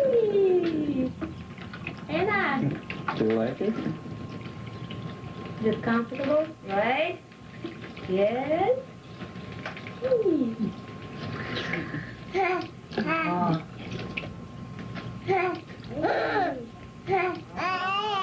Yeah, that's the Stanley Cup. 3.5 hours into this draft. Butch Davis, now his old school Miami, had 3 players chosen. Butch, of course, now the coach of the Cleveland Browns. Michigan's had 3 players picked. But Deuce McAllister, maybe the most known name of a player still available from Ole Miss. We have Uriah Heep, Todd Heap, the tight end, who is a unique pick. And then you come to some wide receivers, Mel, and some more corners. Well, I think Deuce McAllister, it's not a surprise that he's still there, Chris. I kept him up there highly rated because I've had him there all year. And I realize the injury question, but also realize Jamal Lewis, a lot of injury problems in 2 years at Tennessee, and look what he did. You see Drew Brees, he could go into the early second round. Ironically, talk about all the great receivers. Reggie Wayne's the best route runner, and he has the strongest hands. He could be an early 2. And Chris Jenkins is very interesting because he had an outstanding year, I thought, at Maryland, a big upgrade over his junior year, and he's big, and he's a guy that I think is really comparable to those Baltimore Ravens defensive tackles. And we, interestingly enough, compared every defensive tackle in this draft to Sam Adams. Well, the thing you have to understand, if you want to get like the Baltimore Ravens defensive tackles, these guys need to put on 50, 60 pounds. I mean, you're not even going to scratch the surface of Syracuse at 320. I mean, forget about it. You got to go out to eat for a long time to get what Tony. 320 Canadian. Right leg. About 66%. 320 Canadian. Yeah. Let's move up to Mike Tirico for some other news around the league. Michael. Yes, north, but not as north as Canada. We want to bring in Sal Palantonio, who's south in Tampa, but discussing the Philadelphia Eagles as they await to pick 25th. Sal, what are you hearing from there? Well, Mike, let's look ahead a little bit to that 25th pick in the Eagles. Don't forget they need a lot of wide receiver help. Reggie Wayne is still there. Freddie Mitchell is still there. Players that they do like. Todd Heap, the tight end, is there, but you have a Pro Bowl tight end already on the football team. But the interesting thing is Mel has his top pick still available, Deuce McAllister. The Eagles, Deuce Staley, has been injured. He was injured in the second game last year, still has a problem with a stress fracture. McAllister's an interesting situation for them. Do they pick up McAllister as an insurance, or do they go with a wide receiver? So they have a dilemma down in Philadelphia. Michael? That's Deuce with one more E and a bunch more injuries, and I'm sure the guys will talk about that as they talk McAllister more often later on. Right now, we'll go back to Chris and company in New York. Boomer. All right, Michael, Sal, thank you very much. We, we've had 22 picks. We've had 4 trades while we've been on the clock. This has moved along much faster than I thought, hasn't it? I mean, it is. It really has been. Said, geez, 3.5 hours, but I mean, with all the movement and everything else, I think it's an indication that there are teams out there, we talked about it, need versus value. There are teams out there that when somebody goes and you see the quick trade and the quick trigger, boy, if he's there, I'm going after him. Bang, they're gone. Well, if I can move up this many places, I can get it done. There's a willingness to deal out for players, and there's also a willingness to go up for players. I also think it's indicative of the equal nature of the talent in general in the first round in this pick. Nothing real exceptional. Well, I heard many a personnel guys say, hey, between pick 15 and 50, it's the same guy, just different position, but it's the same guy. So I think that's another reason. Yeah, we talked about the Giants having a wonderful season. Boy, late November to December to January, remember. What about the New Orleans Saints? I mean, I don't care who you are. You have to root for the New Orleans Saints. And what Jim Haslett did last year in bringing this team into the playoffs and winning a division at 10-6 and eliminating the Super Bowl champion Rams from the playoffs, Ricky Williams in and out. I mean, second year, good when he was there, but didn't play a whole lot of the year. Jeff Flake gets hurt, even though while he was in, Joe Horn had a huge year receiving. But so who are we going to go with? One of those other backups to Brett Favre, who, oh, by the way, was an off-season trade. We're going to try Aaron Brooks. And Aaron Brooks beat the Rams in the playoffs, and they went up to Minnesota. And so the New Orleans Saints won the NFC West last year at 10-6. The Saints, a team that, look, offensively and defensive, were ranked in the top 10, and you don't get teams that much that put that all together. You talk about 1 year as a head coach. You got to look at what Jim Haslett did last year with New Orleans, one of the best. Hello, I'm a first-year head coach, and I'm coaching a franchise that hadn't done too well, and how well they did. Let's go out to San Diego to Ed Werder with some thoughts, perhaps, on the Saints. Ed?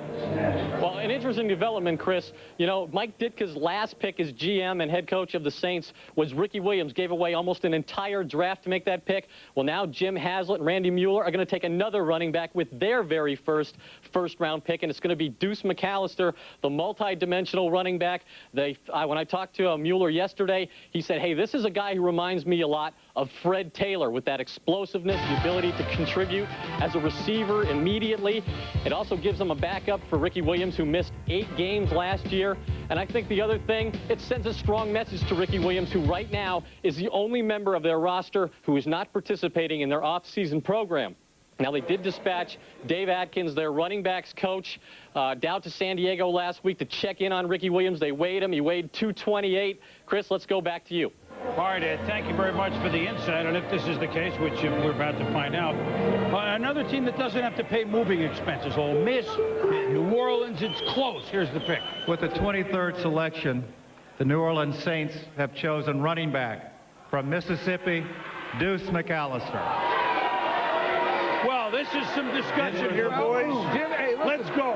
Jim Haslett, since he's been in New Orleans, has never been enamored with Ricky Williams. And it's black and white with Jim Haslett. He either likes you or he's got issues with you. Now, hey, Ricky Williams, 2 straight off seasons, has barely been there with Jim Haslett. Has forfeited $250,000 each year in off-season workout bonus money, and I don't think he's Haslett's type of guy.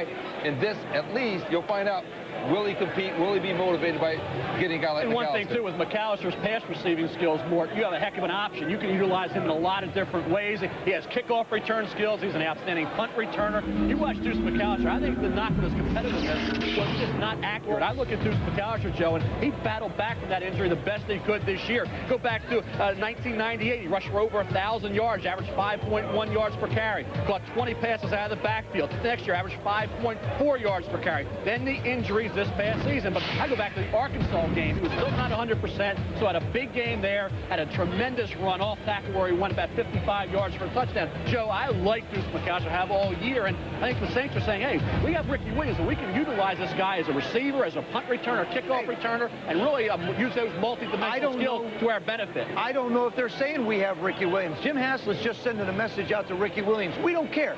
Go do whatever you want to do. I'm going on with my football team. That's Jim Haslett. He's great at handling guys who think they have problems. But he'll straighten them out. Wait 1 second. The other thing is that we talked about Jamal Lewis last year when the Baltimore Ravens were looking at Jamal Lewis and said, you know, he's got a nick here, he's got an injury here. Turned out to be a heck of a back. Deuce McAllister could be the same type of a back for them. Give them the pounder, give them the versatility. You agree with me, Joe? I think I'm with the Deuce bandwagon now? Based on Jamal's situation, I think so. I think it's a good pick. Let's look at the depth chart. I love the pick. Keep going. Let's look at the depth chart. I love the fact that Jim Haslett said, hey, look, I'm not going to put up with Ricky Williams baloney. Ricky Williams. Do you really believe that Ricky Williams is not in the picture at running back? No, I think I don't believe Ricky Williams is this stupid. That's Ricky what I Williams don't has believe. been injured both his 2 seasons, too, though. You got to remember. So you're looking at a guy in Ricky Williams who has missed games each of the seasons because of injuries. McAllister, who had some of those issues. Maybe between the 2 of them, you get a heck of a back. I just have trouble imagining somebody not being bright enough to be able to figure out what's going on. He's a great football player. Yes. I mean, I'm as mad as a fan of the game of football at the actions that he has. I mean, he's really stupid. And forget about this baloney about going to play baseball. Guys have tried that. And that's not the ultimate wake-up call to Ricky Williams. Oh, yeah. I mean, what else could be a wake-up call than this? Somebody rang the bell. 12-alarm fire worth of wake-up going call. on. And taking it back where everyone down there, I mean, they're thrilled to have Ricky still in New Orleans, but, you know, a running back from Mississippi playing in New Orleans, that'll be home following in itself. I mean, that's a loud wake-up call. But let's go back a minute. We said that these 2 teams drafting back-to-back are 2 feel-good teams and feel-good stories from last year. New Orleans certainly, but it's hard to feel better than the New York Giants did last year. And joining us on the Fast Acton Tenacton video conference is the coach of the defending NFC champions, Jim Fossil. And Jim, I don't know if this was a guarantee that you were going to get a defensive back, but my goodness, you obviously were convicted to go up and get Allen from Syracuse. Why make the move there? Well, Chris, you know, one of the things Ernie and I are very much on the same page with is that sometimes you got to be aggressive. We were aggressive last year with some of the moves we made in personnel, and we had a conviction on him, and then Nate Clements went, and we thought that there could be a run on corners, and we felt like it was value to go up and fulfill something. We felt like we needed to get a player at that position, and we were excited about him, and we think he can come in and help us. Well, if you were to think back at the run that you guys got on right into the Super Bowl, it may sound like a trite question, Jim, but then you've had a chance to reflect on it. What 1 or 2 things do you want to bottle and make sure that you have to repeat all next year long? Could be a player, could be an attitude. What was the highlight as you look back a couple of months ago? Well, without a doubt, I think the team chemistry. That's the one thing we worked very hard at this last off season, and we started that way right now. And I told anybody that we brought in as a free agent and different players I've talked to is that we finally built tremendous team chemistry in these guys. And I know that sounds trite and overplayed and all that type of stuff. It's not in my mind. And I don't want to lose that. I want to keep the work ethic going right now. We have virtually every player here working very hard in the off-season program. And I'm interested in keeping that type of chemistry, not only the free agents we sign, but the people we draft. Well, I think it's indicative by the re-signing of Sehorn, the re-signing of Tiki Barber. Do you feel offensively, and obviously Kerry Collins grew, and you know, you got a nice season out of your #1 pick last year, Ron Dave. Do you feel that as an offensive team, the Giants are really just scratching the surface of what you could become this season? I do. I think we can get better. I think we made good strides last year, and obviously the way Kerry Collins played was a big part of that. But we got better play. Tiki Barber was phenomenal. I mean, he played really outstanding for us. Our receivers played well. And I really think that, yeah, we can continue to get better. Our defense is outstanding, has been for a while. And as we become more of a complete team, our offense has the potential to continue to grow and get better. Of course, you're going to be the one that they're hunting now. I mean, you know that. That'll be a speech somewhere along the line, won't it? Oh, absolutely. I've got that speech already ready. They, you know, obviously with 3 Monday night games and a Sunday night game, and, you know, that road schedule will get you. Plus, we're playing very good football teams.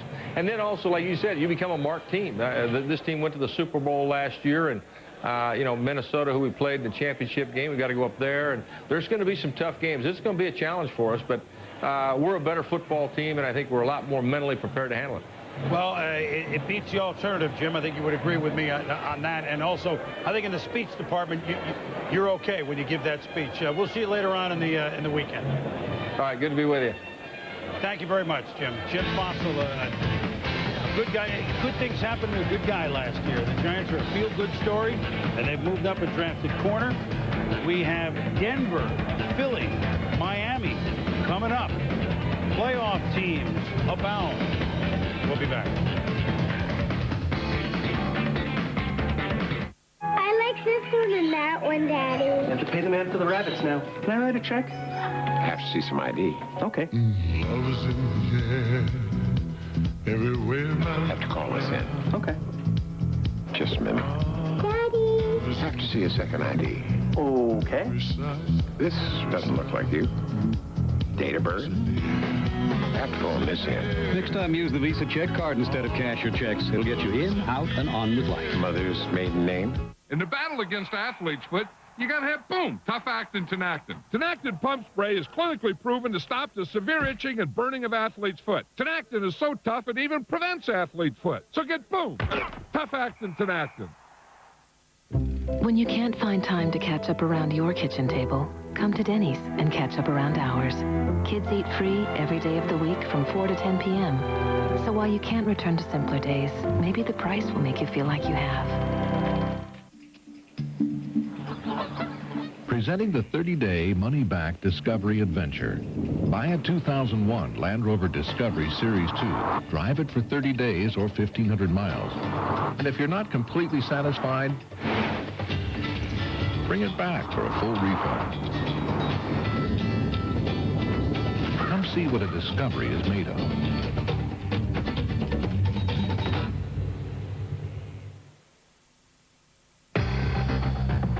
There's a secret society where the night is eternal, the music is essential, and the party is non-stop. You could be the newest member. The MGD Music Jet Tour. 4 parties, 4 cities. 1 unforgettable trip. Peel the label, enter the code at mgd.com, and prepare for takeoff.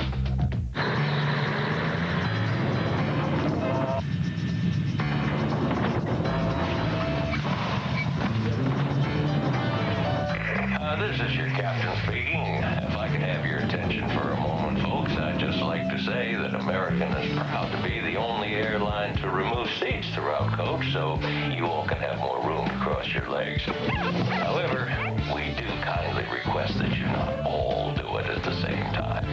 Thank you. Just an incredible play. Can they do it? Unbelievable. You do not want to miss this. Nice pass. This team has got game. Who is this kid? He drilled it. He could go all the way. Here comes a sports capsule moment.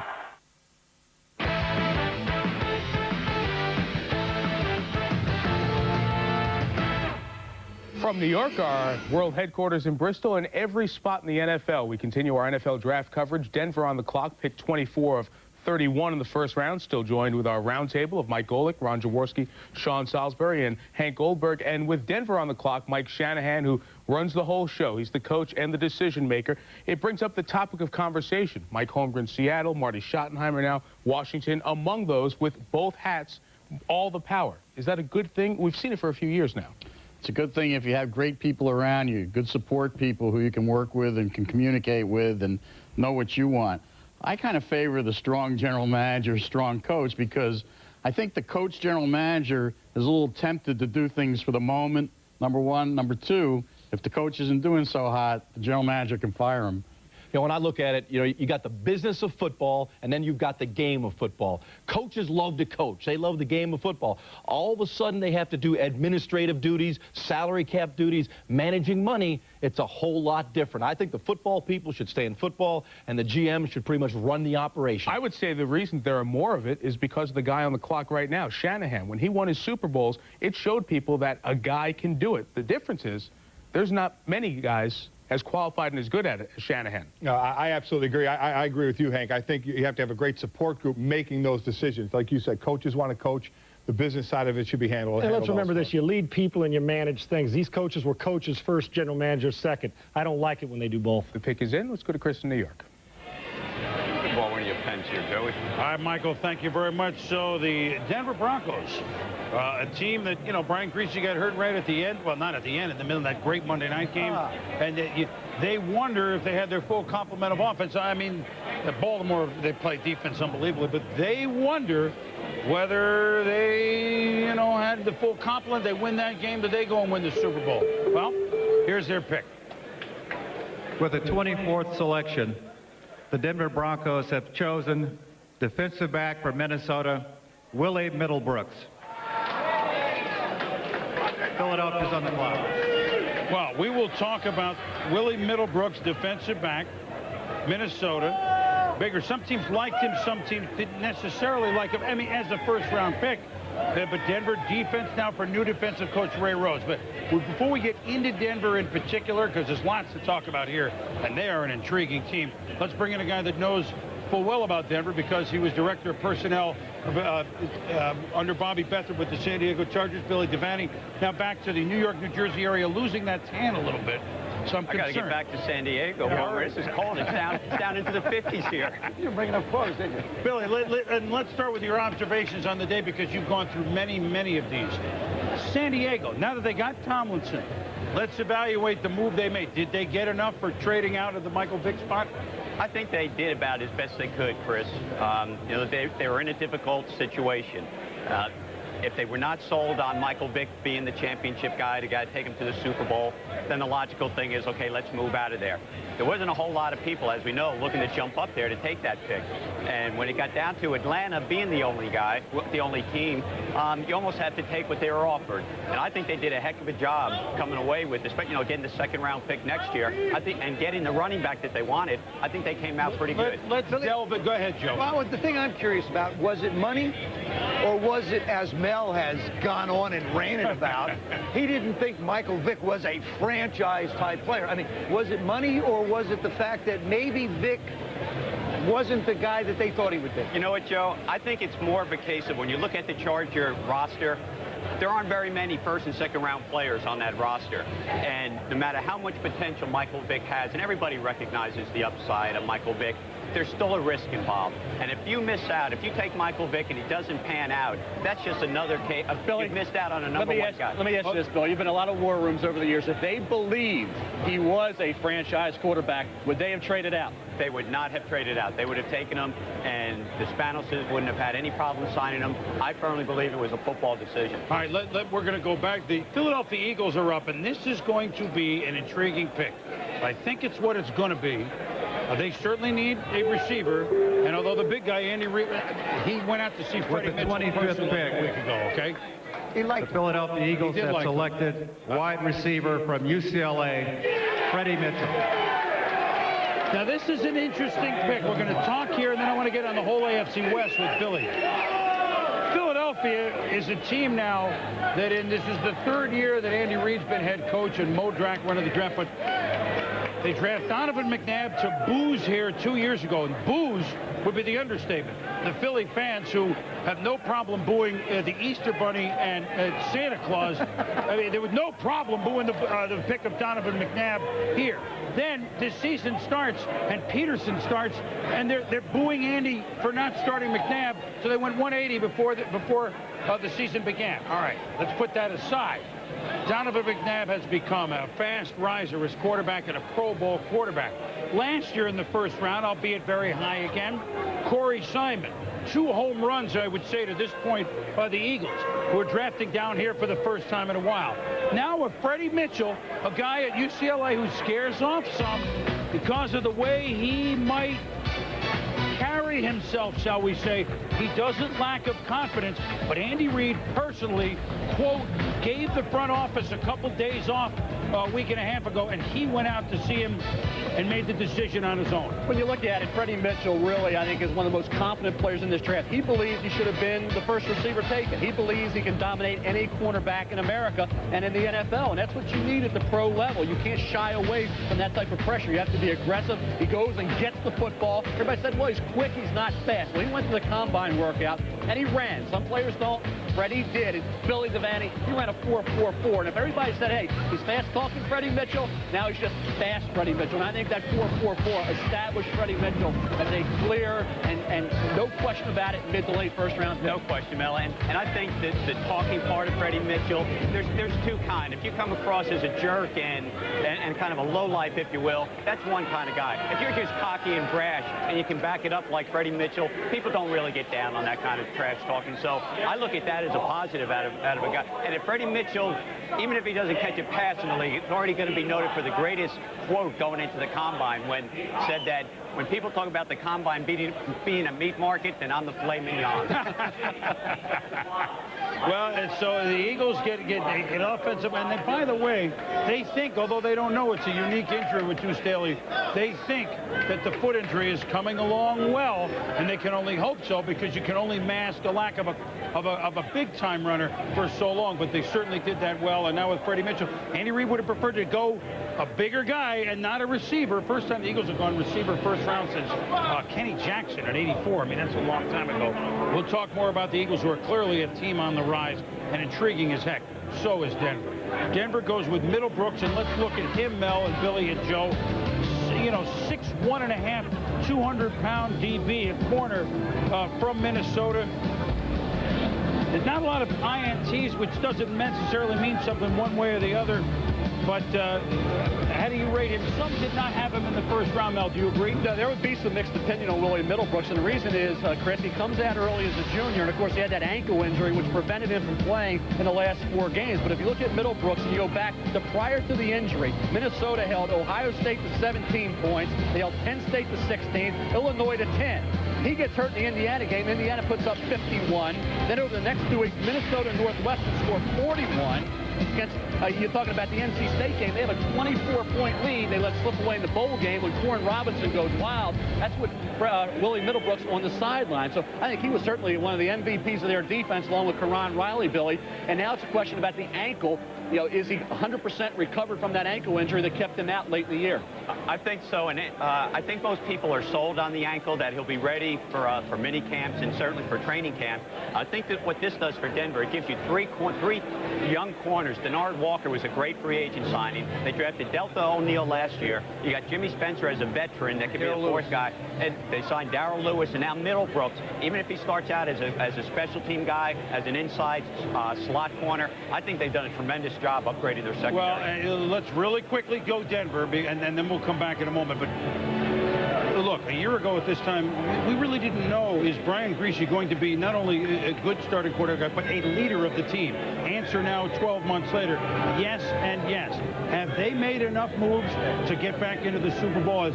Could we be looking, guys, at a Super Bowl team, especially if Terrell Davis becomes himself again? I think they've had a tremendous offseason. And to answer your question, Boomer, I think they are a legitimate Super Bowl contender. Between the free agent signings, getting Middlebrooks, I have one big problem problem with what they've done in the offseason, and I hope it doesn't negate everything. I am not a Chester McLaughlin fan.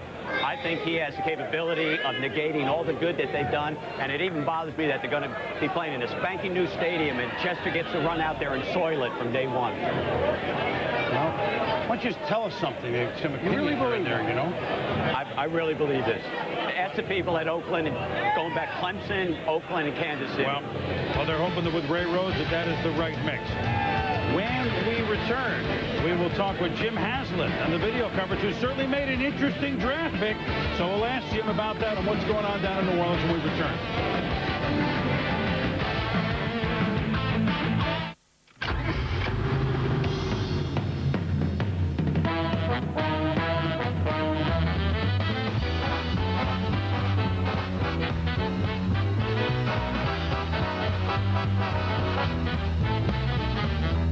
Sure doesn't taste this good in New York.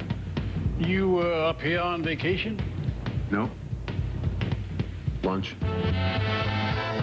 Introducing the 260 horsepower Acura TL Type S.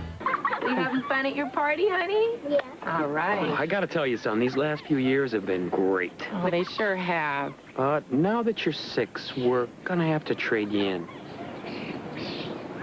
What if you treated your kids No hard feelings, right? the way you treat your car? Let's have some cake. All right. Don't trade your car in when the warranty's expired. Come to Pep Boys for expert service and now free Gabriel Pro Rider shock installation. Happy birthday! All you need to know is where to go. Pep Boys. It's not where you come from. It's where you're going. It's not what you drive. It's what drives you. It's not what's on you. It's what's in you.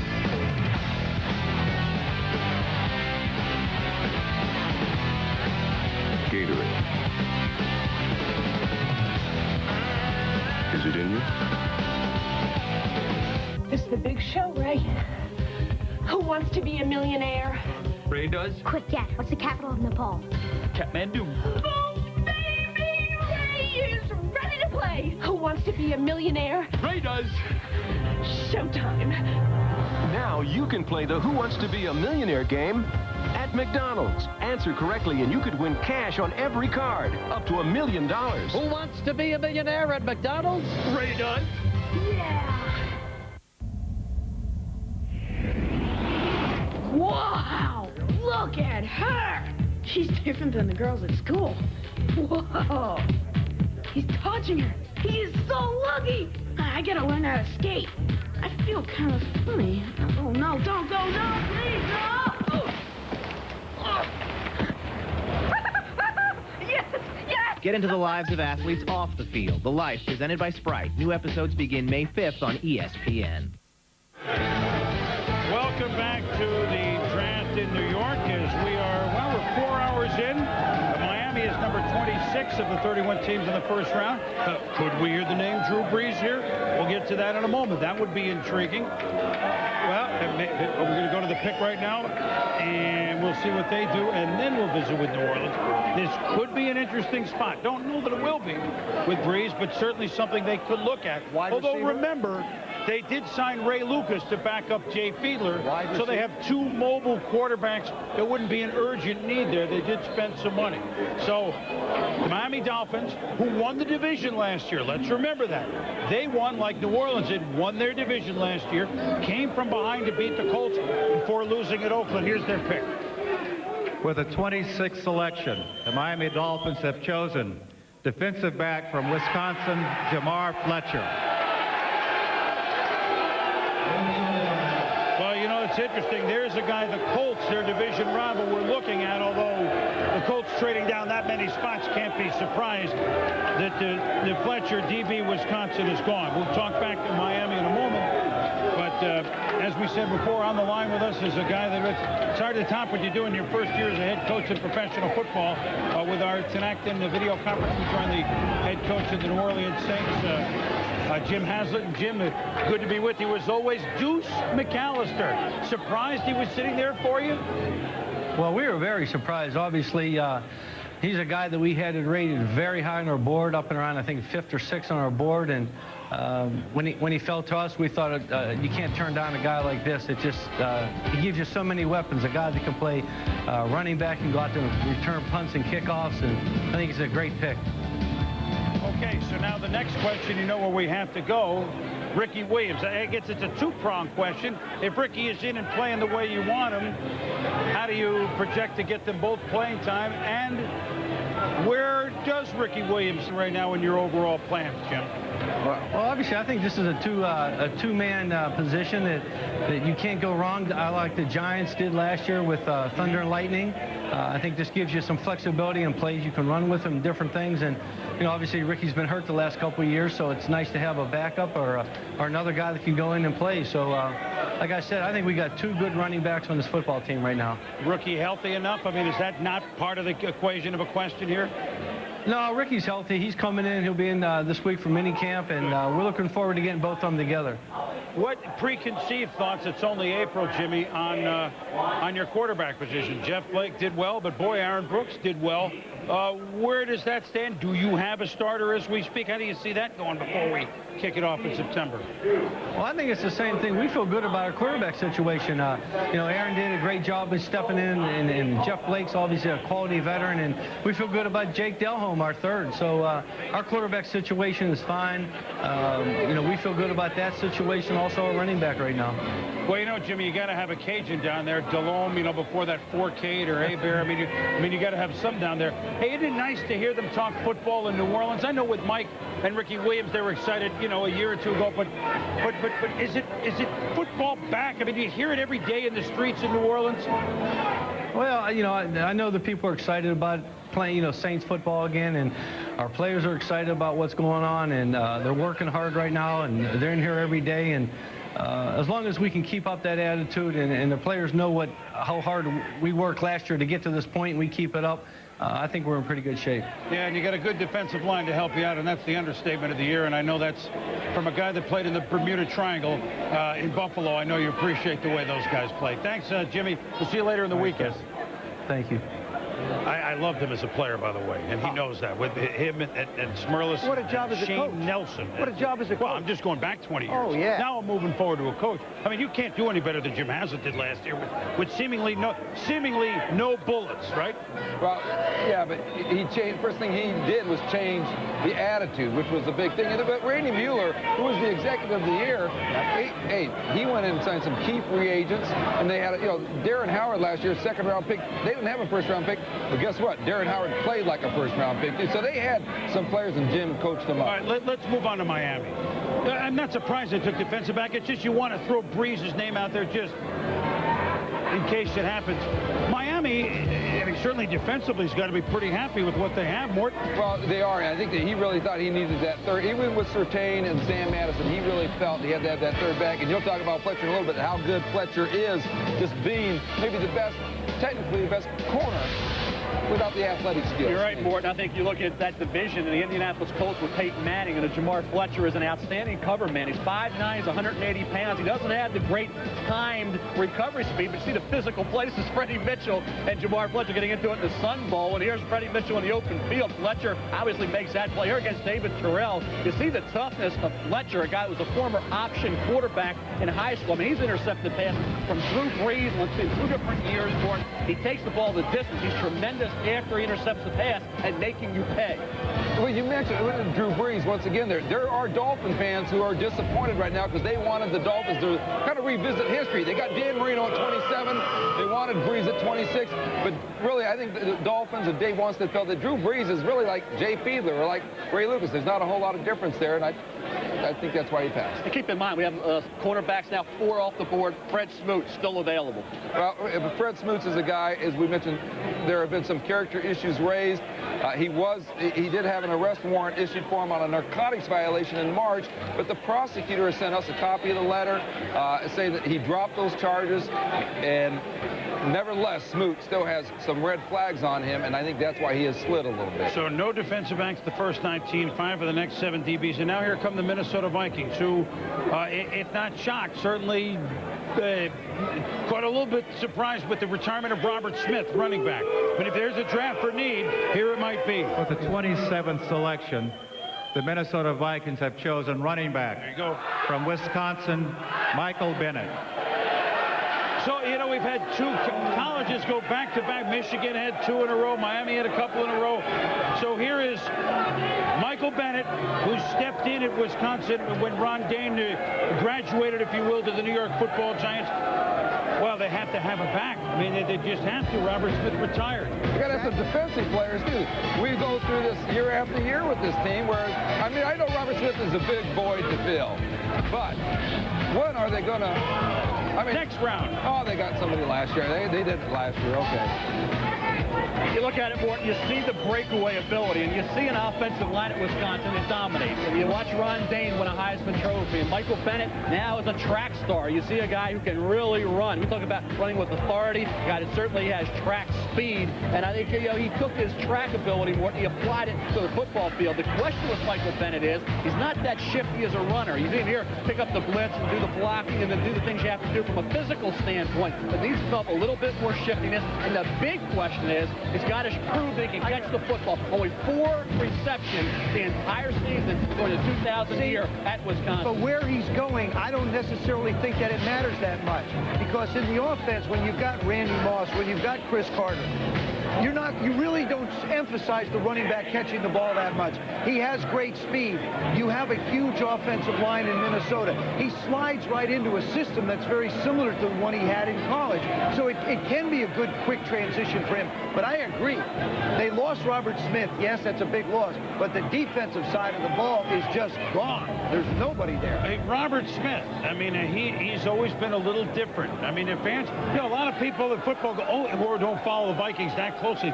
Wait a minute, right? Robert Smith, he retired. I mean, this isn't news, but he certainly was at the peak of his career, one of the more healthy seasons as he's and going to be a free agent and going to have a windfall of money fall in his pocket But always has walked to the beat of a different drummer, as you mentioned. And my understanding is that his attorney, Neil Cornish, doesn't expect him to return and play football. In other words, he's not sitting out a year to come back. But I think Robert Smith has, in fact, retired. A lot like what Barry Sanders has done. He's leaving before. He's got his money put away. He's invested it. He doesn't want to be beat up any more than he's been beat up. One last note on Bennett, by the way. A lot of people have said fastest back to come to the NFL since Bo Jackson. And he is a football player. That's a big... When your ears go and you say Bo Jackson, immediately a 4-time Big Ten sprint champion. Jaws, let's go up to you. Your thoughts on Michael Bennett, the 3rd back picked here in the 1st round. Yeah, Boomer, I really like Michael. He's one of those home run hitters, and he will fit nicely into this Vikings offense. And, you know, everyone wants to talk about Dante Culpepper and Randy Moss and Chris Carter, but this is a team that ran the ball as well as anyone last year and almost as much as anyone last year. So Michael Bennett will come in, and what he has is outstanding vision. He's an excellent cutback runner, and with that big offensive line the Vikings have, he'll be able to find those cutback lanes. Here you'll see him in the I formation, which, again, a staple of the Vikings will run. Follow the fullback. In Minnesota will be Jim Kleinsasser. What you want to do is just read the base blocking of the offensive line. A man on a man on a man. Look for that seam. Look for that crack. Oh, there he goes. The linebacker is the guy a running back wants to see. The linebacker overruns. He sees his helmet. There's the cutback lane. And this is beautiful vision, good patience, Bennett, and then puts the shoulders down. And the one thing I always love, and I talk to my buddy Merrill Hodge all the time, is that running back, the factor back that runs behind his pads and delivers the blow. I think Michael Bennett will fit nicely into that Vikings offensive scheme, Boomer. Well, another person to push the envelope on the 5th-ranked offense in football, Jaws. But defensively, they ranked 28th, and they were edged in the title game 41-0. So they replace Smith, but can they stop the others from scoring? Next on the clock, tee it up. It is. We'll be back.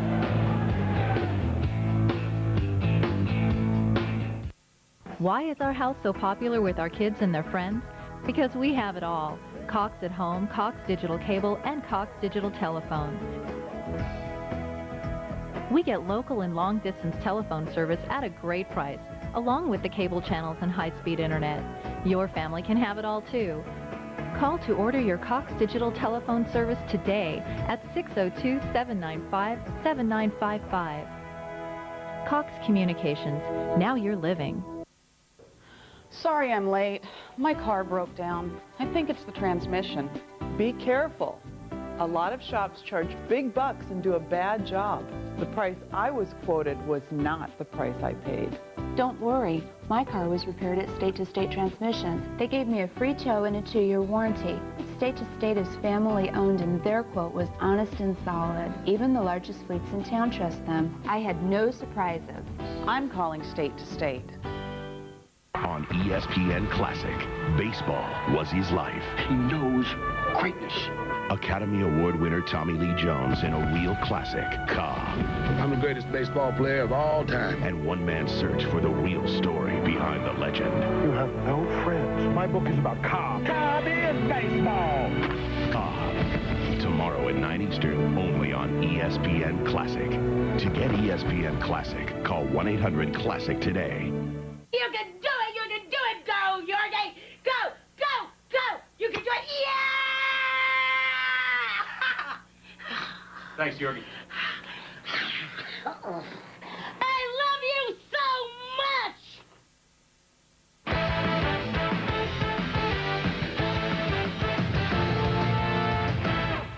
Our draft coverage continues. The Raiders on the clock at number 28, and as you know, not just on ESPN and ESPN2, ESPN News and ESPN Radio, but also ESPN.com. We have continuing coverage of the draft, and that features an audio chat from the ESPN Zone hosted by Trey Wingo with several NFL players, including Tim Brown, the multiple-time Pro Bowler, all-pro receiver from the Raiders. And Tim joins us now on TV from the ESPN Zone in Times Square. Tim, as the Raiders are on the clock, I'm curious about a veteran player like yourself. How interested in you in the decision-making process that your team's gone through all week? Do you call and talk to John Gruden and say, where are you guys thinking about going? Well, I definitely try and find out what they're thinking. You know, if I could be some help, then I'll definitely try and help out. But, you know, if you know anything about John, he knows what he's doing, so he's not going to give out too much information. I did talk to him briefly this morning and asked him what was he thinking, and, of course, he listed every position on the football field.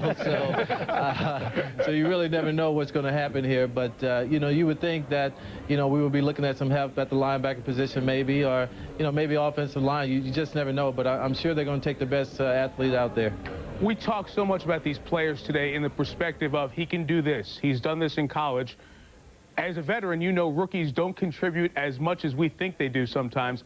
Right. How tough is it for a rookie to come in, especially on a team like the Raiders that was within a game of the Super Bowl? Well, it can be very tough, you know, but everybody has their role to play. And I think if guys come in with the attitude of, you know, whatever I need to do to help this team out, that's what I'm going to do, then they'll do a lot better. You know, you can't come in saying, hey, I should be the other starting receiver. I should be starting opposite Eric Allen or Charles Woodson or whatever. You know, you can't come in with that type of attitude. You have to come in and say, look, whatever I can do to contribute to this team, that's what I can do. And, you know, sometimes in football today, these young guys come in and they just want to run the whole show right away, and it's not going to happen that way. You have to pay your dues and work your way up the ladder. Well, Tim, the pick's in. We'll ask you about it in a second, but let's go to Chris just down the street at Madison Square Garden. Boomer? Well, Mike and Timmy, can you save us a zone burger? I mean, that's the big question that we're going to ask right now. There it is. Hey, how about Timmy Brown, #1 pick back in the 80s and 88? Still as good as he ever was, one step away from that elusive Super Bowl. The Raiders have chosen, and tight end. They traded for one, but not like this, right? Got to be Todd Heat, Chris. Okay. With the 28th selection, the Oakland Raiders have chosen defensive back from Florida State, Derek Gibson. Safe. There's your safety that you were talking about with Archuleta. But this isn't a player that's quite up to the level, in my opinion, of Adam Archuleta. Gibson has great physical ability, and he had some big games, but I saw some inconsistency, Joe, where he didn't produce the kind of results of physical talent like Derek Gibson It was should. the first area of need.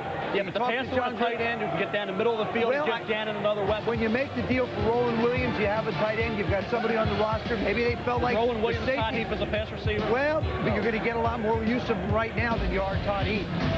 There you see his ability to come up and fill. Well, you can, Joe, and this is the thing about Derek Gibson. He flashes it. There's no question he had some big games, and he certainly has the great physical ability that you look for. You watch him in certain games, you would say mid-first round. You watch him in others, you may say third round. I think he has to play to the level of his talent on a game-to-game basis. And we went back, we were talking about Archuleta, who we had penciled into Oakland, was because he was a tackling machine. And that's what Oakland needs. If anything cost them against the Baltimore Ravens, Mort, it was a bad angle on a missed tackle against Shannon Sharp that led to the Ravens and Trent Dilfer going on to victory in that AFC Championship game. I think it was, to be honest with you, I think it was just a great throw by Trent Dilfer. I mean, you put the ball, he puts the ball the only place you can down glad low. you're a Trent Dilfer fan like that. In a situation like that. There was a safety who was supposed to be lined up inside, and he landed up outside, and that's really what it was. It was the missed tackle. Anthony Dorsett still really finding his way as a safety. This is an insurance policy. I think the Raiders are looking, they feel they're good enough to compete right now and go at a title. This is one of those additions you make that as you build will be there. Well, let's go back up to Mike and continue your talk with Timmy Brown. Mike, I wonder what Timmy thinks about this. We talked about the tackle made in the secondary that could have changed the Baltimore game. Michael, take it away. Yes, we have Marquez Pope and Dorsett who was involved in that play.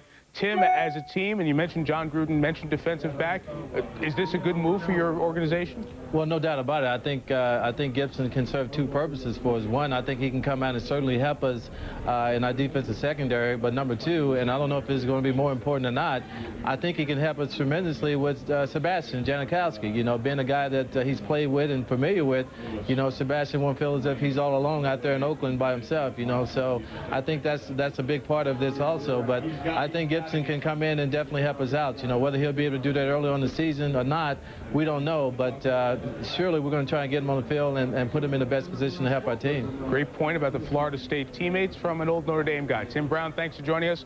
And you're on ESPN.com and audio chat throughout the day. We appreciate it, Tim. All right, thanks, Mike. Let's fire up the Tinactin video conference. The pick before Oakland belonged to Minnesota, and Dennis Green took Michael Bennett, the running back from Wisconsin, who's played a couple of times up in the Metrodome, where Denny Green's team calls home when they played against the Minnesota Gophers. Dennis, obviously the Robert Smith situation, running back was a big need. Did Michael Bennett move up higher on your board because of the need for a running back? No, not really. We had him rated top 10. He was our 10th pick on the board. Keep in mind, there were 14 defensive players that went in the top 26 picks. So this was a heavy defensive draft. And surprisingly, guys like Deuce McAllister and Michael Bennett, guys that we thought were tremendous players, were still on the board. Limited experience in football because of his track success, but what about the 1 year at Wisconsin jumped out at you to give you confidence that this is a player who's going to only get better? Well, he rushed for 1,600 yards. He scored a lot of touchdowns. Of course, he's a four-time Big Ten sprint champion, but he played behind Rod Dame, and we've always been able to develop players. We don't expect him to just walk on the field and be a player, but we think that we have a style of play and a system of playing football that he will fit in very well at. And then what we love about the fact is that this guy can go the distance, that he can take when a defense is spread out and make big plays and score touchdowns. We have plenty of other questions for you, but it's a long weekend, so we'll catch up with you later on today or tomorrow. Thanks, Denny. You bet. Take care. Dennis Green of the Vikings. Let's head back to Chris Berman in New York as St. Louis, as they've been most all day, on the clock again. Boom. Michael, yeah, they're going to go into the watch and clock business here. I think they're going to move Timex right out of that business. The St. Louis Rams have been on the clock enough. For the third pick in the first round are the St. Louis Rams. With the 29th selection, the St. Louis Rams have chosen defensive tackle from Ohio State, Ryan Pickett.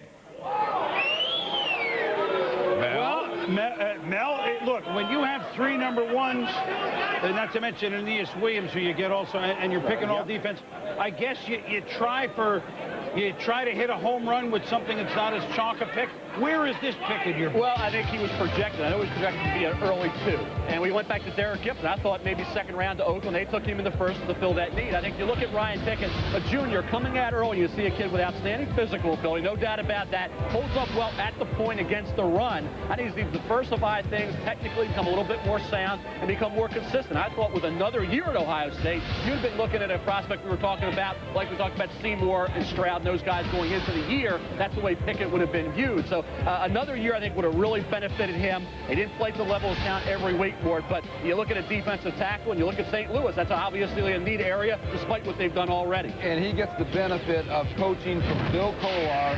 One of the key, I thought, off-season pickups of the Rams was hiring Bill Kolar, who was with the Atlanta Falcons, one of the best, if not the best, defensive line coaches in football. So that's another thing. You got a young player, at least you've got a coach. And the pressure's not on. Well, Damian Lewis is there. Damian Lewis comes in, experience from Miami. Now you get a guy who probably needed another year, maybe needs a little bit more to learn about the position, and now you have Lewis to take a little pressure off of Ryan Pickett. But then when I hear you talk about the fact that if he'd have stayed another year, it'd have been a high pick. Very high pick. So they get the value. Now they get to teach him to be a football player. So his classes go from the classroom in school to that on the field. And he was projected, as I said, to be an early to mid-second round draft choice, so you're not stretching it that far.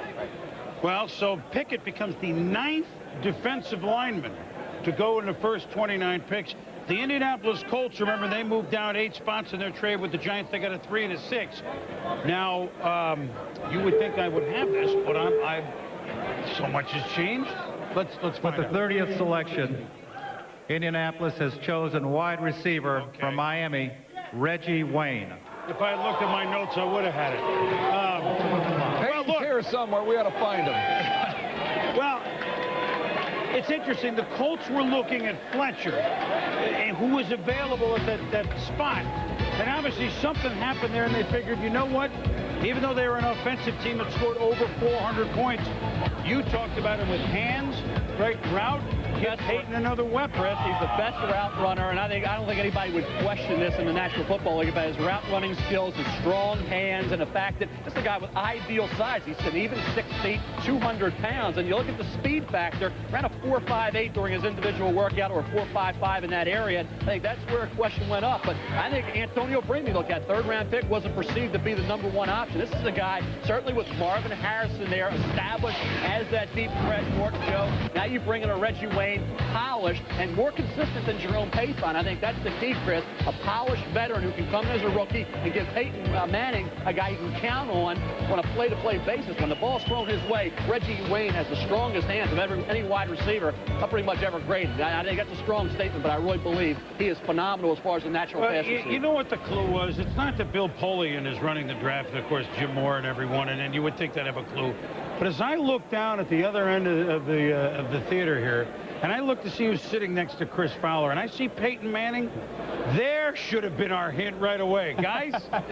Well, Chris, Peyton gave a fist pump as Reggie Wayne's name was announced. We were talking about a half hour ago. I said, Peyton, if you had your wish, big, tall, wide receiver with strong hands that goes and gets football. But that is Reggie Wayne. I'll tell you, I'm really excited about the pick. I think, I have to admit, I was thinking defense probably along the way, but I knew we needed a big receiver. I followed Reggie Wayne's career. He's a New Orleans kid from John Ehret High School out of New Orleans. I've seen him make some big catches for Miami, and we have the smaller, speedy guy, Marvin Harrison and Terrence Wilkins. Reggie Wayne is going to help our football team tremendously. Reggie Wayne, the 4th Miami player selected in this first round already. He didn't clock with blazing speed, but you said you don't need that at this point out of him. He brings other things. That's right. He's a big physical guy, and, against man-to-man coverage and bump-and-run coverage, you need a big, strong physical guy that can throw the defender off and make some big catches across the middle. So he's really going to fit in perfectly into our offense. And, I'm kind of disappointed Polian didn't call me and fill me in on what was going on, but I guess I'm not there yet. But I tell you, that was the first time I heard his name mentioned, and I'm truly excited about the pick. Of course, the Colts do, with a defense that was near the bottom of the league, need defensive help. Last year, 6 out of the 7 draft picks were on defense. Where do you want to see him go now? Well, I think the reason we made the trade probably is because we need more players. We get an extra 3rd pick, get an extra 6th-round pick. I think we'll probably focus on defense the rest of the draft. And the best thing we've been able to do is keep our players on offense. We lost some players on defense, and I think Baltimore really set the barrier this year, proving how a great defense can take you all the way to the championship. So hopefully we can focus on that the rest of the draft and in free agency. Of course, 3 years ago, was you up on this stage as the #1 pick. Now you're here for DirecTV, playing a host and interviewer. And I understand you sat down with Michael Vick, today's first pick, and did a Sunday conversation for ESPN. What'd you guys talk about? You give him advice? Well, I tried to give him a little. I told him he had to teach me how to be a better runner for any advice I would give him. But I guess I am on the different side of the ball. Certainly know what it's like to be in your position, doing some stuff for DirecTV. But it was fun to visit with Michael. Certainly realize what he's going through, the whirlwind tour, going to the Atlanta Falcons as the first pick in the draft, how excited he is. I'm extremely happy for him and proud of him. He's going to have a great NFL career. Peyton, thanks for your time. Enjoy the addition of Reggie Wayne to the Indianapolis Colts. A couple of New Orleans guys perhaps hooking up in a different dome. That's right. All right, guys, thank you. There's the face of the NFL for the last few years and the next 10 years. Peyton Manning, one thing they didn't have was a big wide receiver. Not that he's huge, Wayne, but he's bigger, really, than Marvin is or Payton or most of the guys that they have. The 6th wide receiver taken, by the way, in the first round ties a record, and we saw Timmy Brown earlier, which is why we bring this up. 1988, admittedly, there were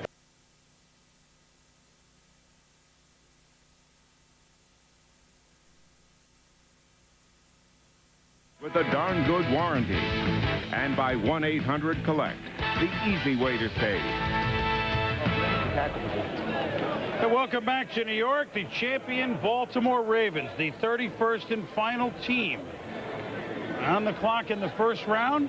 And we all feel that it's Uriah Heep. So let's... Boy, it makes a lot of sense. I haven't spoken yet on that. With the 31st and final selection of the first round, Baltimore has selected tight end Todd Heap from Arizona State. That's pretty good value right there. Arizona, I mean, a great pass-catching tight end. You know what? I'm just thinking right now, the only way the Ravens, the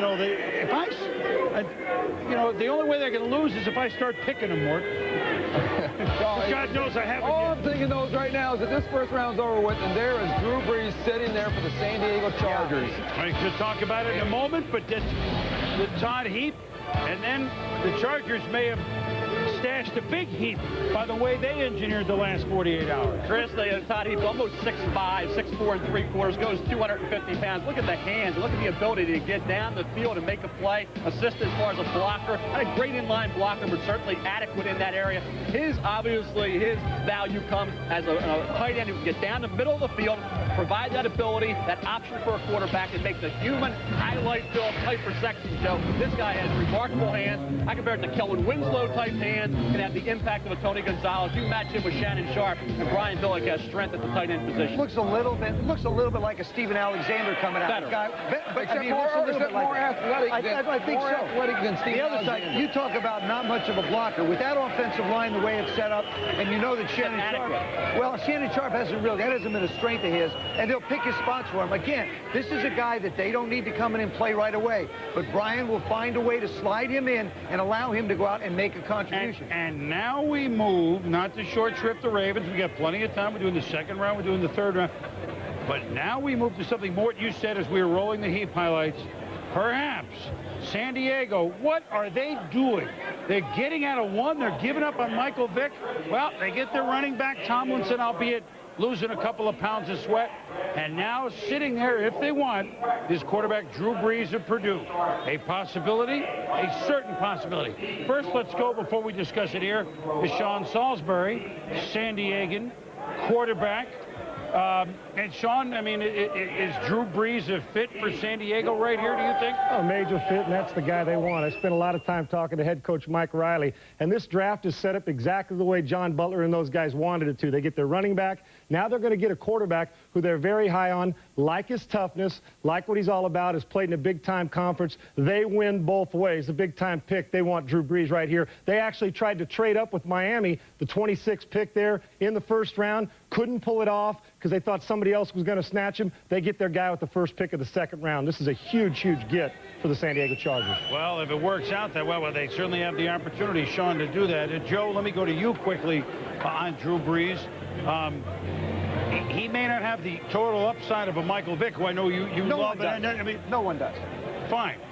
Drew Brees as a professional quarterback, where would he have a chance to be a starter and a good starter one day? I think he's a system quarterback. I think he's a quarterback that has to be in the right place. I don't think you can stick him just anywhere and have him adapt to it. Although with Norv Turner there, with a running back, with a good defense, with the ability to move around. The kid rushed for 900 yards. Everybody looks at him and says, geez, I don't know, well, Drew's not this, Drew's not that. The only thing that everyone talked about was his arm is a little bit suspect. I'll go back to the discussion that I had with Sean Salisbury. He talks about arm strength, arm strength. I don't think it's that important, but I think it has to be adequate enough. I would put his in the adequate category. 90 touchdown passes in a career. I think this kid knows how to win. He comes out of a system where they put the ball down the field. As I've sat and thought more and more about him, I think it's a perfect opportunity for San Diego to bring someone in young. We talked about Vic learning under Doug Flutie. Brees can do the same thing. We'll talk about that in a minute. The pick is in, and you know, 24 hours ago they were fools. Now, looking better. Bulls. With the first selection in the second round, number 32 overall, the San Diego Chargers have selected quarterback from Purdue, Drew Brees. There's some Charger fans here, some J.L. jerseys, Tomlinson and Brees. You know what? This is interesting. This is very interesting. Well, I'll tell you this. Mike Riley told me that, 2 weeks ago. They spent time with 3 quarterbacks this offseason. Michael Vick, Drew Brees, Marcus Tuios, and so forth. Drew Brees to him was a ready-to-go quarterback, which I think brings up an interesting dynamic. Joe, you mentioned Michael Vick under Doug Flutie. Doug Flutie's not known for mentoring young quarterbacks. Yet Drew Brees is ready to play. He's got a chip on his shoulder just like Doug Flutie. He is competitive, and I think this will be very interesting. This mentoring young quarterbacks gets dragged out and thrown out. Nobody does it. That's right. Nobody mentors. Doug Flutie's out there to win football games. I think Drew, well, you can learn things from him. But the other side, it doesn't flow quite that way. Chris Chandler with Michael Vick. These two guys are like night and day when it comes to playing the quarterback position. So what's going to happen is Drew Brees goes into a situation where Norv Turner, that's the key. The coordinator, the quarterback coach, they're the ones that are going to help develop him, and he watches Doug Flutie operate on the field. So the lessons will be learned from Doug as he studies, as he goes out and does things and on the field. he also, Joe, plays in great weather conditions. We said, hey, if he went to Detroit, he'd be guaranteed 10 games, either in a dome or down in Tampa, great weather, right? Yeah. Now he's out in San Diego. If you have questionable arm strength, at least 8 you games obviously want to good. be out there. And I think when you look at Drew Brees, short memory, throws an interception, comes back with a touchdown pass, throws through lanes very effectively, even though he's 6 foot and a quarter. Moves around and I'll the tell pocket. you, he's the new captain comeback. 4 times this year, 4 successive weeks, led Purdue to comeback victories, then led the Boilermakers to their first trip to the Rose Bowl since 1966. Remember Bob Greasy? Purdue Boilermaker. Now we have Drew Brees going to the San Diego Chargers. Well, I think you can expect, hopefully for the Chargers, a similar career, Joe. She mentioned short memory, Joe. Us older guys, Bob, we have short memory. Bob, Senior moments. Bob, oh yeah, Bob I got it. I got it. Okay. Came back to the play. He's 6 feet tall, Let's go Joe. up to guys with longer memories, perhaps, than us. I didn't say long in the tooth, Jaws. Mike Tirico and Ron Jaworski on Drew Brees, guys. All right, Chris, for the second consecutive year, we have just one quarterback taken in the first round, but unlike last year, first pick of round 2 as a quarterback. And Jaws, as you've broken down Drew Brees, what stuck out to you? Well, first of all, I am a big Drew Brees fan. He understands the game. He knows how to manage a football game. And he has what I believe is a very important characteristic of a quarterback, amnesia. When he makes a bad play like he did in the Ohio State game, he always came back with a positive play. And the one thing a quarterback do is forget about the history and move ahead and challenge the future. Drew Brees can do that. People talk about his lack of arm strength. Garbage. He is very accurate. The arm strength is good enough to get the ball to the receiver. And he played in a system which I like. It's modeled after a pro system. Read coverage, get the ball out, get it out on time. The play I want you to see is a 5 wide receiver set. A play that he will use with the San Diego Chargers, spreading the field in the shotgun formation. Attack the defense. Now you'll see the motion come across the field. No one in the secondary will move. The safety will slide over just slightly, but no one will run with the motion. Pre-snap indicator of zone. The ball is snapped. He's got a pretty good idea where to go with the football. The minute the safety goes to center field, he comes to this side where he has 2-on-2. Great matchup for the offense. And here's what I like. The poise in the pocket, strong delivery, the accuracy on this 3rd and 3 moves the chains. You want to get first downs. Now, here's what I like too. He's in the pocket. There's the motion. He'll get the snap. He sees the safety right there. The minute he gets the ball, he's looking at that safety. He immediately knows where to go with the football. Good ball position, short stride. Now, people like to talk about his lack of height. He's not 6'4", 6'5", like Troy Aikman and the bigger quarterbacks, but he does throw the ball tall. When he delivers, his arm is always high. He's on his toes. So although he's 6 foot, he throws the ball like a 6'2" quarterback, Mike. Quick answer, you break down every quarterback, every game, NFL, during the regular season. 200. In watching Drew Brees, if he has to play quarterback November next year, can he? If there's a quarterback that's coming out on this draft that's ready to play, it's Drew Brees. I think he can play and play well. This is a real heady quarterback, intelligent quarterback, and understands the game. All right, Ron, it's the 9th Big Ten player selected in the first 32 in the draft. Pick 31 in the draft was a Pac-10 player from Arizona State, the tight end Todd Heap, taken by the Baltimore Ravens. Here's the head coach of the Super Bowl champs with our Solomon Wilcots.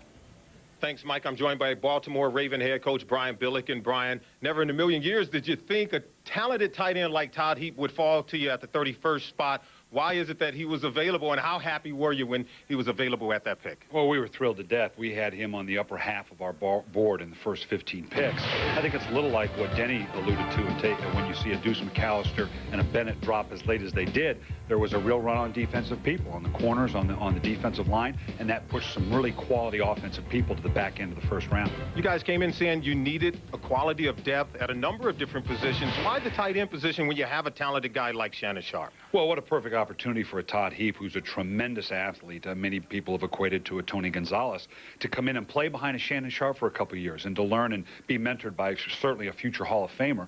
And in our two tight end set, which we're in about 30 to 35% of the time, that's going to give us a big target down the field with a Shannon Sharpe on one side and a Todd Heap on the other. Two tight ends were available, Todd Heap, Algie Crumpler from the University of North Carolina. He's more of a dual threat at tight end position, good at the point of attack, good pass catcher. Why Heap over Crumpler? Well, it came down to proven ability now versus potential. We think Heap has a huge upside.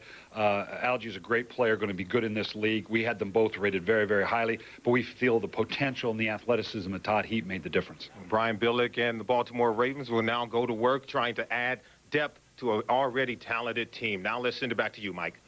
And a pretty good tight end in the front office, and a guy you know very well, Ozzie Newsome. Speaking of Oz, his old team, the Browns on the clock. Round 2 continues on ESPN.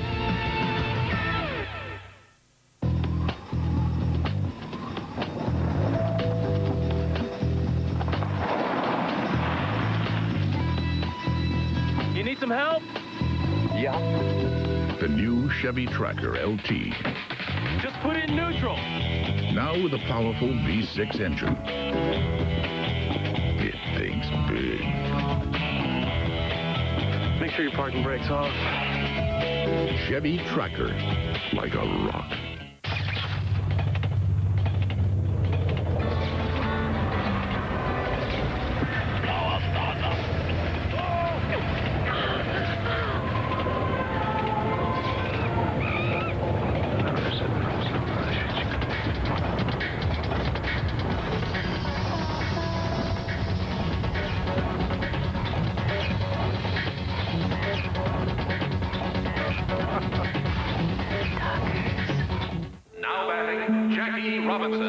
It is not the critic who counts.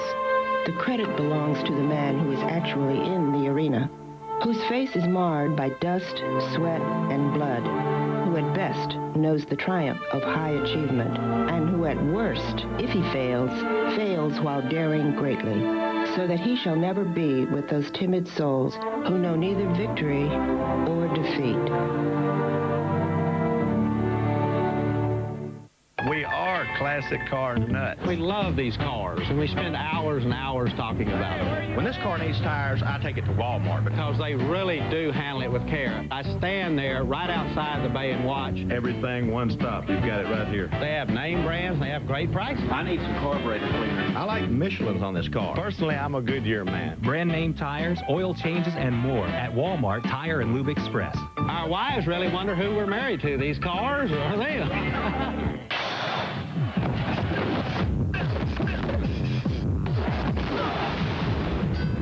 I can still feel his hooks in my ribs. And taste the leather from his uppercuts. So why should I get out of the corner? Because I'd gladly take another 3 minutes of pain for a shot at a title. Wouldn't you? Friday Night Fights on ESPN2. Take this guy out. He's ready to go. We are back in New York. Drew Brees went with the first pick in the second round. Cleveland is about to make their choice to Gene Washington. With the 33rd selection, the Cleveland Browns have chosen wide receiver from Kansas State, Quincy Morgan.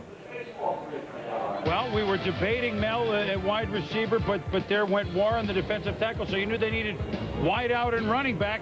Where are you with Quincy Morgan? I mean, had some big games. He did, Chris. I think he's more of a boomer bust type.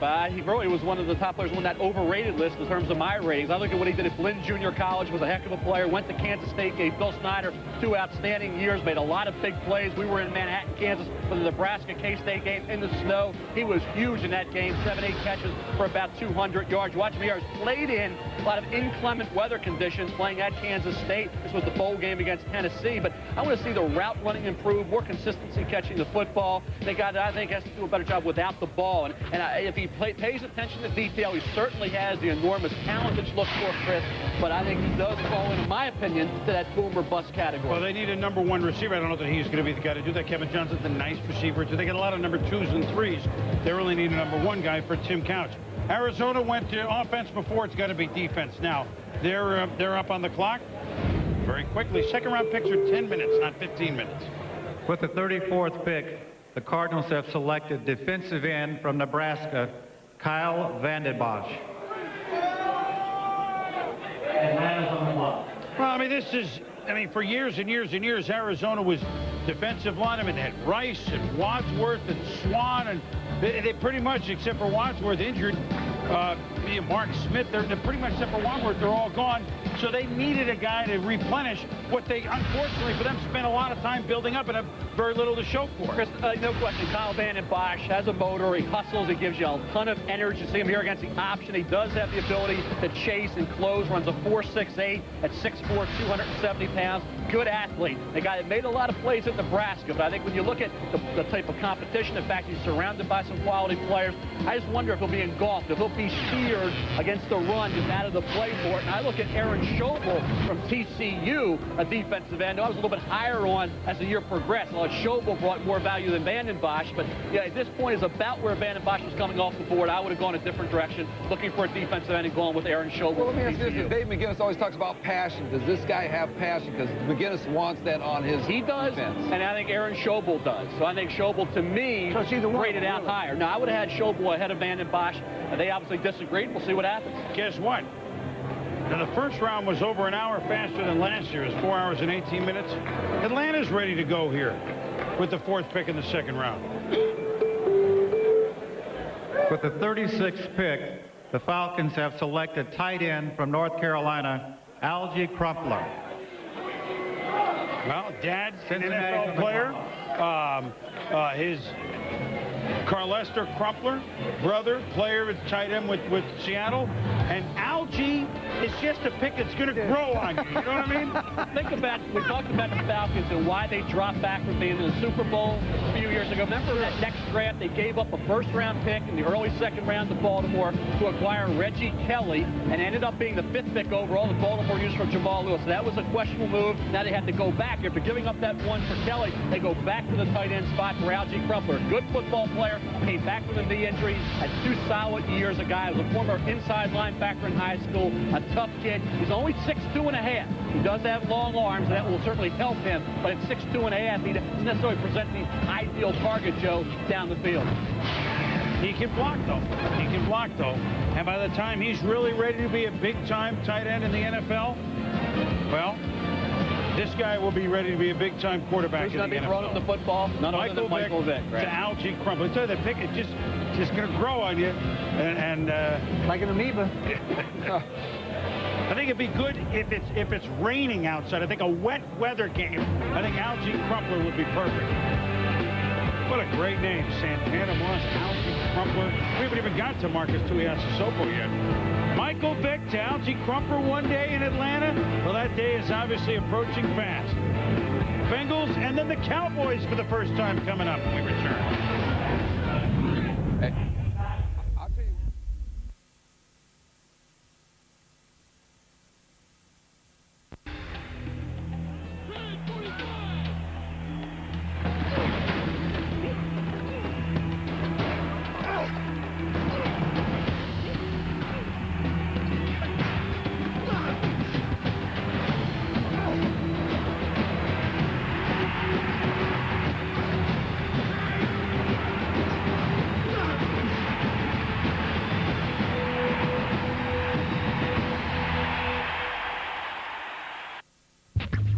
Introducing ShopItArizona.com, where you can shop local stores online. Shop, shop, shop it!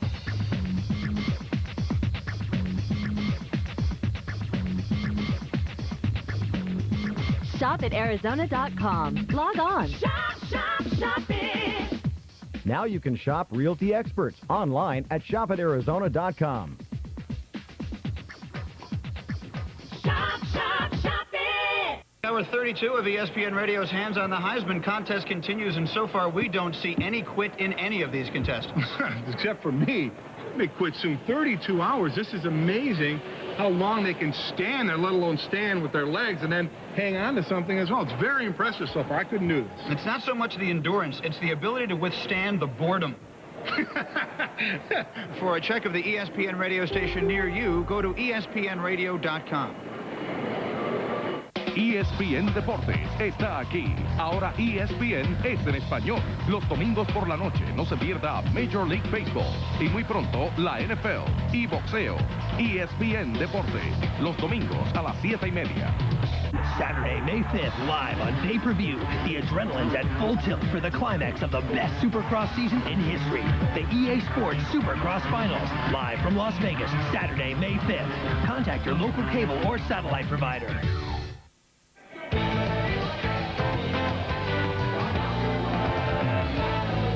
We are back in New York. We are early in the second round, and now, Mel, even though we are at pick number 36 for the Bengals now, here are some players just by number that you have first-rounders that would be, according to you, a bargain right now. No question. I think you look at Chris Chambers. We had talked about him in the first round. Chad Johnson dropped after his suspect combine workout. Remember, Darren Howard went early second round last year, became a star. I like Jenkins an awful lot as an early to mid-second. And Robert Ferguson, a junior, that one season after coming over from the JUCO level, did a heck of a job for R.C. Slocum.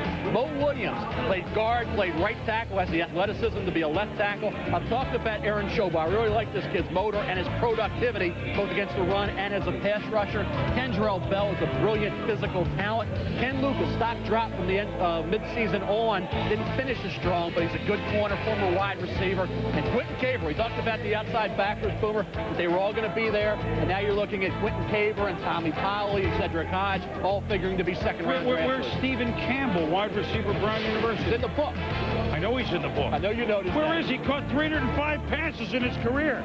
Cincinnati is on the clock. We'll be back.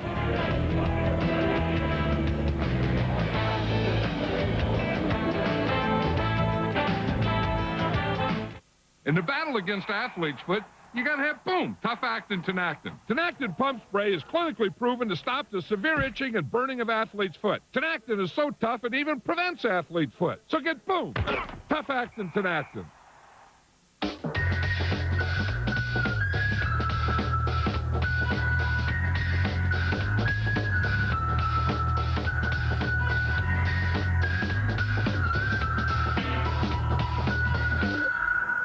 Hey, Mr. Two-Belt, why don't you change your oil every 3,000 miles?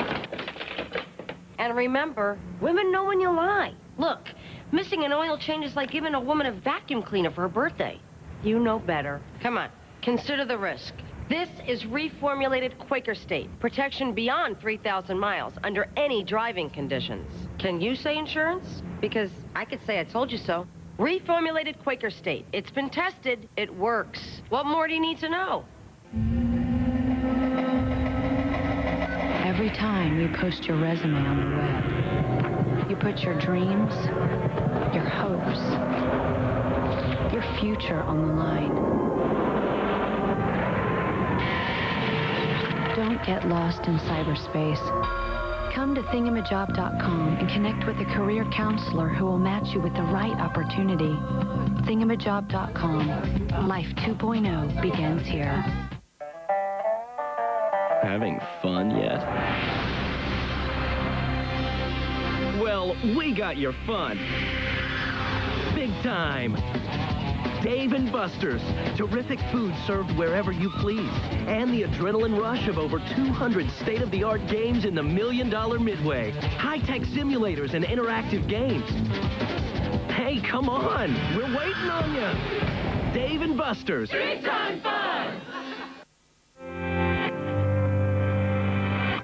The Germans are known for their meticulous approach to engineering, for their uncompromising attitude about performance.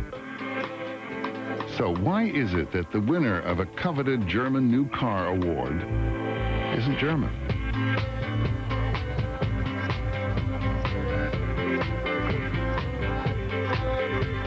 Introducing the new Volvo S60.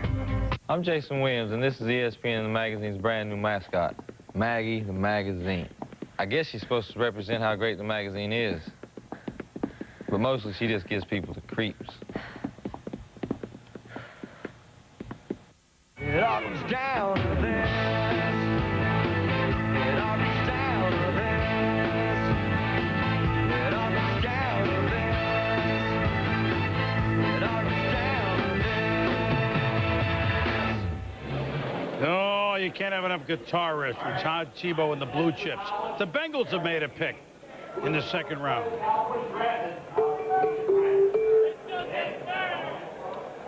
With the 37th pick, Cincinnati has selected wide receiver from Oregon State University, Chad Johnson. You know, in Crumpler and Johnson, we've had two interesting players go here the last couple of picks. Two offensive players.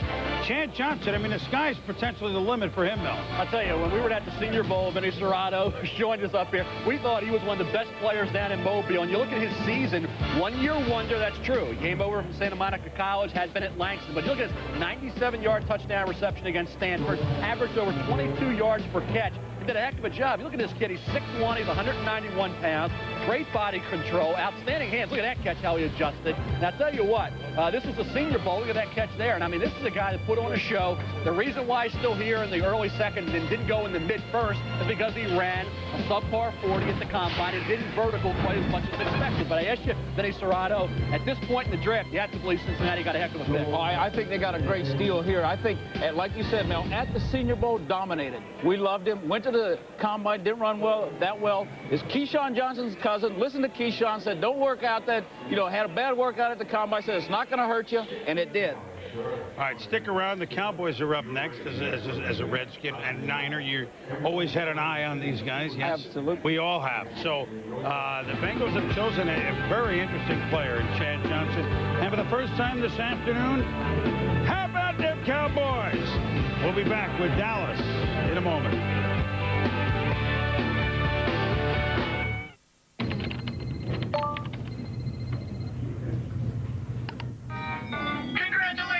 You've launched the pink slip virus. Your office is now infected. They'll soon trace it back to you. Good luck finding a new job. Congratulations! Want to get away? Now you can. Fly Southwest Airlines for just $39 to $99 when you purchase by May 24th. You are now free to move about the country. Airfare for two, bought online, $1,900. One motorbike, 2 helmets, 9,300 yuan. Map of Gailin, 47 yuan. Crossing number 6 off your life's to-do list, priceless. There are some things money can't buy. For everything else, there's MasterCard, accepted wherever your travels may take you. How to speak Australian. You look beautiful. Thank you. Your table's all ready? Thanks. Great. Oi!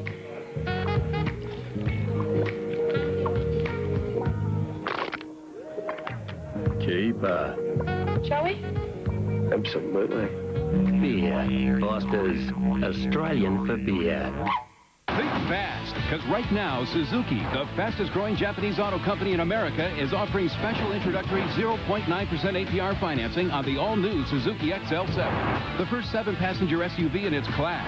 It's got a 3rd row of seats and available rear air conditioning. Features you won't find in the Ford Escape or Mazda Tribute. Act fast, because the Suzuki XL7s are going, well, fast. For the Suzuki dealer nearest you, call 1-877-MY-SUZUKI or visit us online at Suzuki.com. Try America Online, the easy way to get online. Easy. Email is the best. My little sister showed me how to use it. Power at my fingertips. Easy. I love when an instant message pops up. Oh, so easy. AOL has parental controls, and that's a good thing. Easy. Customer service 24/7. AOL has it all. So easy to use, no wonder it's #1. Call 1-800-4ONLINE. Fingers are going to start dancing. Yes! and welcome to SportsCenter In-Game. I'm Susie Colbert. We hope you're enjoying our coverage of the 2001 NFL Draft. We haven't forgotten that it's playoff time in the NBA and the NHL. The Penguins taking on the Washington Capitals. This series tied up at 2. Mario Lemieux trying to keep his guys in at first period. Pens up 1-0. Lemieux puts it in. He's got a goal and an assist. Pittsburgh up 2-0. Second period, Caps on the power play. Sergei Gonchar rips the slapper past Johan Hedberg. Pens up 2-1. Sharks and Blues. Blues trying to put the Sharks away. Pavel Demitra with the goal. And St. Louis is leading this one 2-0. Kings and Wings. Series tied at 2-all. First period, no score. Matthias Nordstrom dumps it down. Ziggy Palffy skates ahead of Steve Duchesne. Beats Chris Osgood 1-0 LA. Palffy second of the playoffs. Second period, same score. Eric Bellinger skates in and puts it through the crease for Ian LaPerriere, who stuffs it in to make it 2-0 Kings. Flyers and Sabres fighting it out. The Sabres trying to put the Flyers away, and this one has turned into a rout. The Sabres leading 6-0. NBA playoffs. Tip-off today. Pacers-Sixers, fourth quarter. Game tied at 76. Allen Iverson, the pass to Eric Snow, drives in and hits the tough lay-in. 78-76 Philly. Same score, 11.7 seconds to play. Pacers ball.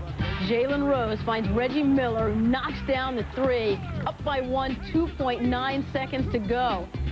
Sixers inbounding. They trail by 1. Iverson. Oh, he gets the pass. Can't get it off. Reggie Miller playing some solid D. 79-78. The Pacers win. The Pacers trailed by as many as 18 in the third. Miller missed 16 of his first 20 shots. Finished with 17 points. Indiana has never lost a playoff series when winning Game 1. The Mavs and Jazz fighting it out in the West. The Mavs haven't won a playoff game since June 2nd of 1988. This one has been nip and tuck in the third quarter. And that's going to wrap it up for this SportsCenter In-Game. We'll take a quick break and we'll be back with more of the NFL Draft. Why is our house so popular with our kids and their friends? Because we have it all. Cox at Home, Cox Digital Cable, and Cox Digital Telephone. We get local and long-distance telephone service at a great price, along with the cable channels and high-speed internet. Your family can have it all, too. Call to order your Cox Digital Telephone service today at 602-795-7955. Cox Communications. Now you're living. The Discovery Channel Adventure Race. 5 days of pure physical pain, scattered over New Zealand's most diverse, most punishing terrain. The pain, the joy, the struggle, the triumph. Experience the Discovery Channel Adventure Race, premiering Sunday, April 22nd at 8 Eastern and Pacific on the Discovery Channel. Follow the grueling competition of one of the world's oldest and most prestigious adventure races on Discovery and Cox Cable.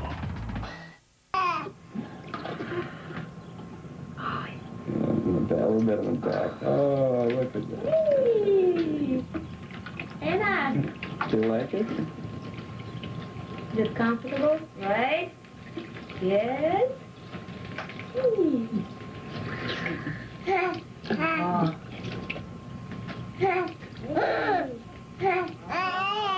Yeah, that's a Stanley Cup. Now we are back in New York, and, you know, it's so many, I can't believe how many folks were waiting out on the street. I've never seen that much. And, yeah, the kids all fired up about the NFL in April. I think it's great.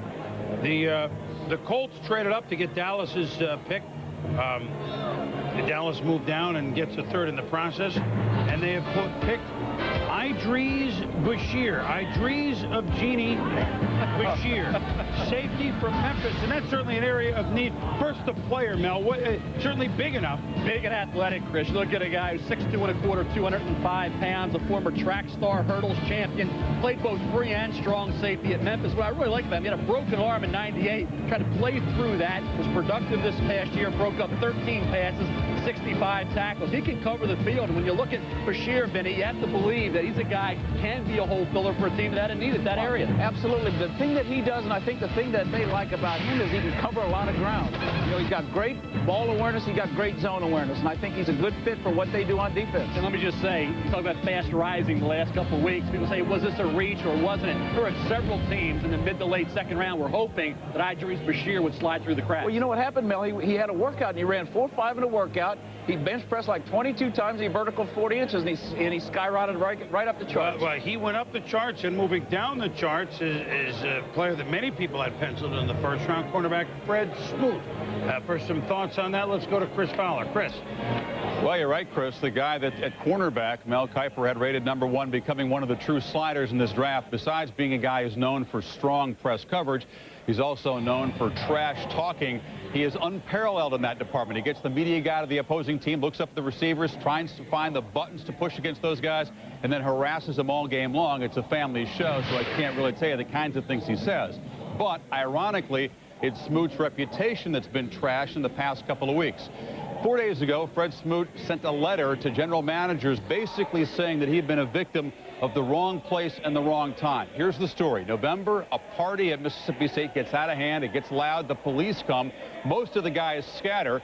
Smoot, one of the few guys to stick around, but he's one of the most recognizable guys at the party. The police at another location of that party find a marijuana roach in a trash can. Now, Smoot is never questioned about this. He's never arrested at that time. Later on, he finds out that there's a narcotics warrant out for his arrest. He voluntarily reports, but no charges were ever filed. He was never arrested. And Oktibbeha County's district attorney down here, Roy Carpenter, sends a letter saying the facts as reported in the media have been completely misrepresented, that he was never a suspect in this case, that they had sought him out, perhaps for information, but that the reports of Fred Smoot's marijuana arrest were completely erroneous, completely blown out of proportion. Smoot, though, perhaps does have some fences to mend. He slides way down. He's watching corner after corner drafted ahead of him. So perhaps this issue is not a Smoot point to some of the teams that are considering taking Fred Smoot. In the meantime, 37 picks into the draft, the talented trash talker and cornerback from Mississippi State still awaits the team to select him. Chicago Bears are on the clock. We'll come back to the early parts of the second round coverage of the NFL draft on ESPN shortly.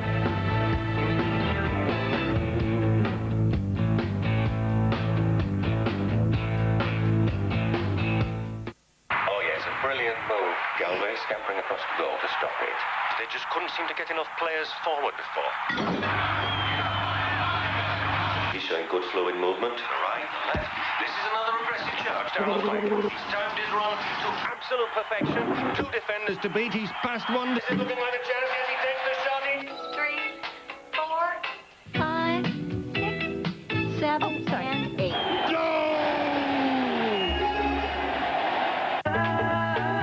European styling that boasts wind-caressing curves and a distinctive chrome grille. With an array of standard luxury features tucked comfortably inside. Your cost for a night out in style? Much less than you think. Affordable luxury. Take a look at Laganza. From Daewoo, the obvious alternative. Mr. and Mrs. Jones, Sally's having some behavioral problems. I guess that reward system isn't working. Well, the timeouts weren't either. You know, parents do find that timeouts aren't... See? Well, you're just too lenient. Well, you're too strict. No, you are. Oh, you are. No, you are. No, you are. When adults don't have the answers, they can feel as frustrated as kids. ConnectForKids.org has thousands of resources for helping kids in your community. ConnectForKids.org, guidance for grown-ups. Dr. Schultz, next stop, the LA Marathon. 26.2 miles. I'm ready to go. We gave a group of runners our Advantage Sport insoles. It's the only sport insole with the advanced force-line energy return system. So how did it feel? This is the best that my feet have ever felt. Awesome! Woo! When you can't find time to catch up around your kitchen table, come to Denny's and catch up around ours. Kids eat free every day of the week from 4 to 10 p.m. So while you can't return to simpler days, maybe the price will make you feel like you have. You having fun at your party, honey? Yeah. All right. I gotta tell you something, these last few years have been great. Oh, they sure have. But now that you're 6, we're gonna have to trade you in. What if you treated your kids No hard feelings, right? the way you treat your car? Let's have some cake. All right. Don't trade your car in when the warranty's expired. Come to Pep Boys for expert service and now free Gabriel Pro Rider shock installation. Happy birthday! All you need to know is where to go. Pep Boys. Just an incredible play. Can they do it? Unbelievable. You do not want to miss this. Nice pass. This team has got game. Who is this kid? He drilled He it. could go all the way. Here comes a sports capsule moment. All right, we are back in New York, and the Chicago Bears, followed by the Patriots, followed by the Seahawks. Chicago Bears just looking for a move up. And here we go. Move up in the standings. With the 38th selection, Chicago has chosen running back from Michigan, Anthony Thomas. New England is on the clock. Well, a Big Ten guy going to play again at Soldier Field for the Chicago Bears. You have 2 Michigan men going into Chicago to play, and, well, running backs drafted. Of course, we love Mr. Irrelevant, Jim Finn, from Pennsylvania. But, I mean, these are really what you want to consider at this point. Jerry Azuma was a converted DB who we liked a lot from the Wildcats of New Hampshire. But Enos didn't really work it. Rashaan Salam playing in the XFL. Autry playing, but for Andy Reid at Philadelphia. I mean, you're talking about a lineage of backs for the Chicago Bears. Names: Grange, Nagurski, Sayers, Payton. Some of those names you saw in the graphic don't fit. Does Anthony Thomas have a chance to be a hit in Chicago? Well, we had talked about Chicago in the first round. If LaDainian Tomlins had slid through and the trade wouldn't have been made with Atlanta and San Diego, then maybe they would have gone Tomlinson. He didn't get that far. So, you look at San Diego bringing him into the fold. You look at Anthony Thomas, different style of runner. I think you're looking at a big back at 6'1.5", about 230 pounds. He was considering leaving Michigan after his junior year. I thought it was a smart move to go back. He went from being a 5th-round pick to being an early 2nd-round pick. His average per carry jumped from 4.3 yards to 5.4 yards. He was more decisive, showed better balance, and more having 3 great offensive linemen and a 4th, David Brandt, to help you really run downhill and not get touched until you're about 8 yards into the secondary, really, I think, assisted Anthony Thomas. Well, that's what I was going to say. If only the Bears had the Michigan offensive line, then maybe we would know that Anthony Thomas would become a... Here's another Michigan. What the heck were they doing? They didn't stop anybody. These are offensive players. My God. I mean, there's going to be 6 guys that go in there. Well, not Henson, but 5 guys that go in and one of the guys who assisted Anthony Thomas, Maurice Williams, still on the board. But I think that's where you have to look at, Vinny. You have a guy here who had obviously that great offensive line opening up those gaping holes. So when he was running, he wasn't touched until he got into the second line of defense. Is he a great back at the pro level, or was he a benefit of a great supporting cast? I think it's a combination of both, Mel. I think he's got strength. He runs a little up and down. He's going to have to learn to get the pads down a little bit to deliver a ball and get his pads out. But with what they're going to try to do on offense and become a more physical and run some more 2 tights, they wanted a bigger, stronger back, and he's the biggest, strongest back left on the board. I don't like Lamont Jordan here. I think with the talent and everything, would have been a great pick here. But big, strong, physical guy, Michigan guy, popular in Chicago. Well, a couple of Michigan guys going to the Bears. When we return, the New England Patriots, followed by the Seahawks, followed by the Packers, are on the clock in round number 2, a briskly moving draft, we might say. We'll be back. It all comes down to this. If loving you is wrong, I don't want to be right. If being right means being without you, I'd rather live a wrongdoing life. If I can't see you when I want, I'll see you when I can. If loving you is wrong, I don't want to be right. The road starts from Loving you is wrong. Play the Millionaire game at McDonald's. There's cash on every card. That's easy, man. It's Mobile. More money. Jefferson. Gotta be Jefferson. Love those presidents. Cash, baby. You have a chance to win $1 to $1 million. There's a cash prize on every card. Can you find it? You order more fries? More chances for cash. How many states begin with the letter W? The Millionaire Game at McDonald's. Bling, bling. We love to see you smile. Tick, tick, tick. Tick, tick, tick. Time waits for no man or woman or business. Tick, tick, tick. Everything faster, faster, faster. Products to market, ideas to profits. When your assets are on the line, real time is the only time. How do you win? With powerful software that can start work now. It's a different kind of world. You need a different kind of software. Yeah, I'm the ultimate competitor. GOAT, G-O-A-T, etc., etc. Light years ahead of ya. They chose me instead of ya. Corny cats is better to give praise to the greatest. Silence all challengers. LL ambidextrous, switch the left hand on ya. Leave it on the floor, pure, raw stamina. Whoa, whoa, whoa. I said my game's hardcore. Leave it on the floor. Whoa, whoa, whoa. Hey, hey, hey. I said my game's hardcore. Leave it on the floor.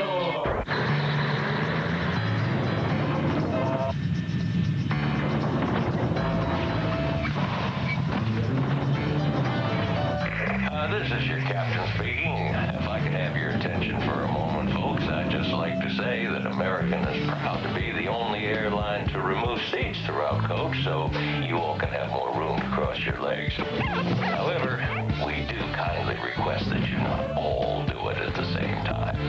Thank you. The second round of the NFL draft continues. New England on the clock with selection 39. They win defense in the first round. St. Louis had the most first-round picks of any NFL team with all three on the defensive end. Here's their head coach, Mike Martz, with our Andrea Kramer. Thank you very much. For the first time today in the Rams war room, there was actually discussion about which player to take, a debate between two players. They ended up selecting defensive tackle Ryan Pickett from Ohio State. The man who ultimately made the call on that, head coach Mike Martz, why did you choose Pickett? He wasn't as clear-cut as your previous choices. Well, there were several opportunities there defensively that we really liked. Ryan is a young player. He's a junior coming out. It's so difficult to find big pass rushers inside in this league, and I think potentially this guy could really be a major contributor here for a long time, and I think that's what it's based on, really. Here's a big pass rusher that is an awful lot like Lewis, and, you know, those are the things that you kind of count on. He is similar to your first choice, Damian Lewis. How do you envision using the two of them together? Well, one will be a three technique, and the other will be a nose, and that's kind of our approach here. We're trying to solidify. It's hard, again, to get pass rushers inside, and I think that's what we have. When we're in the war room, I heard Adam Martz. They're already calling Adam Archuleta after you. I mean, even though he is a safety, why was it so important to get him? Well, you know, he's probably, in my opinion, one of the best players coming out of this draft, just as an overall football player. Everything about him says I'm a winner, you know, and I visited with him. I went to see him shoot his preparation, his work ethic, how important this game is to him, what he can do physically, all those things combined in my mind, in Charlie's mind, and Jay and John, we all felt, and this was a big consensus from the very beginning, that he was very special, and he's somebody that we want to kind of aim towards if we could. In looking at your draft so far, we must include Aeneas Williams as a huge get for you. What does Aeneas bring to this team? I think Aeneas really, Andrea, will affect our defense much the way that Marshall did when he came in 2 years ago. You're adding a Pro Bowl player that brings great leadership as well, and is committed to winning as anybody we have in this organization. Well, Mike Martz, still okay, still breathing, even though they haven't selected any offensive players, but I think he's pretty happy solidifying his defense. Back to you. Okay, Andrea, thank you. The Patriots taking the full maximum of 10 minutes to make second-round selections. We'll come back with theirs when we continue after this.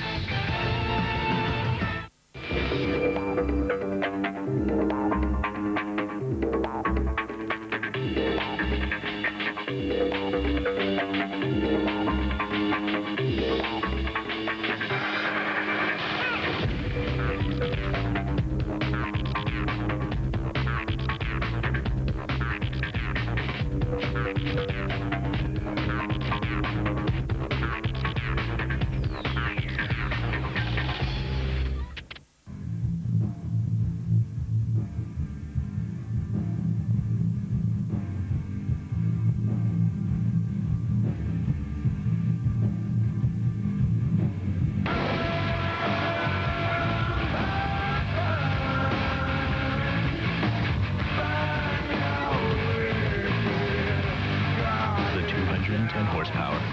Supercharged. Nissan Frontier. You're lucky, you know. I didn't get a car when I turned 16.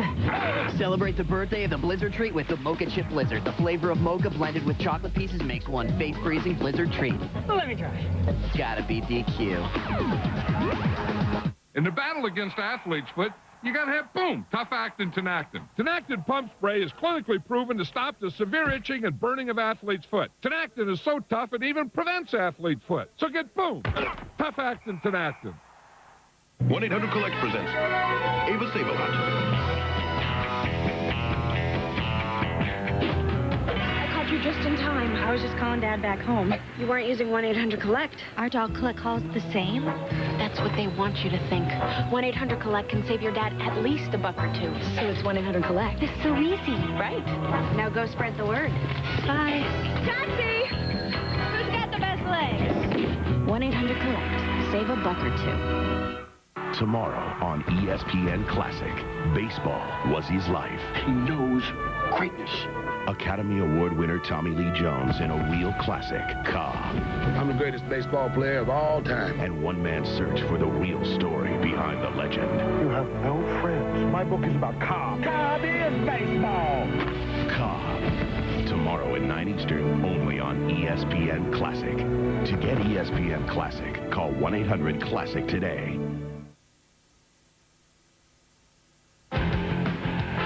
ESPN's presentation of the NFL Draft is brought to you by Kia, makers of darn good cars with a darn good warranty. And by 1-800-COLLECT, the easy way to save. We are approaching about a third way through the second round here in New York. The clock winding down on the Patriots. But in the meantime, let us recap the first round, which at 4 hours and 18 minutes was faster by over an hour than the year before. 9 defensive linemen, either ends or tackles. 6 wide receivers, which ties the record there. Defensive back 6. So 21 of the 31 picks at those positions. And then you can see O-line 4, running backs 3, and then just, of course, Michael Vick, the very first pick, a quarterback 1. Heap, the only tight end, and only 1 linebacker, Morgan. Vinny Serrano is with us.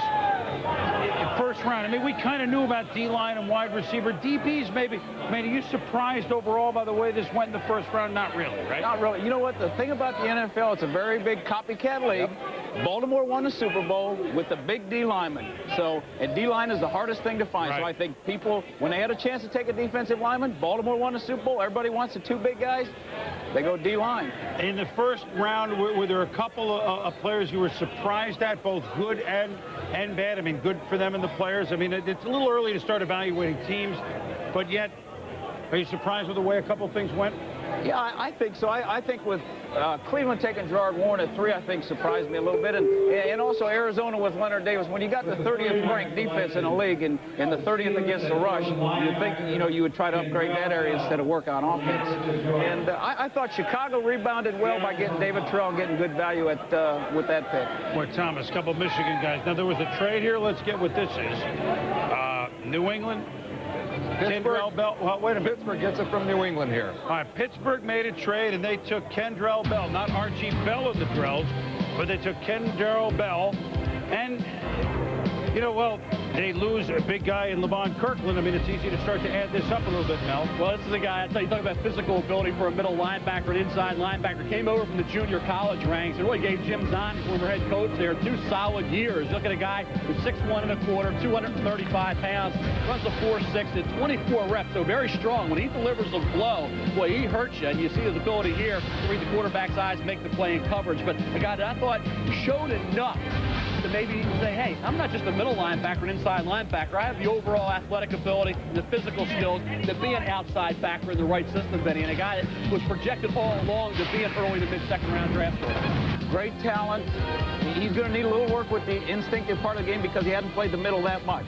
So when he gets a good feel for it, he'll be outstanding because he can run, he loves to hit. Well, we're going to have a defensive player. You want to go to Pittsburgh and play defense, that's a good thing to do. They're one of the teams like Denver with a new stadium. We got their opener on ESPN on a Sunday night to play the Browns. They return the favor, Cleveland and Pittsburgh. So we will detail the trade in a moment, but Kendrell Bell, Steeler, Seattle up.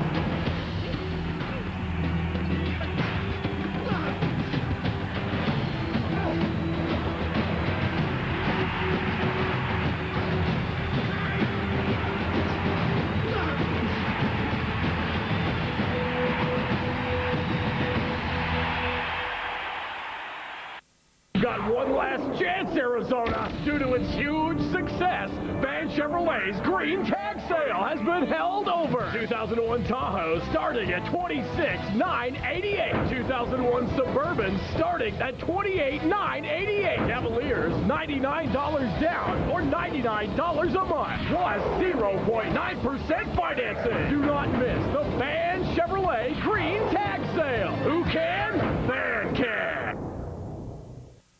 Oscar De La Hoya, Tiger Woods. It's Street Play at ESPN.com. You log on, you register, and every day you get 3 new athletes. Then whoever gets the best stats wins some serious scotto. Ken Griffey Jr., Alonso Jr., a filly in the 9th named Jr. 3 Play at ESPN.com. It's free, it's sports. Give me the briefcase. It's money. Presented by Gatorade. What are we doing? All right, as we steamroll for the NFL draft, San Diego, 2 Heisman finalists, Damian Thomas and Drew Brees. 14 UL underclassmen selected.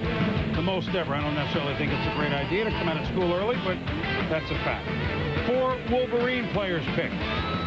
As 2 of them picked by half of them, of those 4 picked by the Chicago Bears. So now we move toward the middle of the second round, and still, here's Smoot and Chambers. Rodgers, you can explain, Mel, because of an injury. Right, exactly. That question mark with Sean Rodgers pushed him down just a bit. And I think you look at Chris Jenkins, viewed as an underachiever up until this season when he put up good numbers. And I think you look at Robert Ferguson and Chambers, very little separating those 2 wideouts from some of the guys that went a little bit earlier. And Mo Williams, you got to like the versatility. He played at Michigan, a former defensive end, moved to right tackle, could play guard. Tell you what, Aaron Schobel to me will be a better pick mid-first round, and Vanden Bosch was early in this round. And Winborn, we talked about Archuleta being a tackling machine. So was Jamie Winborn at Vanderbilt. Could be an inside guy, but more than likely an outside factor. We knew the outside linebackers, the true guys like Ollie and Caver, would drop down into round 2. So the Seattle Seahawks, who had 2 first-round picks, Corn Robinson, wide receiver, Steve Hutchinson, tackle. Where will they go? They're on the clock for the 3rd time this afternoon when we return to New York, just like I pictured it.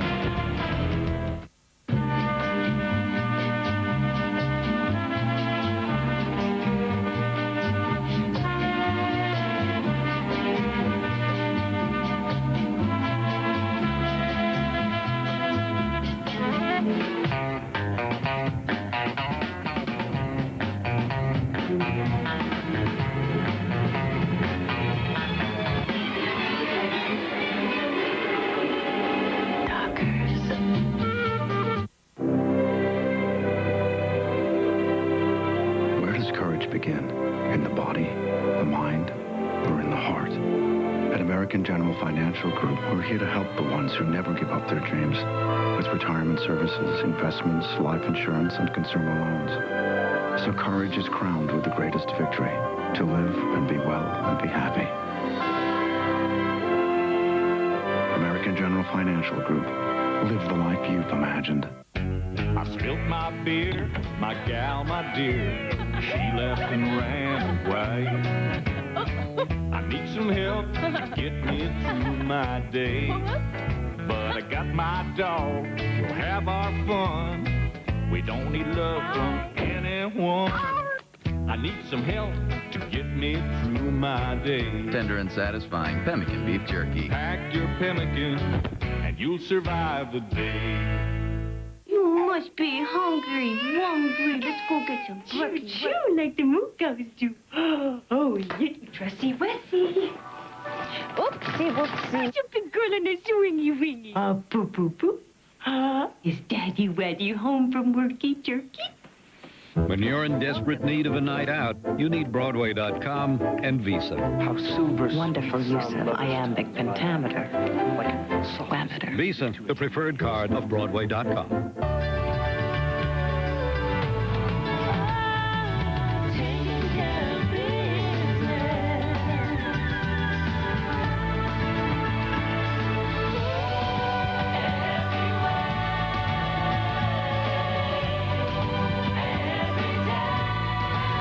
Office Depot now and see the new Nextel i85S wireless phones.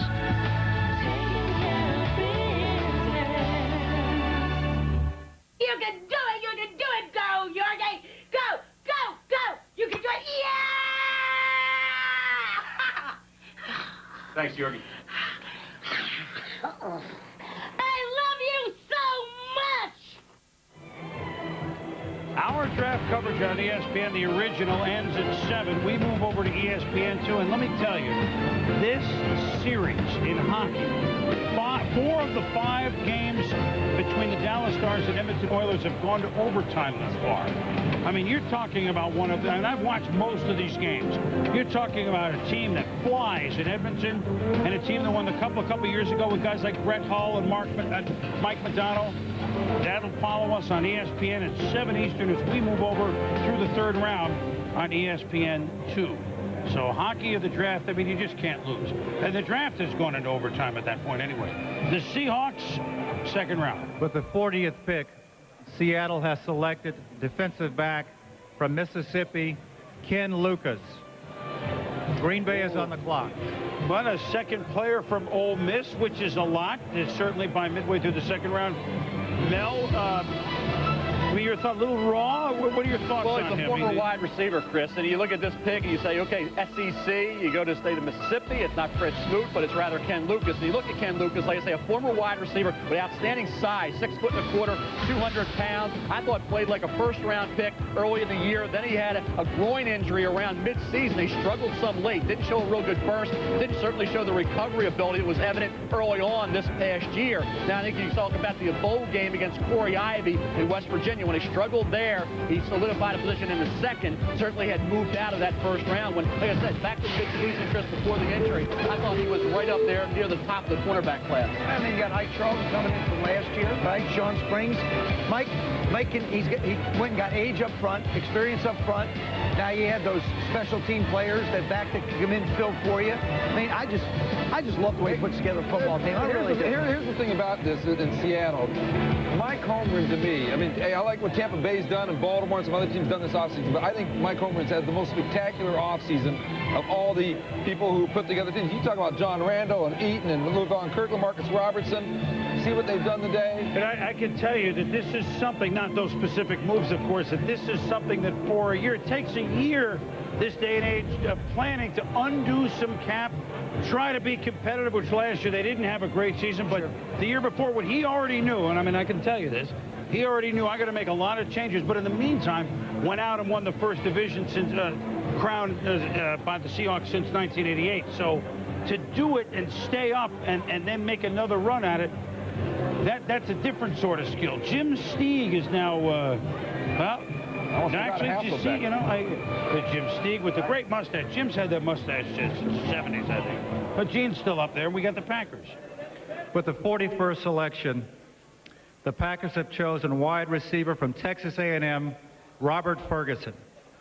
St. Louis is on the clock. Okay, well, now here's a Packer wide receiver in the 2nd round. Big wideout, Chris. I think that's certainly what you're looking for if you're the Green Bay Packers. And certainly you need help at that position. We know that. Guys that they may have looked at early on were gone. You look at Robert Ferguson, you talk about size, 6'1½", 208 pounds out of the junior college ranks. Tyler Junior College only played 1 season for R.C. Slocum, but he made the most of that opportunity. And really, had it not been for an ankle injury late in the year, remember that Oklahoma game, he wasn't 100%. Maybe the Aggies, led by Robert Ferguson, upset the Sooners and hand them their only loss of the season. Here in the snow, you see the moves, and you see the ability in the open field for a kid his size. This is another one of those juniors that comes out early, drops down just a bit. When had he gone back to A&M, he would have been a much higher pick. So he had talked about Ryan Pickett at the end of the 1st round to the Rams. Had he gone back, it would have been a top 10 pick. You can rest assured had Robert Ferguson gone back to A&M and produced the kind of results he did this year and duplicated that, you'd have been talking about him in the top 10 to 15. So in terms of value for the Green Bay Packers, you have to like it. And the only question is he able to leap tall buildings with a single bound? Because that's what we're looking at right now. Afternoon in New York. Robert Ferguson, there's some help for Brett Favre that Ron Wolf had mentioned. When we come back, here come the Rams again. She's in the black Bonneville. Bonneville with magnet steer for handling so precise it can even outmaneuver itself. Stop all black Bonnevilles. The Bonneville SSEI, luxury with attitude. Now during the Pontiac 75th anniversary, you can get $1,000 cash back on any new 2001 Bonneville. See your Pontiac dealer today. No way. Yes way. I got $1 if you can do it. What can you get with $1? You can get a 20-minute phone call. No way. Yes way. How? Dial 10 10 to 20. All calls of 20 minutes, only 99 cents. 20 minutes for 99 cents. And only 7 cents a minute after that. That's really cheap. And no monthly fee. I will take that $1.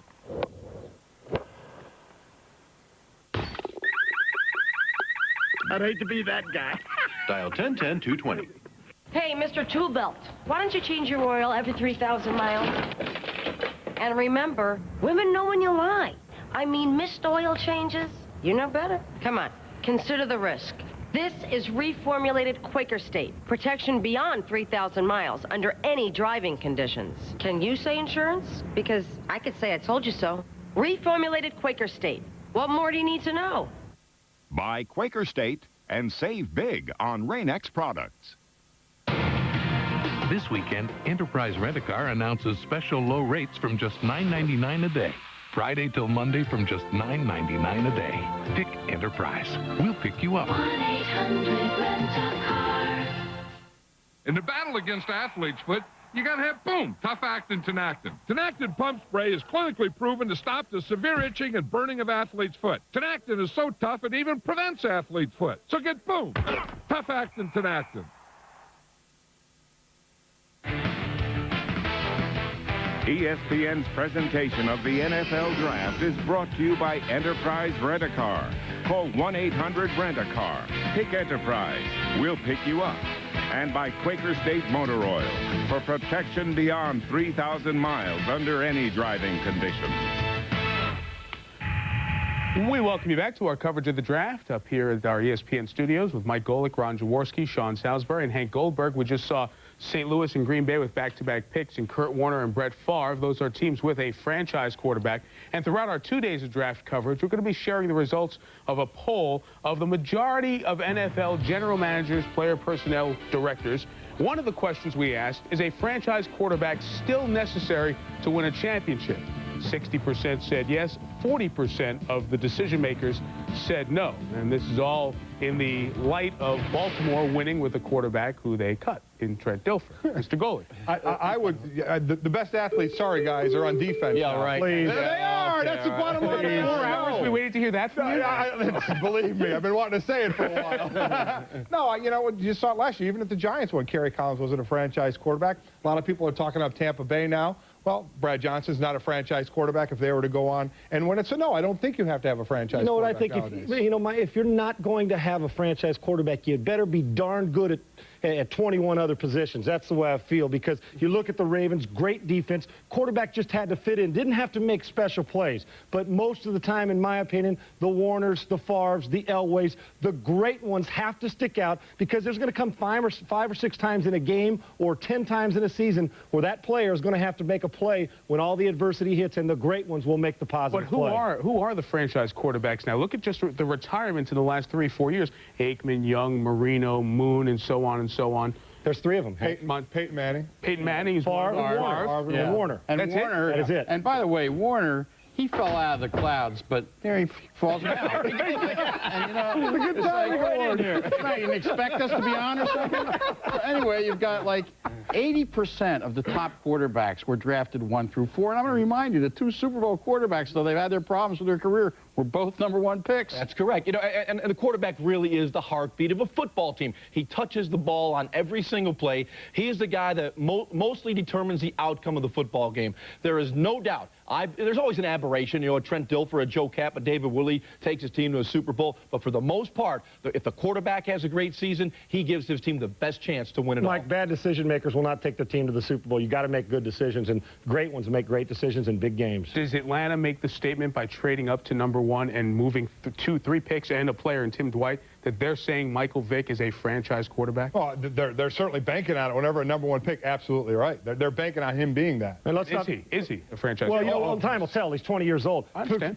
Franchise potential as far as his physical skills. Guy's got to play. We got to see him when real bullets are flying, not when he's out there throwing his shorts and looking pretty. The hardest part of this game to learn, he has to learn it. He can run, he can make plays, but he's got to stand in the quarterback. The things he does have, you can't teach. One of my old coaches, Chuck Knox, said, you know, all potential does is get you beat. You got to go out there and coach is fired, right?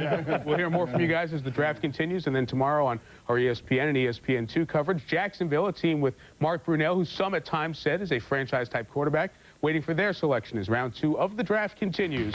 Our coverage on ESPN, which goes till 7, then switches over to ESPN2, and we're with you for every pick tomorrow as well. So check in early and often.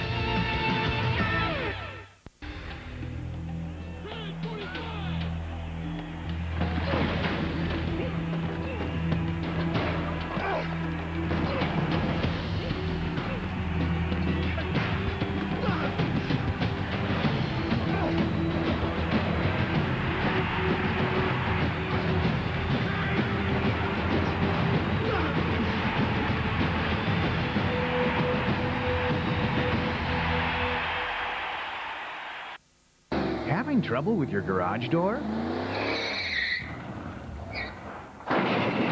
Wayne Dalton can fix that. Trouble with the opener? Wayne Dalton can fix that. A little problem at work? Wayne Dalton can fix that. In fact, Wayne Dalton can replace or repair just about any garage door problem you have. But we can't prevent them. You want a Wayne Dalton door system, just to be safe. Catfish, what a great arm. Who is that kid anyway? Of course he's got a great arm, Buttermaker. He's the best athlete in the area. But you don't understand. That's Kelly Leak. You guys talking about Kelly Leak? Yeah. That dude is a bad mother. Talking about a loan shark.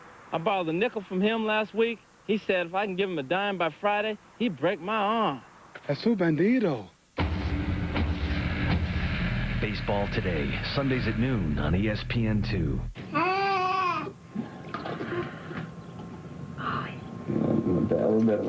Oh, look at that. Anna, Do you like it? is it comfortable? Right? Yes?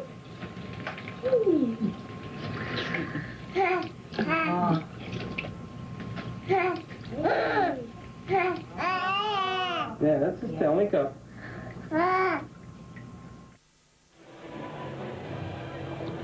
We are back in New York, just about midway through the second round here.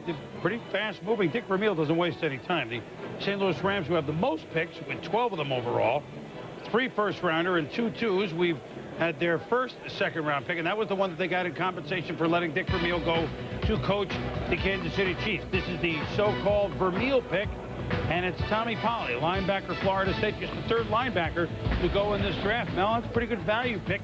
We know he can move. He can run, Chris. You talk about 4.5 plus speed. You look at a guy in Tommy Polley, very dedicated. I mean, he had that knee injury at the Nokia Sugar Bowl, the national championship game, then came back that quickly. You're talking about a quick rehab from the knee. Didn't play quite as well in terms of impact plays, but he still had 100 tackles this past season. He went to the Senior Bowl. He was 218 pounds. Then, during the individual testing, he was back up even at the combine to about 235. So Tommy Polley, when I saw him at the Senior Bowl, he said, I don't want to hear about the knee injury. Don't even mention it. It's over. It's in my past. And that was against Michael Vick, right? Yeah, I'll tell you what, that's when he was hurt in that national championship You know game. what this pick and this draft is all about for the Rams? It goes back to that Monday night game they lost against the Tampa Bay Buccaneers when their linebackers couldn't get to the sidelines to get Warwick Dunn or any of those guys. That game exposed all their weaknesses, and it triggered the reaction we are seeing today. And this pick falls right in line with that. Gets back to speed. Mark Fields they signed too. Mark Fields may not be able to do some things, but he can run. This guy can run. That gets back to the Vikings. They went running back, and they didn't go defense. Right. And that's where I think you have to look at it. The St. Louis Rams are saying, hey, we're emphasizing defense. Tommy Polley, by the way, from Dunbar High in Baltimore, where he was also a great basketball player. From Baltimore, Maryland. The St. Louis Rams, as we told you, they gave up close to 500 points, scoring 540 and what was 471. Here are their picks, and they have another second-round pick to come. So defensive tackle, safety, defensive end, linebacker. So they've hit all the food groups so far. You know, they got the green vegetable, we got the potatoes, we got the starch. I wonder if they mill their own grain. Unfortunately, the refrigerator was very, very empty, and they needed to fill up every part of that food group in there. Probably will be filling up some more. There wasn't a whole lot in there. This is reminiscent of Ron Wolf when he said a couple of years, I'm going to keep drafting defensive backs. And he did, I think, 3 of the first 4. So Jacksonville then comes, and here's the 5th offensive player for Michigan chosen in the first round and a half. It's big tackle Mo Williams, He goes to Jacksonville, who lost Searcy. Well, I was very critical of the Jaguars' first-round option when they took Marcus Stroud over Hutchinson and over Kenyatta Walker. Now, you have to applaud this choice. I think Tom Coughlin and company were able to steal a guy who was a right tackle at Michigan wearing number 54. He was a former defensive end. You see that fiery approach that he brings. Needs to become a little more consistent from a technical standpoint. Struggled some at the Senior Bowl against defensive end Cedric Scott from Southern Mississippi, but he's athletic enough certainly to be a guard. Some feel like in time be a left tackle. So for Jacksonville, they needed to recover more after passing on Walker and passing on Hutchinson, going Stroud. To find him Maurice Williams at the 43rd spot, they have to feel very fortunate. Really good rebound by Tom Coughlin. And I had more than one line coach tell me prior to this draft that the lineman with the most upside, in other words, you watch Maurice Williams in 3 years, he could end up being a big-time payoff. That's what type of potential he has. Well, if you're talking about investing the money you are in Mark Brunell, one of the problems they had early in the year last year was the fact that Mark just got beat up and had to run around for his life, and there was very little depth on the offensive line. Last year's second-round pick, Brad Meester.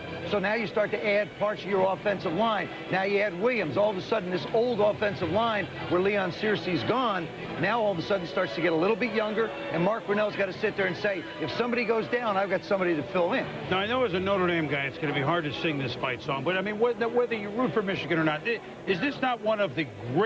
I don't know it. Yes, you do. I do not know it. I don't want to know it.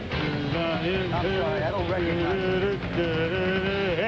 Hail to Michigan. Best version I ever heard was when they played in '76 in the national championship game. They played on the electric guitar at the Spectrum in the national championship game for basketball against Indiana. At any rate, 5 guys in the first round and a half.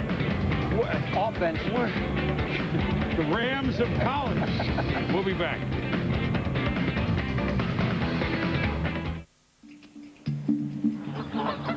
Presenting the 30-day money-back Discovery Adventure. Buy a 2001 Land Rover Discovery Series 2. Drive it for 30 days or 1,500 miles. And if you're not completely satisfied, bring it back for a full refund. Come see what a Discovery is made of.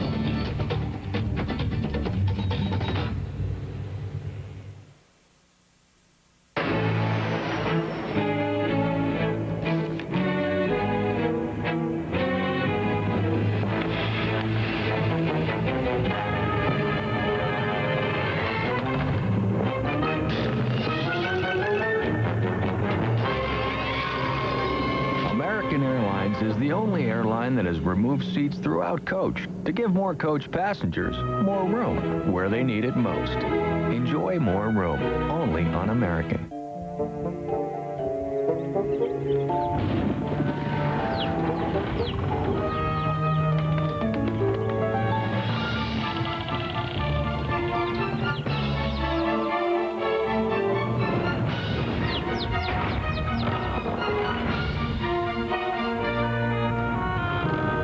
Insurance company that believes knowledge is critical in managing risk? Without question, the St. Paul.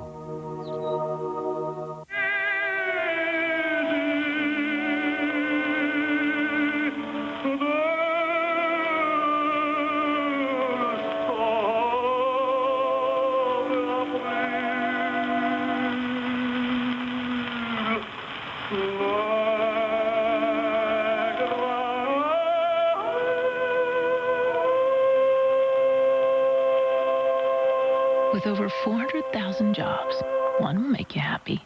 When you can't find time to catch up around your kitchen table, come to Denny's and catch up around ours. Kids eat free every day of the week from 4 to 10 p.m. So while you can't return to simpler days, maybe the price will make you feel like you have. Lucky termites. Think this is a free lunch? It's not. Call 1-800-TERMINEX for our termite baiting program with a lifetime protection plan. Termites, enjoy your last meal. For a free inspection, call 1-800-TERMINEX. I'm Jason Williams, and this is ESPN the magazine's brand new mascot, Maggie the Magazine. I guess she's supposed to represent how great the magazine is, but mostly she just gives people the creeps.